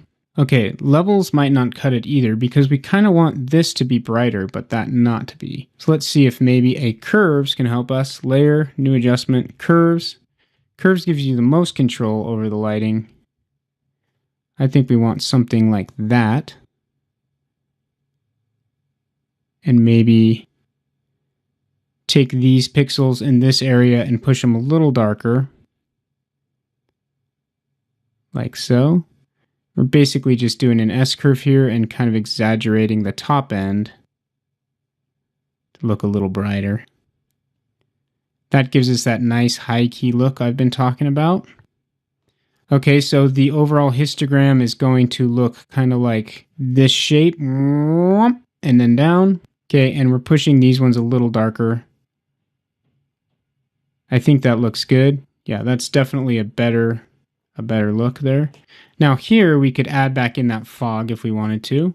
So if we just go back to our black and white, open. Okay, here's the fog layer or the atmospheric layer. If we just, actually I need to make sure they're the same pixel size. I don't think they are. Check the image size here, 2000.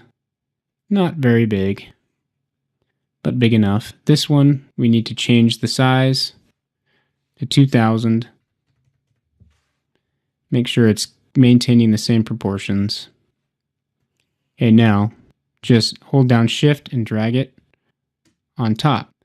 Now, this one is not a 16-bit depth image, so it's going to give you this warning. It's okay to put it on top. It just won't have as much information as the other layers. Okay, now to use it, all you have to do is say linear dodge. Okay, and there it is. I want to turn it down quite a bit. That's nice right there. So very subtle, 29%, maybe even slightly lower. And that just gives kind of a glow coming out that window over there. Really subtle, okay? But remember, subtlety is nice. Look at pictures. I mean, it's the tiny, subtle little things that are going to make this look like a photograph. Okay, if you overdo it, it kills it. Okay, that might even be slightly overdone. I could live without doing it at all, but we're going to add it in for the sake of learning how to do that. So you can see how nice and easy I added in that atmosphere and how much control we have over it. That's pretty cool. And we could do another one of those hue saturation layers on it. Okay, colorize, make it, well, let's pick our color first. Something like that, and then make it only affect the layer below. So now that light becomes a little bit bluish. Okay, which is probably pretty accurate because this light would be very blue as compared to this light in here, which would be really warm. I'm not sure that visually that looks better, but it's probably more accurate, to be honest. So let's turn it down a little bit because I'm not sure. Okay, so now it's just very, very subtle. Okay, now some other effects. So we've got our curves going on. I think the light levels in here are right. So what else do we need to do? I think we could do some selective sharpening here. We could maybe do some slight vignetting around the edges to make us focus even more into the center. Let me show you how I do sharpening. I do Control-Alt-Shift-E again to copy everything below to its new layer. You copy everything below and jump it to a new layer. Control-Alt-Shift-E. Okay, and then you can turn it to soft light. And you'll see that gives you a really nice contrasty image. Too much contrast, but it's still kind of nice. But you can use this as your sharpening layer by going to Filter, Other, High Pass. Okay, and this does really nice sharpening effects. So if you turn the high pass all the way up to 1000, it'll look like that. If you turn it down to like 10, or 3.4. It'll look like that. So you pick where you want what you like. I kind of think that somewhere around there is pretty nice, 11.1. Okay, now let's look. Let's turn on and off this layer to see what effect we're getting. That's the sharpening that we're getting, okay? So you can see that really kind of sharpens this area in here so your eye focuses on it even more. And you want to be careful with this effect because it can easily be overdone, like really easily. It obviously is already here. Like I don't like how much contrast you're getting between the back and the front of the chair here due to that sharpening, right? And I don't want to focus there. I don't want to focus on this rug down here where there's all this noisy stuff going on in that pattern. So again, we make use of masks, and we also I'm going to turn down the layer overall. I want to get this area right, looking good, and then I'll mask out the rest of the areas. So I think somewhere around 50% is good for that. And then we want to make sure that we're really only sharpening. So let's invert this mask from white to black so that it's not showing up at all anymore. And then we'll just go and paint in the areas we do want. So if we want to focus here, let's just do a nice soft airbrush right there. So you can see what that's doing. I think we want to make sure, switch this to black, I don't want to sharpen the back of these chairs. Let's paint that out of the mask. Our mask now looks like that. Okay. So that adds a little bit of sharpening there. I mean, these are really, really subtle effects. May or may not be necessary for this, but I want to show you how to do them. Okay, let's copy that again. Control-Shift-E, and then go into Filter, Lens Effects, Lens Correction. Okay, here we can add the slight chromatic aberration and some vignetting very easily. Okay, so the vignetting, if we go, you'll come into auto correction. You want to go into custom instead once you're in this filter. If I turn the vignetting up and down here, you'll see that it affects my image. Okay, so you can do that. You don't want to go overboard on this. If you're a photographer, you usually try to avoid vignetting. We're using as an artistic element here to help our eye focus in the right place. So don't go overboard. I mean, this is bad. And you can change the midpoint of the vignetting so that it's like really tunnel vision. Okay. I think if we did something like that, we'll be fine. So again, subtle. Then chromatic aberration. You might not know what chromatic aberration is, but when you take pictures with the lens, you might notice that the lens sometimes put little green or red fringe on objects, especially as you get further out to the edge. You'll start getting a slight fringe, a blurred, colorful fringe on things. And it's more evident in some pictures than others, but nonetheless, it is a phenomenon that happens with photography. So sometimes as ArcViz artists, we try to put it back into our images because CG doesn't create aberration. So I want you to watch right here by this curtain as I adjust this up and down. See that kind of cyan fringe coming on that curtain right there, and on the back of that chair there's now a cyan fringe. If I go this way, it goes to red. Okay, so as it gets to the edges, you're now getting these blurred edges. Right here you can see it. It's almost like looking at a 3D image without glasses over here in this molding. So that's what the chromatic aberration is. This is something, I mean, you can adjust these sliders however you want, but be subtle about this for sure. Let's just put the slider right about there, -24 on that one slider. Now let's zoom in and look at that effect. You can see something's happening. That's the vignetting basically that you're seeing. The chromatic aberration is really, really slight. There it is on that chair. You can see it turns cyan. It gets a little bit blurred. And there's a red halo if you look carefully. Right there. Right there. There's a red halo that goes away and comes back. Okay, there's a red halo there. It's so slight, but that's what we want.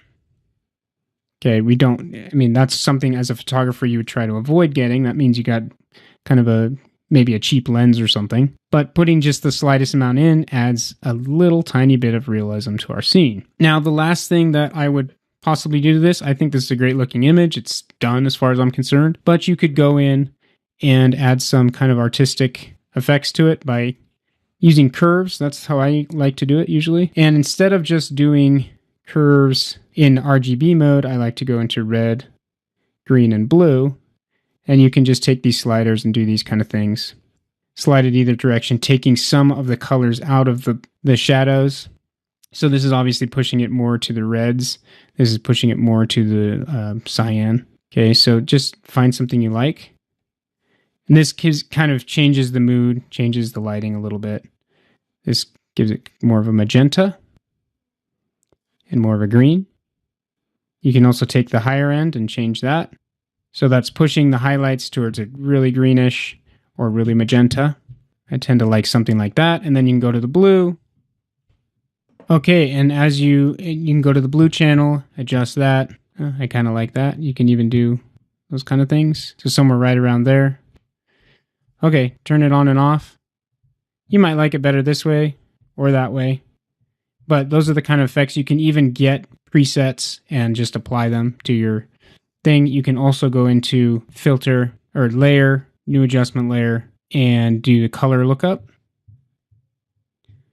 And here you can choose different looks for this is kind of like Instagramming your shot here. And what these color lookups are is it's taking a specific color in your scene and changing it to another specific color based on a file, an LUT file. Okay, so you can go through these and it kind of will match real world cameras basically. So you can go through here and see if there's something you like.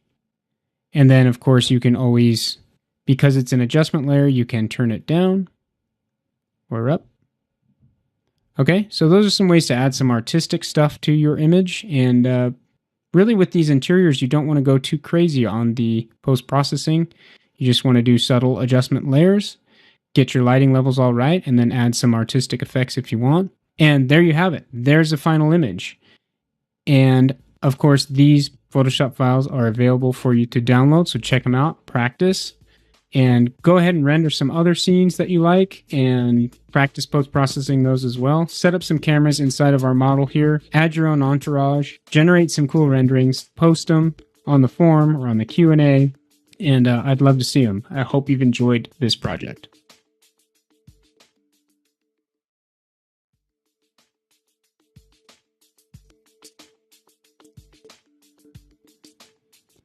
Okay, I put together everything that we learned about cameras, effects, atmosphere, everything, composition, all our models, all my purchase models, all put together, all the lighting done, and I rendered. I used the render settings that I explained to you, and now I'm ready to post-process. So this is Photoshop, close to the latest version. It's Photoshop CC. I don't know if I've updated it recently, but it's going to be the same as whatever you've got.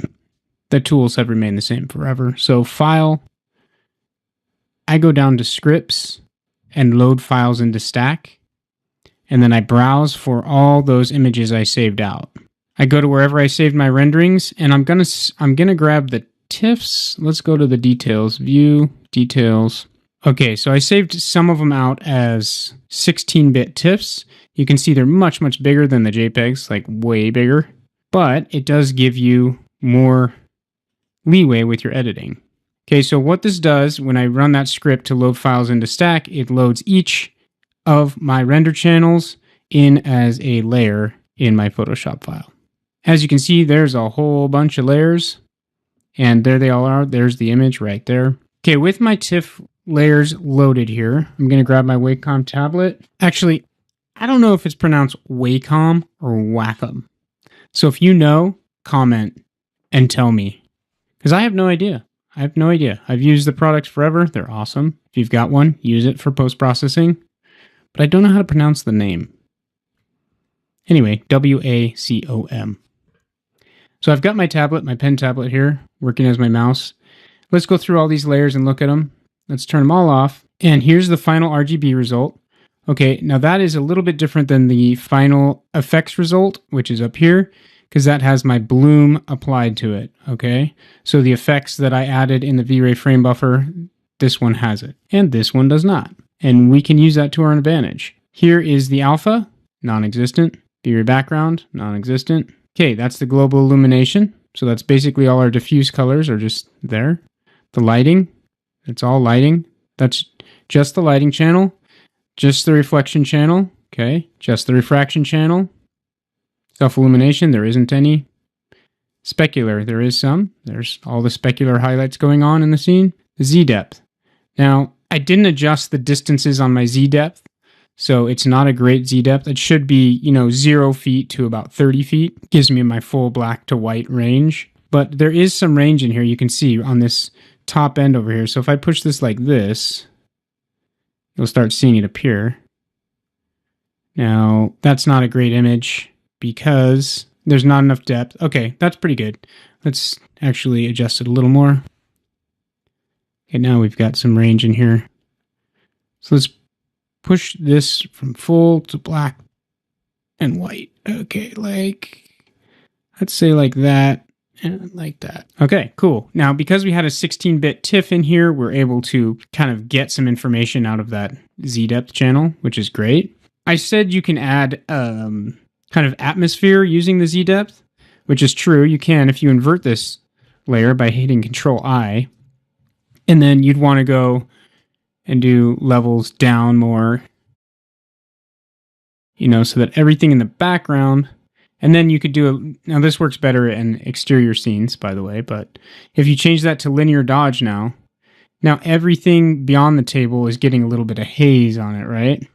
So if you were looking at a landscape or something and there was a lot of atmospheric perspective going on, haze as you look over a long distance, then the Z-depth channel can really come in handy. Okay, here I don't think I'd actually use that, but it's kind of cool.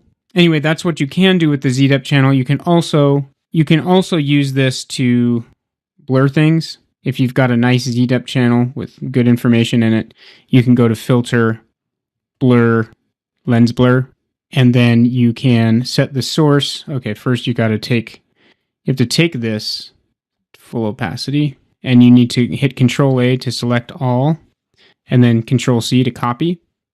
Then if you go into your channels and create a new channel, and select that channel and paste the Z-depth into there. Okay, so now you have this new channel that is your Z-depth, basically. Now, you can blur this one. Filter, Blur, Lens Blur. And you can set the source as a depth map here, and we have one. It's called Alpha 1. We just made that channel. Okay, and then you can blur and get depth of field based on that depth channel. It's not perfect. You can actually click in here too to focus in a specific area. So it just focused on that depth right there. Now you can adjust how blurred the rest of it is.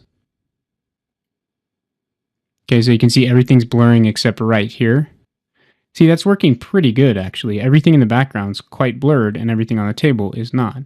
But it's not as accurate as doing it in camera with V-Ray.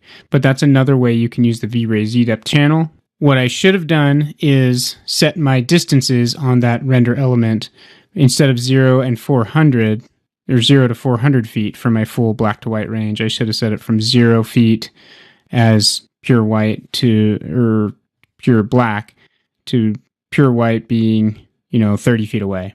So I would have got a really nice gradient going on through this room. But that is how you use the Z-depth nonetheless. Where were we now? So specular Z-depth atmosphere. We didn't render the atmosphere on my final rendering because I already saved that out earlier. And then the multi-matte channel that I talked about with you, here it is. It's a solid red mask, essentially. Let me show you how to use that. With that at full opacity and visible, you can now go into your channels and you'll see there's a red, a green, and a blue channel in here. And only the red has any pixel information in it because this is solid red. There is no blue and there is no green in it. So if you control click on the red channel, it selects all the pixels in that red channel. And of course, that is exactly the mask we need for our console furniture back there. So now we have a perfect mask there, and we could take a layer, new adjustment layer, levels, and change it to be brighter. More contrast. Obviously, I wouldn't actually do this, but that shows you how that mask works. Pretty slick, right? And you can have masks for everything in your scene if you want. So you can have full control over all color and everything. If you go too crazy with that, you're going to get things looking weird. Like right now, the console looks totally out of place because the lighting there is totally different than the rest of the scene. So you don't want to exaggerate that kind of stuff too much. But we could do minor tweaks using those channels. And then the effects result here. You can see it got a little too hazy here. I don't necessarily like it, but maybe I'll keep it just over in this area. It's good to toggle on and off to see which parts you like and which parts you don't. I think it's basically just getting too hazy. I might leave these lights, maybe these ones up here. I don't like what it's doing in here where it's putting a haze over everything. So what we can do, let's drag this down on top of our non-render effects layer, and we'll put a mask on the top one. Select that mask by clicking on it, hit Control-I to invert it. And that means with a black mask over the whole layer, that means none of it is showing, right? If we alt-click in the mask, we see there's no white pixels in here, so that layer's not showing at all. I can turn it on and off and it looks the same. So to get it to show through, I paint some white onto it with a big airbrush. Let's make it a little smaller than that. You can do that here, or you can use bracket keys on your keyboard. Okay, now make sure you've got white selected and a brush, and you can paint back in this top layer so that some of those effects show through. I'm toggling on and off. Okay, I like that, and I want them here too. I like the bloom that was showing here, and maybe up here as well. I just don't want it showing down here. Okay, so if I look in that mask, it doesn't look like it makes a lot of sense, but it does when you turn this on and off. You see a little bit of bloom happening on those lights over here in the window and those lights on the wall, sconces. Okay, I'm actually deciding I don't like these ones up here. Turn those off by painting them out. Let's go in here and make it a cleaner mask. Okay, so you see what I mean by having full control over everything because I rendered out all these different channels. Now, let's say we wanted some specular to pop more. So here, let's take this channel, make sure it's above the others, and set it to linear dodge. That will add it on top of these layers over here. Okay, so it's basically doubling the specular effect now. Okay, so you usually don't want to double it because that's too much and exaggerated, but you can toggle it on and off and see which parts you like. I don't like any of this, so I'm not going to use any, but let me show you how you could. Again, you'd make a mask for it. You can invert the mask so that none of it's showing through, but then get a white brush back in there and paint. Say we wanted right here to be a little more specular, and right here. Okay, so on these glasses, we want a little more specular. Maybe over here in this window, we want a little more specular. Okay, so you just go back and paint in areas where you like it. You can then turn down the effect so it's not so pronounced. You know, so like that. That doesn't look bad. Yeah, it just enhances it a little bit. You could do the same with the reflection or the refraction if you wanted. So that's the basics of how to import all your render channels and how you can use them. And we'll move on to some other images and see what else we can do with some of these other things. And then we'll just finish it off by doing a complete post-processing of an entire image. So save your post file and move on to the next video.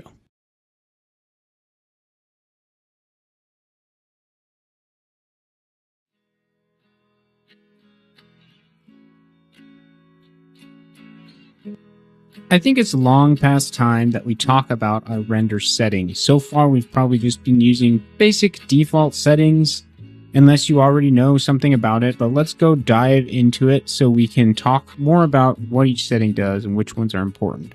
I'm going to focus on the ones that I feel are vital to controlling the quality of your image. And of course, with render settings, it's always a balance of time and quality. So I'm going to mess with the settings that specifically address those two things, and I'll show you where to adjust down and up for either faster render times or higher quality. Okay, with the newer versions of V-Ray, we have something called progressive, which is awesome. It used to be bucket rendering, just here, where you set a max subdivisions and a minimum subdivisions. That's not my preferred way to do it anymore, although you still can. My favorite way to do it now is with progressive rendering. With my image filter, I'm surprised this is on because I usually leave these off entirely and do my sharpening and or blurring in post in Photoshop. So I usually render entirely without an image filter. Now that's kind of a personal preference. A lot of people use image filters. The ones that I've used are the Blackman. If you want some really high sharpening, you can use Catmull ROM. They all do different things, and that's something you can look up on the V-Ray Health page, but I usually do it with none at all. That saves you a little bit of time in rendering, actually. So progressive, the awesome thing is, by default it's 1 and 100 for max and min, which is fine. The things that you want to control here are these two, the noise threshold and the render time minimum. Okay, so the thing to understand that is if you set this to 0, then it will give preference to this setting here, the noise threshold. And it will just go until it reaches that noise threshold. 0.005 is a good noise threshold. It gets rid of most of the noise in your scene. 0.001 is as low as I ever go. And it can render for a long time trying to get to 0.001, depending on your computer, of course. Up here, you can also just say the maximum render time. So if this isn't set to 0 and you set it to 5, that means it will render for 5 minutes working towards this noise threshold, but it probably won't get there in 5 minutes, so it's going to cut off at 5 minutes anyway. So it's basically whichever one it gets to first, it's going to go to, unless you set either one to 0. Actually, I take that back. Unless you take this one to 0, then it'll go until it reaches 0.005. So if you hover over this, it says the desired noise level in the image. If this is 0, the entire image is sampled uniformly until either the max subdivision value is reached or the render time limit is reached. Okay, so it'll keep going until it gets the whole thing up to 100 subdivisions, which is really high, or it reaches its maximum time. So if we put this at, say we have an hour to render, so we put this at 60 minutes, and we put this at 0, that would go for 60 minutes and just get as high as subdivisions as we can possibly get, getting rid of as much noise as we possibly can. Okay, so that's basically how that works. I usually render like this. I put it to 0.05, set that to 0, let it go, see how long it takes. Now, the other settings that are important, well, let's look down here real quick. On this one, I don't have environment settings because I have my dome light out there. You can override that dome light. Actually, you won't override the dome light because the dome light will even take precedence over this. But if you just had a skylight in your background up here, so this sky, this actually isn't being rendered because the dome light is taking precedence. Even if this was on, the dome light would still, I'm not sure if they would be adding together. You have to be careful with that. With the dome light in there, you want the dome light to be making sure that that's what's emitting light for your environment. Okay, so with the dome light, you don't want this one going. You don't want that use map on for the V-Ray sky, and you don't want this one, which is an override, a GI environment override. You don't want that on either. Okay, these are basically overrides. So if you just had the sky on in your background, this would actually override it if you turn it on. If you hover over it, turn on and off the GI environment override. So if you turn that on, change this to a color, that essentially puts a dome light out in your scene that's emitting that color light at an intensity of 1. So it's like the V-Ray dome light, but here without a map. You could also take your HDRI that's in your dome light and put it right there, and it would do basically the same thing as what our dome light is doing currently. I use the dome light here because it just gives you a little bit more control. You can turn it on and off right here. You can turn up and down its intensity right here. So remember, those are basically doing the same thing. And if you took your HDRI and put it in the environment slot up here, instead of a V-Ray sky and put use map on, that again would be doing the same thing, but that's probably the least amount of control right there because you can't even turn up and down the map here. In this one, you can. Okay, so those are environment settings. For color mapping, I don't pay a lot of attention to at this point, but these are what the settings are right now. Reinhardt and 2.2 for gamma. We'll talk a little bit more about that, but those are the settings. Now, the other settings that I want to make you aware of are these ones here in the GI tab. Okay, and remember, I like to switch all to expert, which will shut down your render settings and bring them back up, unless they already are expert, and then they'll just remain so. Okay, so in here, there's some settings to keep in mind. Notice my settings here. In other courses, I've shown how to do it with a radiance map and light cache as your primary and secondary engine. I've been kind of defaulting to brute force now because it's very easy to control, and it's sped up a little bit now to where it's reasonable to render with brute force. Brute force is the most accurate way to render, but it's also the most noisy. So it's kind of unbiased. It's not cutting corners and it's not trying to interpret things.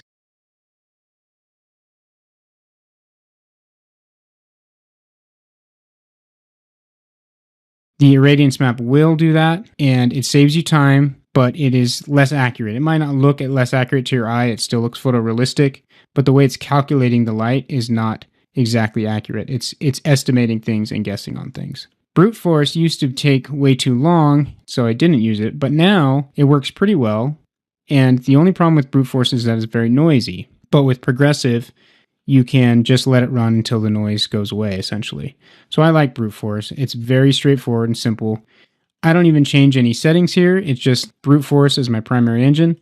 And then the light cache just goes to the basic settings that we use. The only setting that I adjust here, typically, is this one, the subdivisions.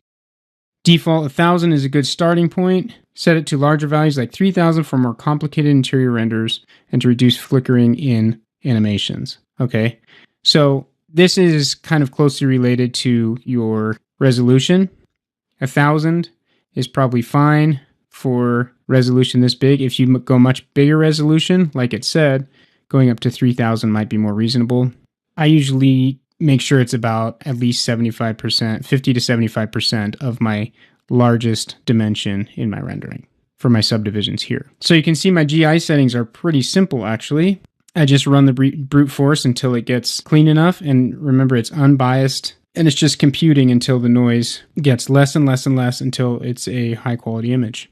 So that's really a simple and straightforward way to go. You don't need to know a lot more about it. There's a couple other things in here that you'll want to know, like ambient occlusion. Okay, in this scene, I currently have it turned off. That is not default. Default is this. And ambient occlusion, if you don't know, is just adding a little darkness and shadow into the corners, wherever there's intersections of geometry, and that kind of makes things pop, it can better display your detail, things like that.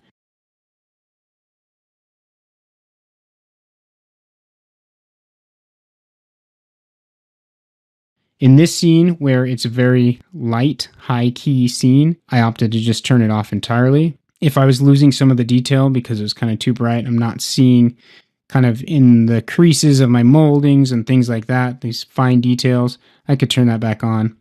And this is just a setting for the strength of it, and this is the radius of it. So you'll see if it's a radius of 10, it's like the V-Ray dirt where there's kind of a gradient going out and getting completely to 0 at 10 inches, which is pretty big, but that's something that you'll have to mess with in order to see its various different settings. This is saturation and contrast. These things I adjust occasionally. If I'm getting something that's way too saturated, you can this is just turning down the GI saturation, so you can put it to like 0.7 or something. If you had some really warm lights up here bouncing off of a white floor and then bouncing yellow light up onto a white wall and your wall is becoming way too yellowish, you could possibly turn down the saturation there. I wouldn't mess with the contrast a lot because, of course, you can always do that in post-processing. So there's not really much need to do it there. Oh, one other thing. On interior scenes like this, I like using brute force because, and I've showed you this in other courses if you've taken some from me, but the irradiance map can have a hard time pushing enough light through that window into this room to light up the whole room without getting kind of blotchy. So if you do want to do a radiance map, which should save you some time in render times, the thing you want to watch here, you can use these presets, but the thing you want to watch here is the subdivisions. So in order to pump a ton of light from that HDRI into this room without getting blotchy, you'd want to put your subdivisions up high and then your interpolation samples down low so that basically clean light is coming. If you make the samples too big, then it'll start to be blotchy. You'll see the individual samples not blending together well. So you want to make them really small so that it can fill the space properly, but then you need to turn up your subdivisions really high so that the smoothing and the blending of those samples comes together very nicely. Okay, so what I have found is that if you get these just right to fill up and light your whole room in with very clean light, then you're approaching the same kind of render times you'd be getting with brute force anyway, so you might as well just go brute force. That's basically what I've found in my day-to-day practice of doing this. Okay, now the last thing is render elements. These are the render elements that I render by default, except for V-Ray Atmosphere, that one's added in. Everything from here up. And I render these as render elements. You just go here and add render elements, and I use these V-Ray render elements here. And I have a background, global illumination, lighting, reflection, refraction, self-illumination, specular, and Z-depth. And those are generally the ones that make up your entire scene. Like if you composited these all together, you'd get a finished image. If you take the global illumination and add these other things on top of it, that's basically the elements that make up a final image. Sometimes there's a few other ones too that you need, like maybe subsurface scattering. Now, the other thing I do with these is sometimes, and we'll see in post-process, that sometimes I use these to enhance the effect. So specular, for example, if I think something needs to put off a more pronounced specular reflection, I will take this element that renders out and add it on top of my image to make the specular pop even more. The refraction channel is always important because, like you'll see in post, if I'm looking out this window and it's refracting the outside through that window, I can take that refraction and copy it on top of the image again and then blur it and use a linear dodge to make it so that that window kind of has some light bloom coming through it and things like that. I can show you that when we get to the post-process section, but these are the ones that I find are the most useful. And finally, Z-depth is another very important one. And if you don't know what Z-depth is, it is just a black and white image that goes from, well, it goes across a distance, whatever distance you tell it here. So right here, 0 feet is going to be black. No, is going to be white. And 400 feet away is going to be completely black. And in between, we'll have the entire grayscale. So it will give you the depth of your scene. Let me show you an example of one that's rendered out from our scene here. Okay, here's a Z-depth. This is not a great one because it was probably set from 0 to 400 when it rendered. So the scale of gray, or from white to black, is spread out over 400 feet. So really everything in the foreground inside the room is basically white and everything outside is basically black. But you can see a little bit of definition here, how these glasses that are closer to me are a little bit whiter than that wall.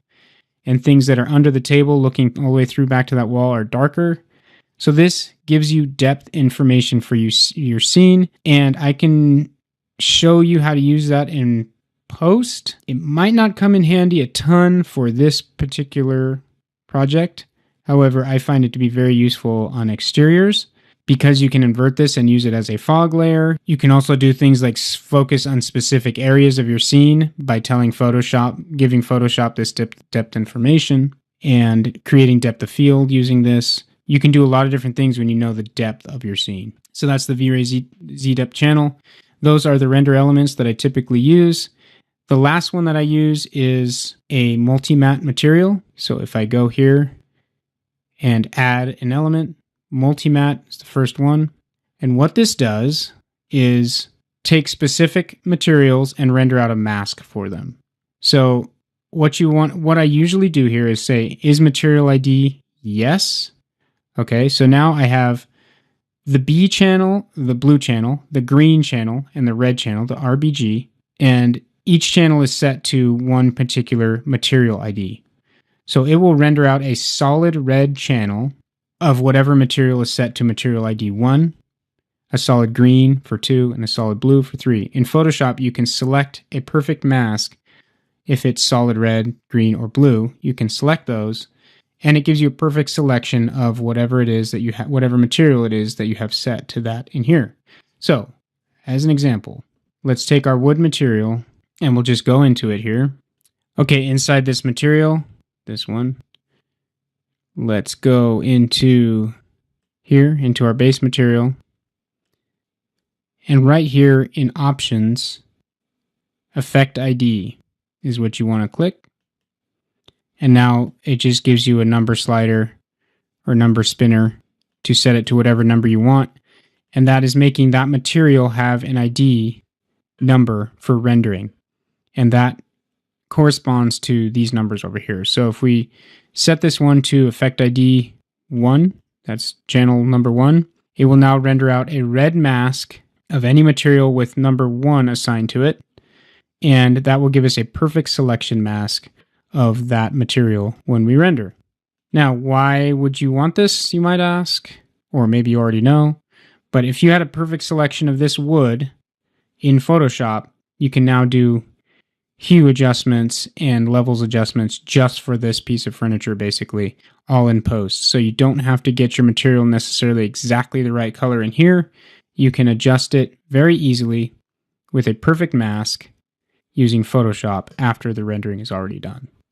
So multi-material is very handy. You can also turn this off, and it will then pay attention to object IDs rather than material IDs. And object IDs are set by clicking on something, going to the object, right-clicking on something, going to the object properties, and setting the object ID. So now that is set to object ID 1. This is not doing material IDs, which means it's doing object IDs instead. So the red channel will render this entire object as a mask of object ID number 1. So again, you'll have a perfect selection. So you can do it by materials or objects. So that's a little bit about render elements and render settings. Those are the basic ones that I adjust regularly. And like I said, the speed versus quality thing is all right here. And then, of course, your overall resolution. One final thing I should mention is that if you want to save all your render elements, I do it like this. So I always use frame buffer, the V-Ray frame buffer. And to save all these V-Ray render channels, what I do is go to here, separate render channels, yes, check that. Save RGB, save alpha, yes. And then just tell it where you want to save, name it, save it here, and that will send that. Saving it this way will save every render channel separately. So you'll have like 7 or 8 renderings being spit out all at the same time, including your overall RGB one right there. So that's great. That way you can also completely ignore this in the common tab. You can completely ignore the saving that goes on here because your V-Ray frame buffer is going to be saving each one individually. And that's what you want because you need those render channels. That's how you save it. That's a little bit about render settings. We'll get into the frame buffer as well and a bunch of other stuff. So stay tuned.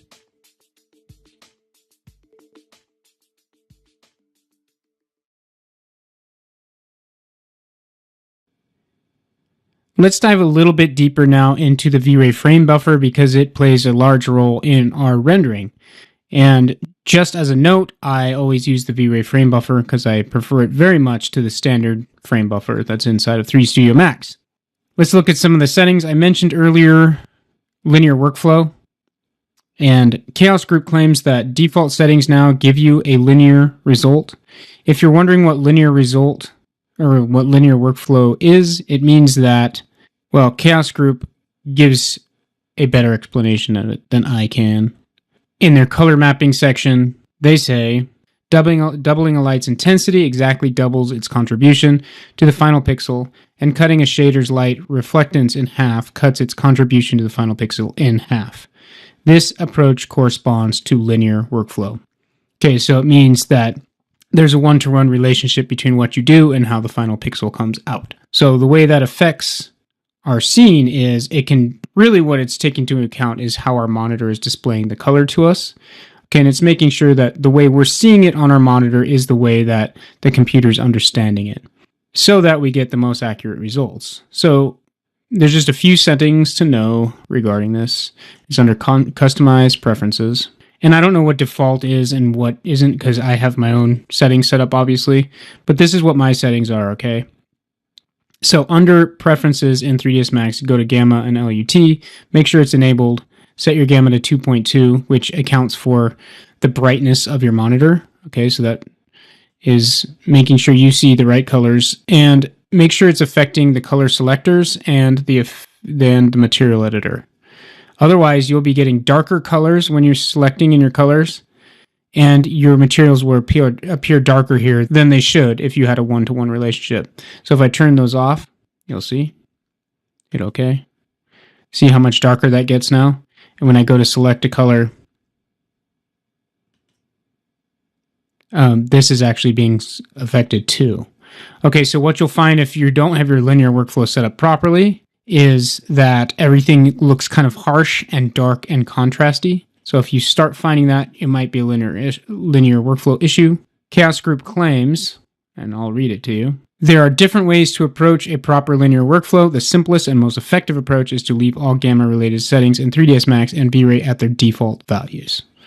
Okay, so that's interesting. That's not how it used to work. With the new V-Ray, they've changed it. So there is still different ways to achieve a linear workflow, and I might be using an older way. I'm not sure if my settings are default or not. They might be left over from earlier versions.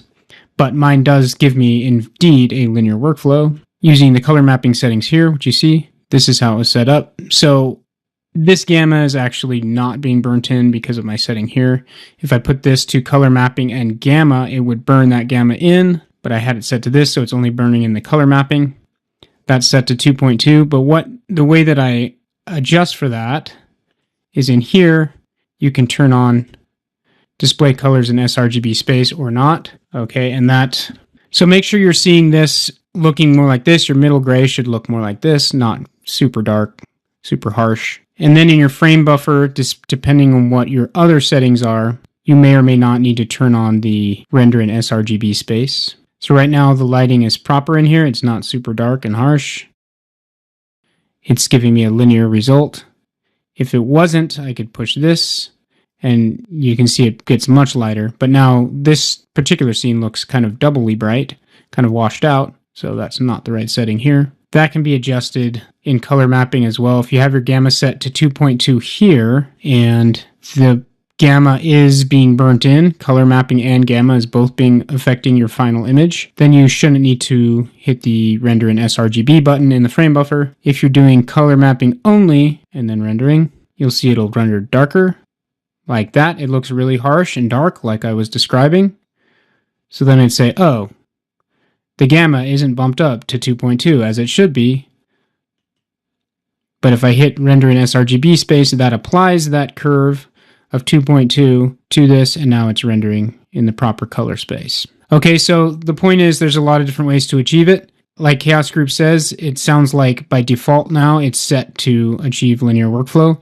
If you are getting really harsh looking renderings and really dark shadows, then you might need to adjust some of these settings. Make sure this 2.2 is being applied to your frame buffer somehow, either by this button or being burnt in with the color mapping. And you'll know because it'll look kind of like that. Okay, but let's look at some of the other settings in the frame buffer now. The V-Ray frame buffer, and the reason I use it is because it gives you a ton of leeway to do things in here. Okay, when you press this button here, it brings up options over here, and it allows you to do some post-processing within your V-Ray frame buffer. So if I turn exposure off, it will look like that. Okay, if I turn it on, I can do a drop down here, and I can turn up and down my exposure, which is quite cool. See how effective that is. And it's giving you more range than it would have in Photoshop too, which is great. So you can see I can go all the way to here and still see this image here, or I can go all the way up, and all that detail remains. It never gets blown out or anything like that. It's non-destructive. So there's that, and then there's highlight burn. These are all just adjustments, basically. It's like using Camera Raw in Photoshop if you've done that. So you can make a lot of adjustments to your image before you even spit it out. Now, I wouldn't suggest going too crazy with these adjustments because you can always do them in Photoshop, especially if you save out a high bit image. So you can still have all that range there. But you want it, like exposure is an obvious one. Like you want to get your exposure right before you put it into Photoshop because sometimes you don't have the leeway to adjust it as much as you do in here. Like I mentioned before, the white balance, I don't mess with it too much in the camera because you can do it right here. You can also do it in Photoshop. But again, this is giving you all that pixel information, so it gives you a much wider range and it's just a lot easier than it would be in Photoshop. Something right about there. Okay, so hue saturation, color balance, I like to use this sometimes if you want to get a more moody image. Okay, and if you're wondering what a lot of these buttons are down here, they're actually just turning on and off these settings up here. So like levels, you can see when you check that on, it checks this button down here, like that. Okay, so really most of your settings for the V-Ray frame buffer are right here. And these are adjustments you'll be familiar with if you used any Photoshop before. And of course, we're going to get into post-processing still too, so we can look more at this. Another thing I do want to bring up though that doesn't apply to this up here is the lens effect settings. So these can be important. They're actually being applied already to my scene. You can see the light bloom going on in the windows right here. That is being produced by this lens effect settings. It used to be that you had to make them as a special render element, but now using the V-Ray frame buffer, you can just kind of turn them on and off, which is fantastic. And as long as it does one more pass after you turn it on, they will show up. So with progressive render, it's easy to just turn this on after the fact. If I turn off the bloom effect, you'll see that it can turn off and back on. So whichever one you have on when you save it will save that in your RGB. Actually, it saves a different render channel called the effects result. So when you save out all your render channels, there'll be one called an effects result that will have the bloom built into it like that. And the glare effect is the other thing. So where you have light sources, you can actually put off glare. You can put a little lens flare coming off of that. You can load an actual image like a six-pointed star or something that looks like a little lens flare. You could load that in so that where you have these highlights, it would show in that fashion. I'm not going to go through all the settings here, but just know that they're here and you can control them. The main settings are the weight and size of the bloom. If you take the bloom way up like this, obviously it's going to bloom kind of everywhere and give it kind of that ethereal look. If you go to size, then it will get much bigger like this. Now it's filling your whole scene shape. Okay. So this is something, the best way to figure out what you want to do here is to just adjust these settings and use your eyes to try and find a setting that works well for you. I would just suggest that you don't go too overboard. Like something subtle like that is not bad, although right here I think it's kind of ridiculous. So I'd say smaller and a little less weight would be fine. And I will show you also that you can create these blooms in Photoshop fairly easily and maybe have more control over them, although they'll be less accurate, I'd say. But like in this one, I like the bloom over here. I don't like it so much on these hotspots over here. So what you could do is take the effects result channel and the RGB channel, put one on top of the other, and then mask out the parts of the effects result that you don't want. So I could mask out everything in here and just leave this part over here in Photoshop so that I could have it exactly how I want, have more control over it. We'll look into all that stuff when we go into post-processing. But the long and short of it here is that you can turn these on and off, turn on glare and bloom, and let's just mess with the glare real quick. Don't know that there's anywhere that we'll see it here, and I don't have a custom image in there, but needless to say that is available.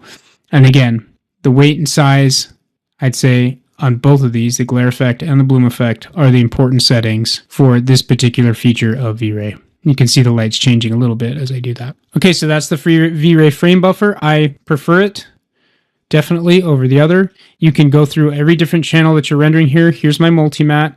This is the red channel that I was talking about. So in Photoshop, we can just select the red channel only, and it'll give us a perfect mask of our wood material here. Okay, so that's quite nice. Only other thing I would say here that makes this very nice is the drop down here to save all. Right there, save all image channels to separate files. That gives you different files. That's the way I prefer to work. And then you load them all in as Photoshop layers. And then from there, you can do your post-processing and have total control over everything. So that's the V-Ray frame buffer. And we've gone over render settings. You're ready to start creating some awesome renderings.